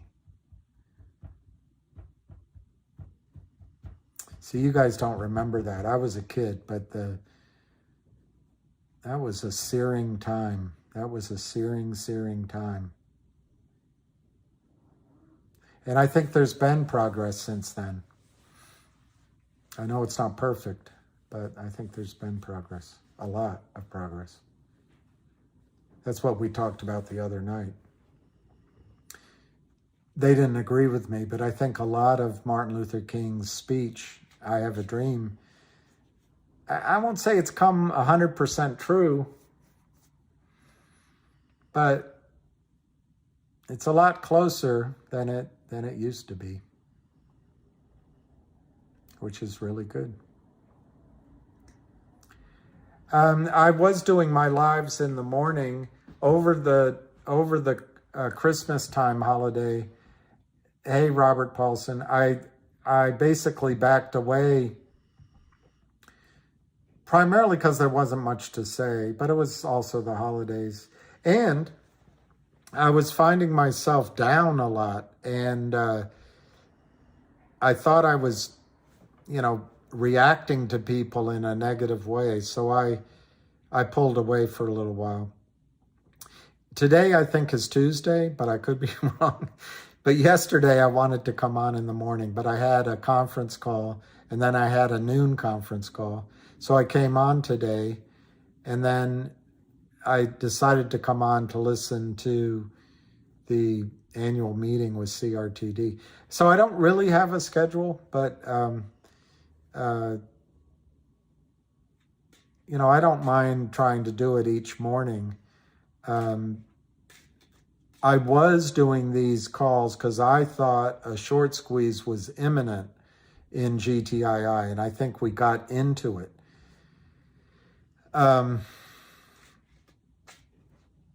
Unfortunately, when the stock got crushed, I had an account, a client of mine that used to teach me. He was purely a technician. He didn't care what was going on fundamentally with the stock. He only looked at the charts. He didn't want to hear anything else. And he had a very limited number of companies he would trade. I would try to talk to him. He just didn't want to hear it. But the one thing he taught me about charting is that time is really destructive to any trade. You know, so in other words, it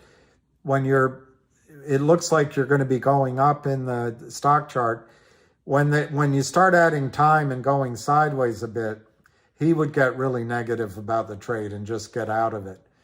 And so I kind of felt like that's what happened with GTII after we got crushed. I didn't see that was going to happen. So I was wrong about that.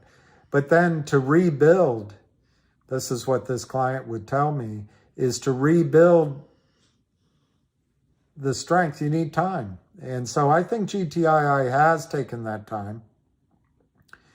I don't know if it still needs more in a significant way or not, but I think the last few weeks of trading, GTII has regained some strength.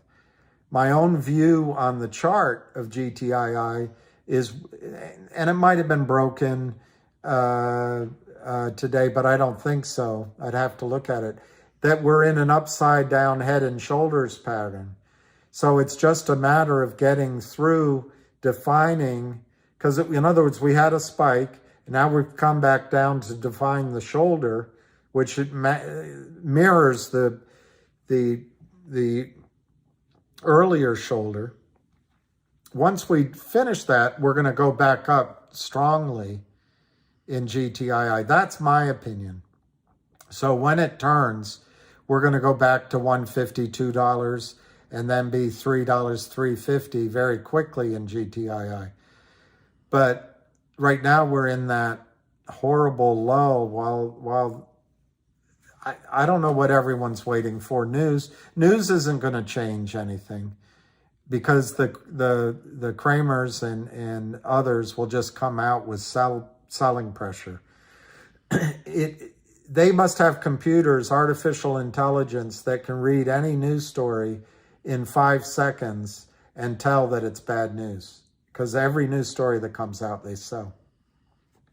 But having said that if it is an upside down head and shoulders pattern, that's a pretty powerful pattern that you're going to get upside movement. And my experience of charts and everything is lots of times the move happens without any news. You don't know why it moved. You know, I used to have a client that would call me, Bill, this is Lily. Can you tell me why the market is down 200 points? I would just say, you know what, Lily, I don't know. You'll read about it in the paper tomorrow morning. They'll have a reason for you. And she would laugh. But the fact is, sometimes moves happen before the news or in spite of the news, or, you know, you don't know the reason why. And I think that's coming to GTII. Hey, Simon. Anything new on MMTLP? I'm learning today a little bit. I'm learning a little bit about MMTLP today. I guess the two things I learned, one, there aren't really any lawsuits that have been filed. It's just, you know, major ones. There's been individual filings, but not some sort of class action albatross. I learned a couple of days ago, I think from Richard Kay, but he could correct me if I'm misquoting him, that there might be trading starting as soon as January 20th in MMTLP. I'm not optimistic for that myself. I also understand, we listened earlier to Wes Christian's call. I understand that the four main investors started something called Foursquare. So they started some sort of, or they had an LLC that's paying to hire Wes Christian to go after the fraud in MMTLP. But I just went through it. I won't do it again. But I just went through a long-winded option that just seems so clear to me. I think I told this story to a friend of mine, and I might have said it on one of these calls, but years and years ago, a woman I was dating had a proclivity to extracurricular activities, and I was in love and I was crushed. She was somewhat older than I was, you know, blonde, blue eyes. I don't know, whatever I was thinking. And whatever she had done was too much. We broke up, and it was killing me. Couldn't sleep, couldn't do anything. She was out with all manner of distractions. But then I don't know, after a week or two or longer, who knows, she came back. And of course I had relief, and we went out and we started really hot and heavy again. But it didn't take too long for the patterns to reappear. And I forget the issue, and it doesn't really matter. But yet again, something showed up, and it hurt me so much. And I didn't get upset. I in my own way, walked away. And I think I am remembering what happened. It wasn't the greatest thing. And anyway, so the next day or a couple days later, I was talking to my mother. She saw that I was down and just so depressed, and I didn't want to talk about it. I didn't want to admit it. And anyway, I brought it up, and I said, well, Susan did this, and this is and Mother always won for the tough love if it involved you, not if it involved her own life. She listened, and she just said, well, what's new? Did you learn something new? That's what she did before. What's new about the experience? And I remember being mad, but that's how I see it with MMTLP. You know the system is selling fake shares. You know that these shorts corrupt the price discovery. You know these shorts fail to deliver. So what's new that everyone's discovering in MMTLP? What's this fascination with let's get lawyers and let's prove it and let's only enter into facts what we can discover and the rest is all speculation. We know what's going on. We know it. What's new? What's the new thing we're learning? We know what the shorts were doing. So anyway, I think the answer at MMTLP is so blazingly obvious. Every single party in the nightmare has a benefit from sitting around a big table, smoking a peace pipe, and solving the problem together and getting it done within 2 weeks. It's going to cost a lot of money, but it's going to cost a lot of money anyway. And I don't think they have any way of making this inexpensive. It's going to be bloody expensive.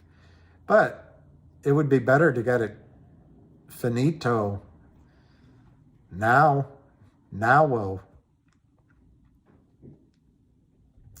Well, Christian Lapriore, that's a nice name, Lapriore, the a priori. Her case isn't for monetary damages, it's for trading to open up in an accounting. I loved that when I listened to her. I loved that she was focused on opening up trading. I think the accounting is going to be it's irrelevant. Each broker-dealer has an obligation to settle up with you. So the system will resolve that, because they have to do it system-wide, each brokerage house. The problem with opening up trading now is you can't recreate what short squeeze would have happened. You can't do it. You might get a facsimile of a short squeeze, but it won't be the same. And if they open up trading, it'll be a limited market. They might limit it only to closing positions. All of that, it's all better than where we are, don't get me wrong. But to me, the more lawyers are involved, the less likely brokerage firms are going to want to go that route unless they get signed releases from everybody participating. Because the benefit to settling is you settle it. But if you open it up for trading and people are still pissed off, they're going to sue. So you got the worst of both worlds from the standpoint of the brokerage house. You opened it up to take the biggest loss possible, and you still are subject to lawsuits. So I think they got a real conundrum on their hands. Simon, I'll let Herman Hartner answer, but I don't think you're going to be screwed on MMTLP. Yeah, burning the candle. Christian La Priore, I agree with you.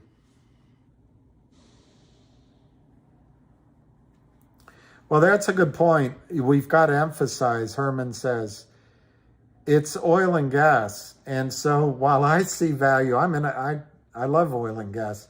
I see value there. You got to emphasize. I've got to tell you, oil and gas busts all the time. You get all excited, you raise the money, next thing it's not worth anything. So that is a risk.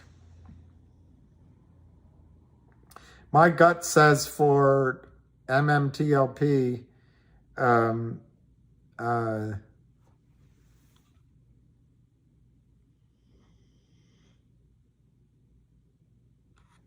no, CRTD's not going to do a reverse split.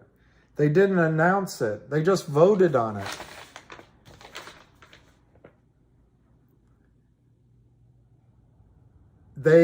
Number 3, to approve an amendment to the company's articles of incorporation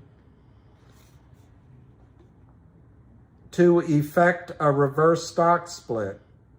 The vote was 15,798,941 votes for it, and I didn't write down how many were against it. So it passed.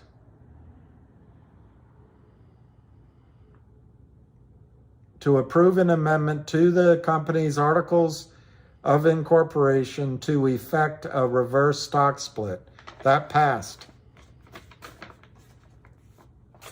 It's more definitive as I read it out loud than I expected. But I don't think the company has any intention of doing a reverse stock split. That was just, as I understand it, in the documents when they filed it with the SEC a few months ago in preparation for the annual meeting.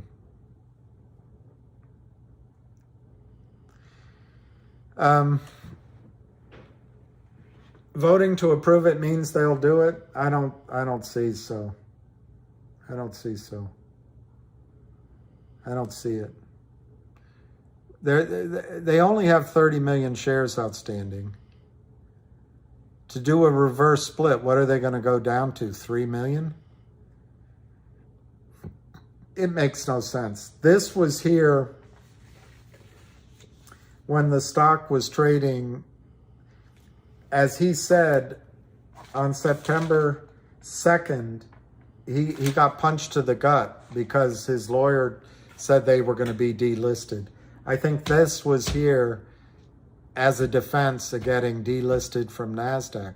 But in the meantime, the stock, because of strong investors and, good leadership, the stock went well over $1. So no, I just don't see that at all as happening.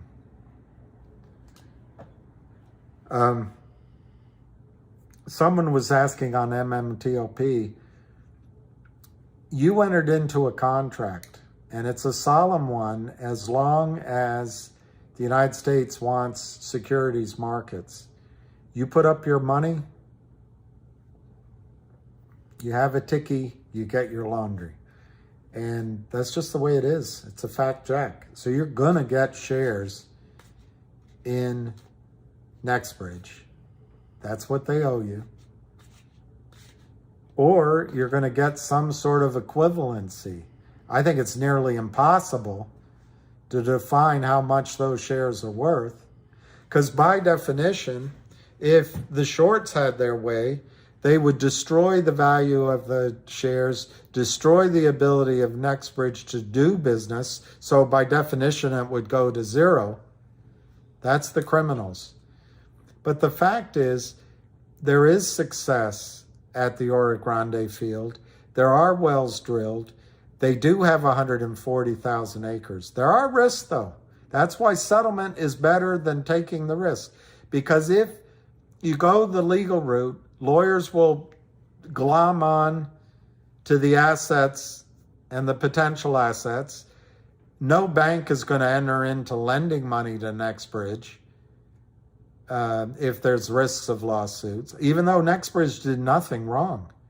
The criminals are the market makers, the short sellers, the prime brokers that represented the short sellers, and you start to get into a gray area about your own broker-dealer.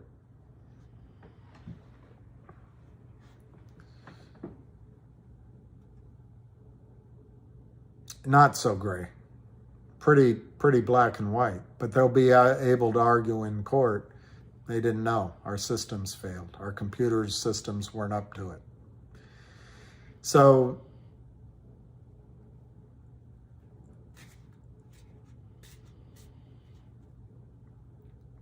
I forget who I'm answering.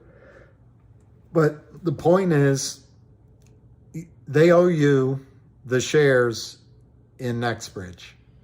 And if it goes the legal route, the legal fight will be about two things. Who owes the money and how much money? That'll be it. And you'll pay the lawyers and you'll spend 2 years, 3 years, 4 years to find that out. Well, going back to my question, what are you going to learn new? You might learn the specific name of a short seller, but how does that change your life?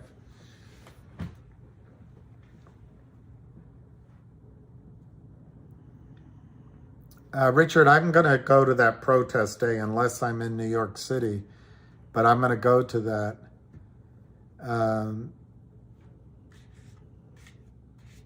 Herman Hartner, Herman, I wish this isn't, I'd love this to get over with.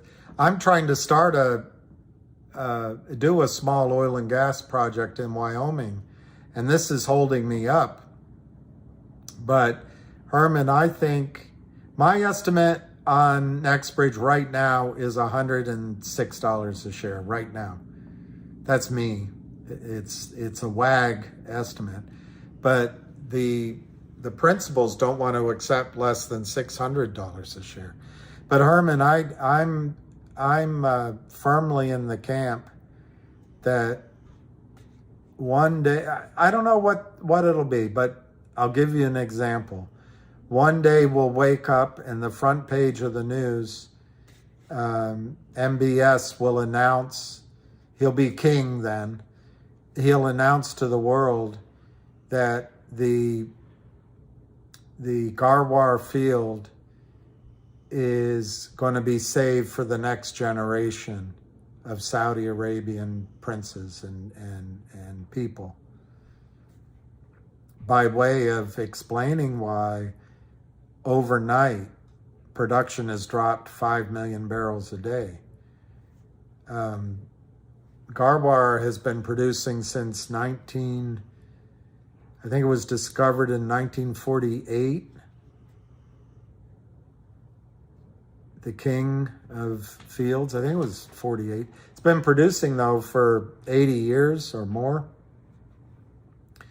And they're stretching out its life by flooding the special K zone with, I'm going to get it wrong, but I want to say it's 20 million barrels of sea oil a day, might be 25 million, to get 5 million barrels of oil coming out.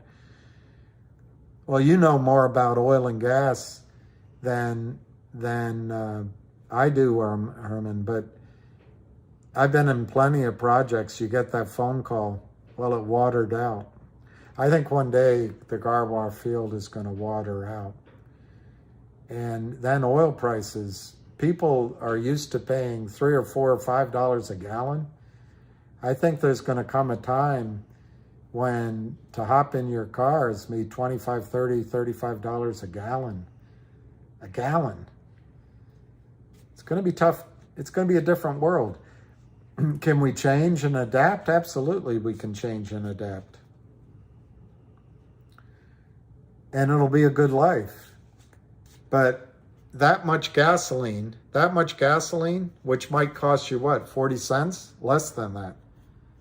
That much gasoline, pour it in a tank, assuming there's a minimum amount of gasoline in that tank. You can fill that car with 4 or 5 people, put a trailer on the back, and haul that dining room table and sofa up to Capitol Hill for $1.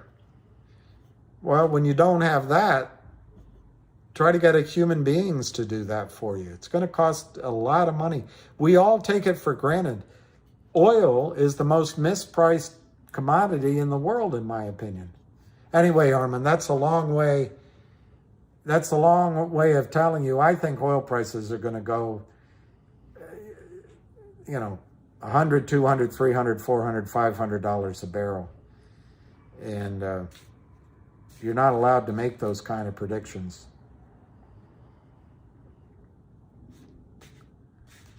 Well, I think we have to, I think we're going to make, I don't know, Simon, I don't know which stock you're talking about, but I think if you're talking about MMTLP, there's really a good chance that you're going to make a lot of money. Now, lawyers are going to try on the other side to convince, if it goes the legal route, they're going to try to convince that the value is less than $3 a share. So, you don't know what's going to come out. But in MMTLP, well, Chuck Norris, I don't know. If you have it in your account, I'm not sure you're going to be able to sell it. I have some sort of entry in my account, but it's not anything I can sell. Tuck T. I'm just trying to, it's a small deal.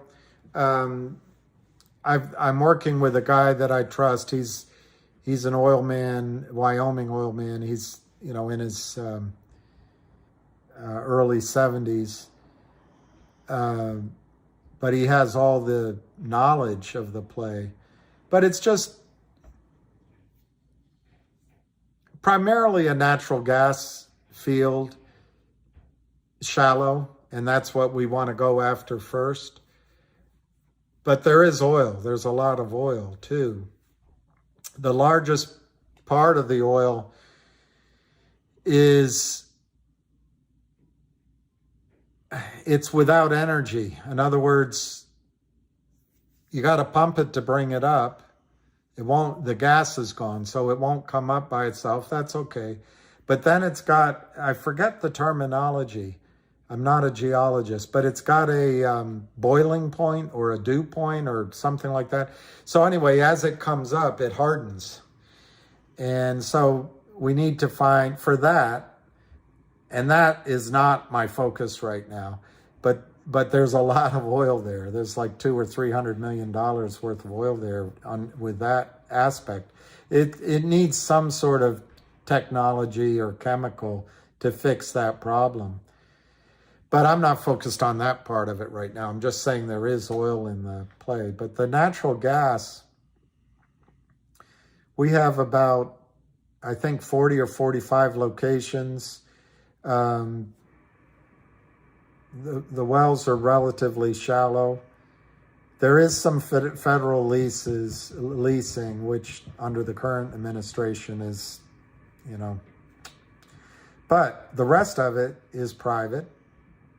And we've got about 6 or 7 oil wells that need various levels of reworking just to get the cash flow up. It's basically been a orphaned project, but that would bring up the cash flow to, I forget, I don't have it in front of me, something like $2 million a year. But then we have about 40 or 45 gas wells to drill, and we're very close to the gathering system. So anyway, that's that project, to build the cash flow and get going. But what excites me the most about this guy is he has about 20 prospects throughout the state, and he hasn't told me where they all are. He's got the maps that he put together with a previous company, you know, back in a previous oil and gas boom. And then, you know, the cycles, it all cycles. Anyway, we could go buy leases, do a little bit of seismic, and then either farm out the projects or drill them ourselves. And that's the part that gets my juices going. We would start with probably 5 of those prospects, lease them, and try to get the majority of the acreage leased. And then he already has apparently in most of them 2D lines. So I'm unclear. See, this goes to where you know more than I do. I always say, well, why don't we do 3D seismic? And the answer always comes back to me, well, it's not going to really make a difference. We have 2D. We kind of know where it is. So I don't know. I always like the better tool, but there's an argument that if you're drilling shallow, the 3D is not going to help anyway. Anyway, it's not going to take a lot of money to get started. And then I'm intrigued by the idea, believe it or not, of people have offered me shell companies to buy, because this is just where I would start in Wyoming, and then I would try to, there's a couple of other places in the country to get much bigger. But I want to get the cash flow going first. I want to have good, solid cash flow. Anyway, and I want to go through his memory of places, you know, while no one's up there. There's very few people up, competition. There is some, but not everywhere. Anyway, I'm intrigued by maybe starting something on upstream and getting investors to participate on an even basis with me, and maybe distributing dividends through blockchain or something. But I don't know enough about it, so I'm trying to learn about that. But I'm really interested in doing it because I think the future is going to be resources, water, food, the basics that we've ignored for a long time. Technology is huge. I mean, I'm doing this talk with you guys over this amazing technology, but at the core of it, we still need to eat, drink, stay warm, drive, transportation, all of that. So anyway, that's not a very specific description, but it's something that motivates me. I'd be really excited to do. What is EFTG, gravity flyover? Herman, there's a project, there's a guy, he lives here, but he's got projects down in Louisiana, primarily Louisiana, but I think he goes over a little bit into Texas. And but mainly the prospects he showed me were in Louisiana. But anyway, what he's got is this Soviet technology, magnetic technology that you fly over. And as he describes it to me, it can't really tell you for sure if the oil's there, but it for sure tells you the oil is not there. And it really intrigues me. 3D, I think, is the best. And anyway, we have a salt. He has a salt dome in Mississippi to drill up. I raised money for that one, for a similar project one time. That's fraught with risk, but it also has massive upside. Anyway, I just want to get started. It's all set up, ready to go. The cash flows initially wouldn't be huge, but it'd be enough to have the team out there. And no one can short it. No one can short it.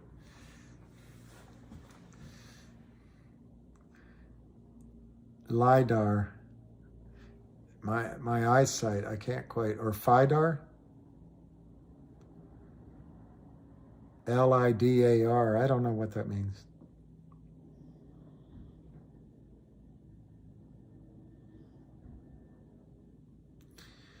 Well, in New York, do they allow drilling at all? I thought they've limited it.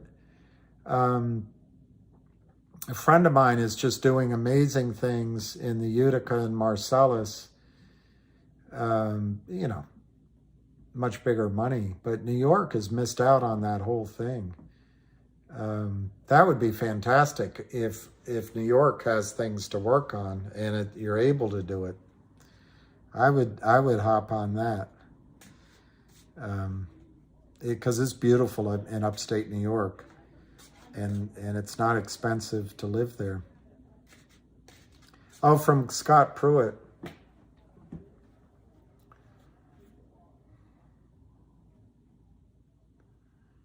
DC, it's all over, guys. JF sold us out. LiDAR scanner can detect natural gas. Maybe that is it, David. I'm trying to remember what he called it. But anyway, I'd like to pursue that as well, David. I think that could be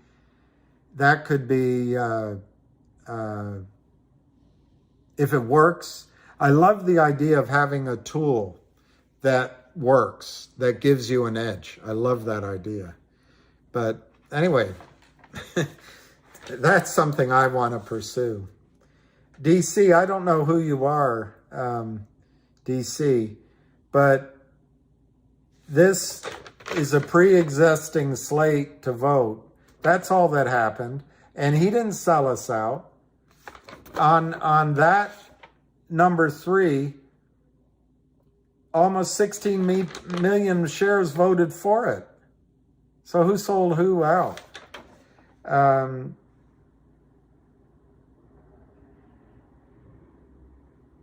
I think this is poorly written.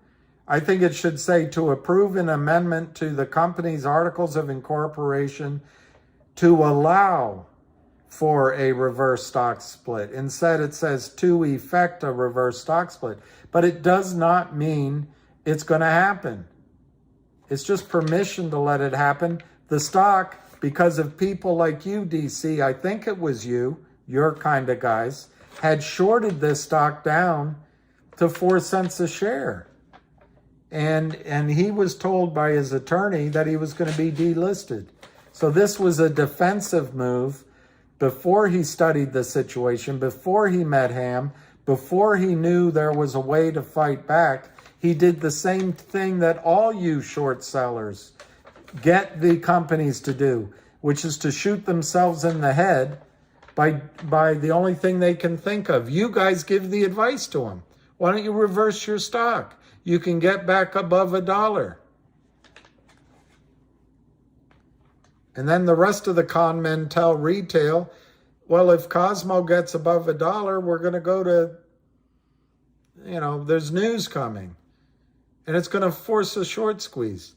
That's, that deception and misleading behavior, respectfully, because I don't know which side of the field you're on, DC. But DC, that kind of behavior is all the short sellers.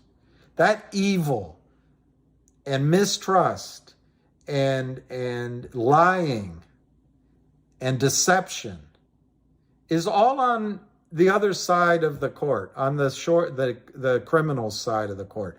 It's not on Jeremy's side. Jeremy's not. GTI is, and I've been involved with these companies.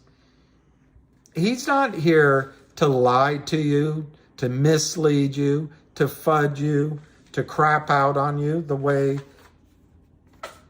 COSM did and all the shorts do. So I don't know, DC. I don't think Jeremy Fromner has sold anyone out. He came on the call, DC, and he said, and I'm paraphrasing, but I'm quoting him. He said the OG collection will be distributed via Upstream.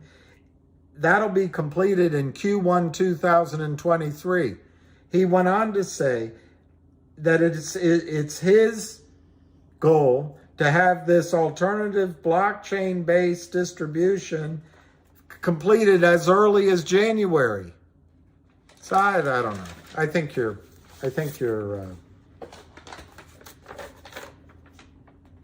I don't know. You can read the news story your way. I'll read it my way. But I think it was an exceptional call. And not only do I not think Jeremy Frommer sold us out, I think he's the one out there fighting for us. So you can hitch your ride to vague criminals and vague fudsters. I'm going to hitch my ride to somebody that's showing leadership, has skin in the game, and is making things happen. And I'm not trying to pick on you, DC, because I don't know which side you're on. I'm just saying where I'm coming from on this.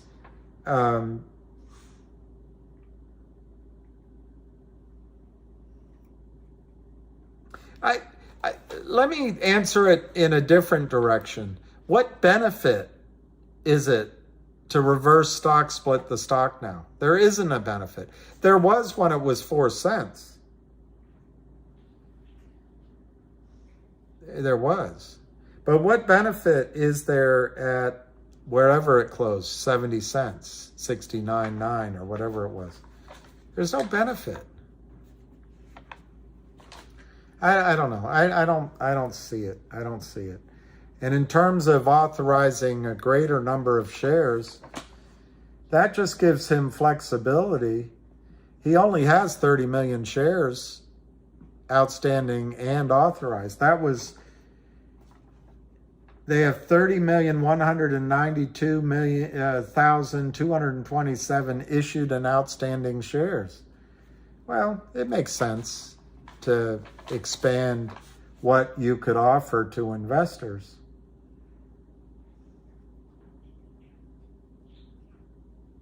No, I don't know. I've listened to his speeches. He's a SUNY Albany graduate. He knows the back office is cold. He ran a prime broker. He has a long history of experience. I just don't. He's not going to be fooled by Wall Street. You could argue, well, was he fooled by the Lynn Partners initially? I'm not sure he was CEO when that happened. I think he was CEO more recently than the financing that the criminals at the Lynn Partners put out. But his talk today, his talk in front of Wall Street people about the issue and fighting for the issue, the hiring of West Christian, going to upstream, hiring Sharon Tell. I just don't see it. I just don't think he's selling it out. How many shares does Framner hold?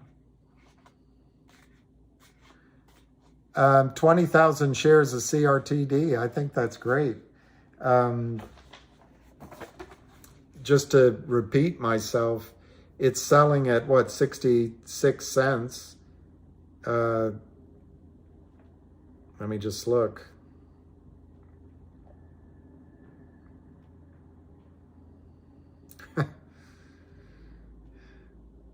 No, 69 cents. 69 cents. You get 33 cents. You can quibble about what it's actually going to be worth. 33 cents distributed in the OG collection as a separate entity, which could cause a short squeeze. And you get $3.33 to acquisition value, your acquired per share in GTII stock, which could cause a squeeze. And there's 350 million naked short shares versus 30,192,227. And you've got a CEO that's fighting hard to kill the shorts. I don't know.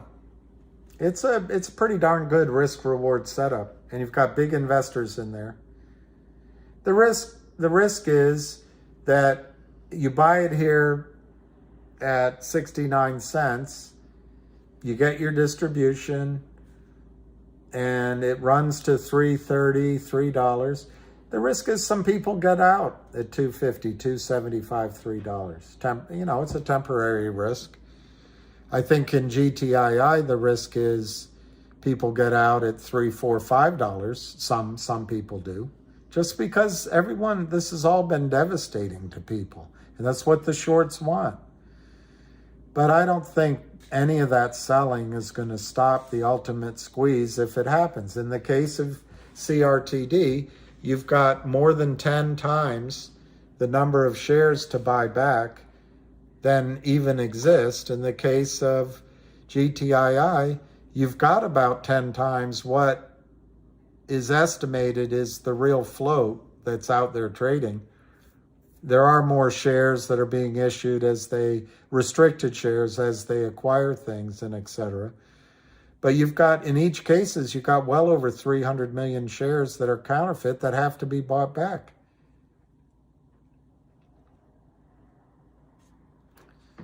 Yeah, you got to make a stand somewhere.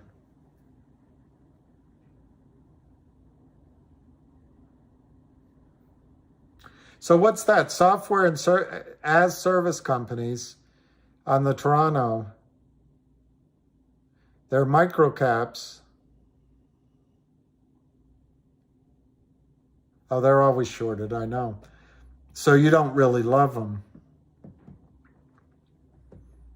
I don't know, Herman. Part of the reason I get so worked up, I raised a lot of money for oil and gas companies. At least in my mind, it was a lot of money. And over and over and over and over and over again, I watched the companies be destroyed. Good people, hardworking people, honest people, creative, just destroyed.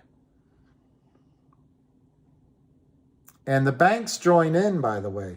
The banks want, I'm talking about not investment banks. I'm talking about like the Bank of Montreal, for example. They're all smiles, giving money to develop a project. But as soon as things start going south, they just want the assets. And it's really destructive. It's so disappointing. But anyway. All right, what time is it? My phone won't give me a time. I guess my battery ran out. Oh, there it is, 8:24. All right, I'll go 6 more minutes. And then I'm going to go walk my dog.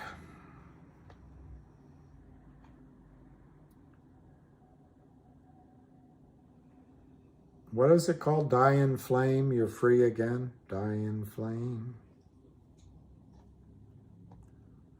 You're free again.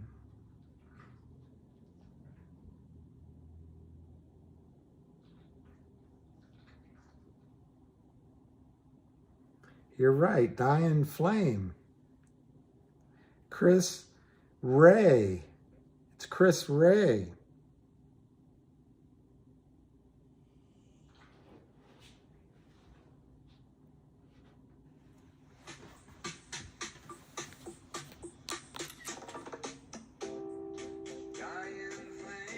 That's the one. Die in flame, you're free again.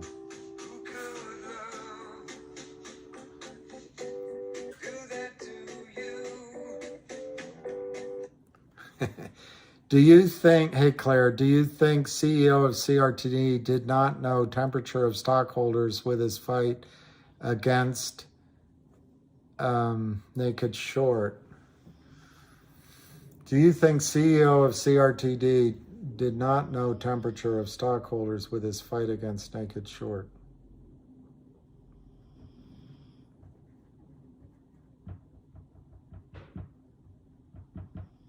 I'm being slow on the uptake.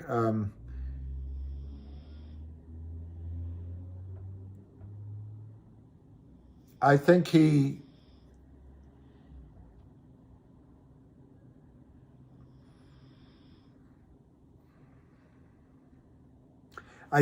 knows the temperature of his largest investors, which are aligned with you, by the way. I don't know what you're asking me in terms of the temperature of his stockholders. If you're talking about, they had 7 things, election of directors, there's not much temperature there. If you're talking about number 2 and 3, it doesn't look like the way the votes went that he misjudged his shareholders.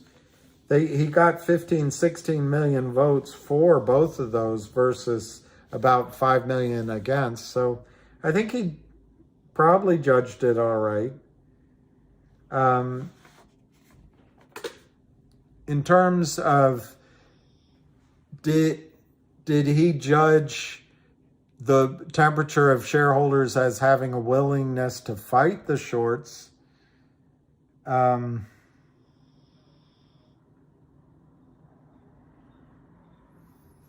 don't know. I think he read it correctly for a lot of shareholders, but I don't know. That's a lot of shares that he probably doesn't know. I don't know, Claire, how to answer your question. Oh, that they would vote with him. Well, that's interesting, Claire. I did write down 12, I didn't get the exact number, something like 12,960,000 voted for Jeremy to be on the board of directors. 2.6 million voted against him. And the next 2 directors each got over 13 million shares. And the final one also got 12.96. So it's weird. It's like he didn't quite get as much as two of the others, but it's so minor. I mean, if you round the numbers, all 4 directors got 13 million votes versus negative 2.5 million. If you just sort of round them. So I think he judged the temperature really nicely because everything passed.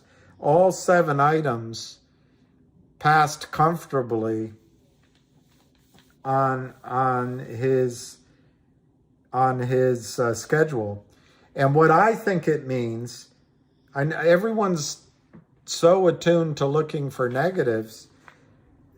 To me, I think what it means, it gives him the power to implement, it gives him the authority, how's that? To implement these strategies that he discussed that will be good for all of us, and I think will cause a short squeeze.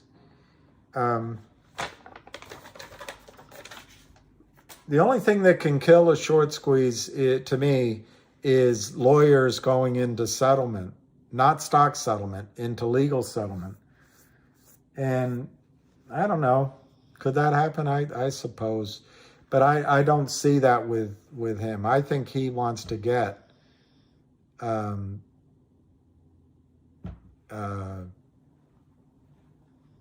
CRT, the Lynn Partners. But guys, at some point, I don't know what the stock price is.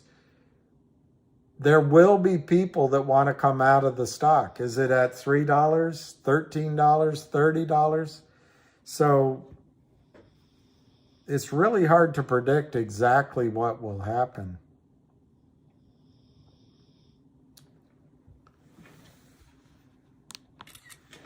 I'm taking a picture of some of your recommendations so I can look them up. Is Lou back in? I don't know.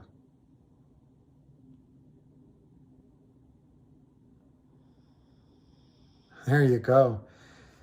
Son, I was thinking that maybe some of the shorts played with the votes. In fact, I was thinking that they may have manipulated even my votes. Not that I have that much, but and it might show up in these numbers because I had shown my code.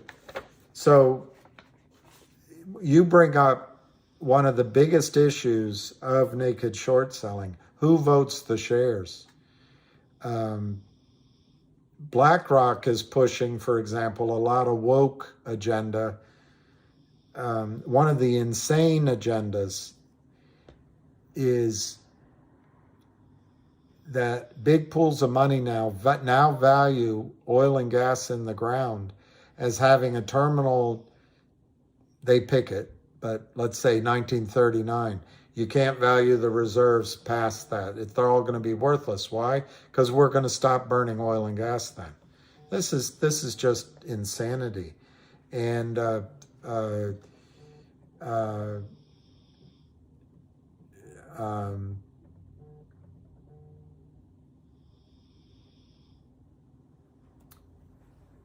that might be, a company like Blackridge might vote the shares that are in its management, under its management arm.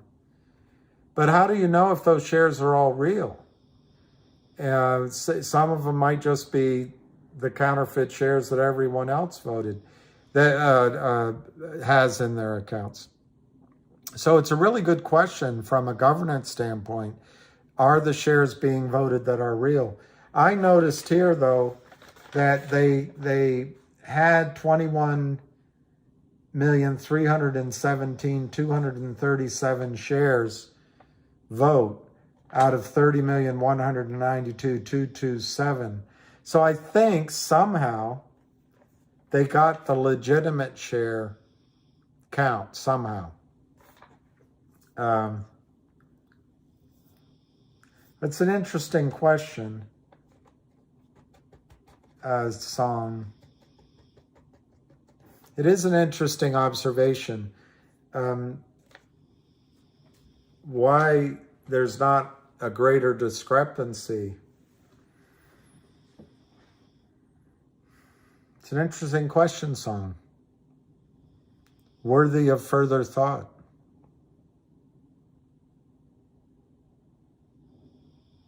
Pour point. Paul, that's it, the pour point. Thank you, Paul. Pour point is exactly what I was looking for. Pour point. And I know there's got to be a technology out there, because apparently, like lawyers down deep, they're really good. 6 feet under. Anyway, this oil is, I don't know, at 90 degrees or something, but when it comes up, I guess it's still the same temperature, but I guess there's less, I'm trying to figure out what would happen. There's less atmospheric pressure, so it coagulates. I don't know. It's beyond your see that I don't understand the whole dynamic that's going on. But it is the pour point. You're exactly right. I think 100,000 shares of DBMM is a worthy punt. I don't know a lot about DB coalesces. Thank you. Does it coalesce before it coagulates, or does it coagulate as it coalesces? Anyway,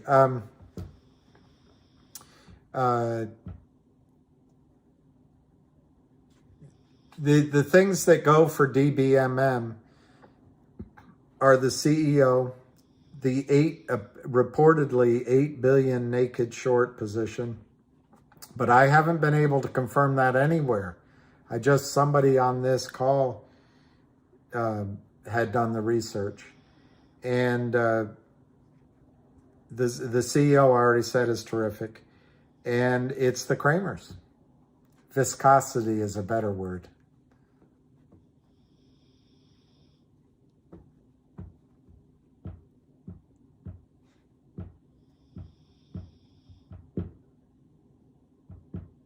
God does not play dice. Is that Einstein? Einstein? All right, I'm going to go walk my dog, I think.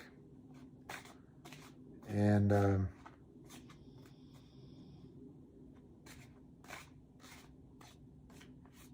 we'll see what happens. Don't be afraid. Don't multiphasic. Don't be afraid if these stocks start trading up again to take your original money off the table, or do something to trade out. I know the puppy, he's asleep right now. He's being so good. It's being so good. All right, Herman. It was great. I enjoyed talking.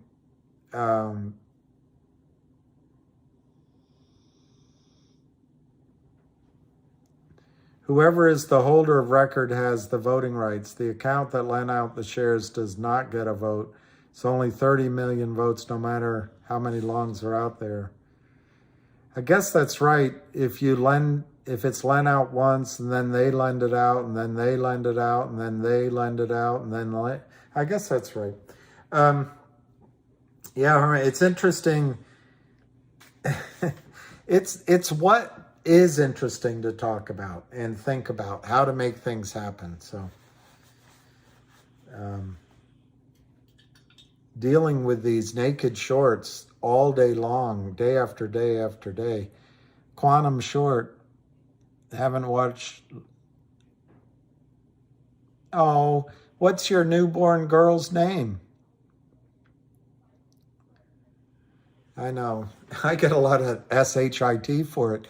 What's her name? Is her name Emmy? Well, that's what we want to do. We want to get an exchange going that's no shorting.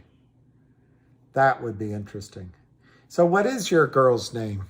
Well, you don't have to tell me, Quantum Short. I just realized that's private information. But I bet she's a sweetheart. I bet she's a sweetheart. Everly, what a great name. Everly. Like the brothers.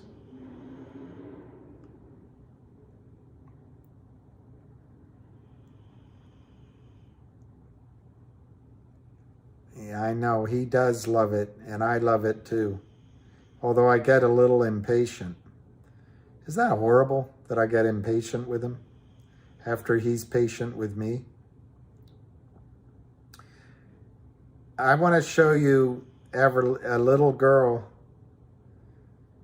not a newborn, but a little girl.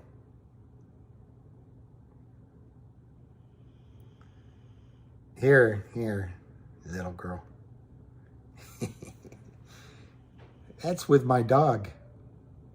Might be a little boy.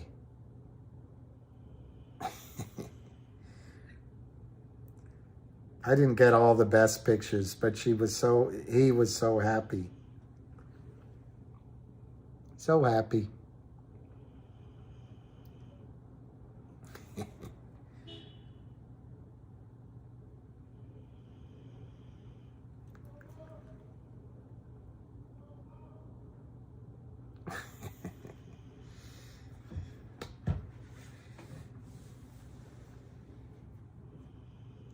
I know, they always love you, and he's asleep right now. I wonder why he's not complaining.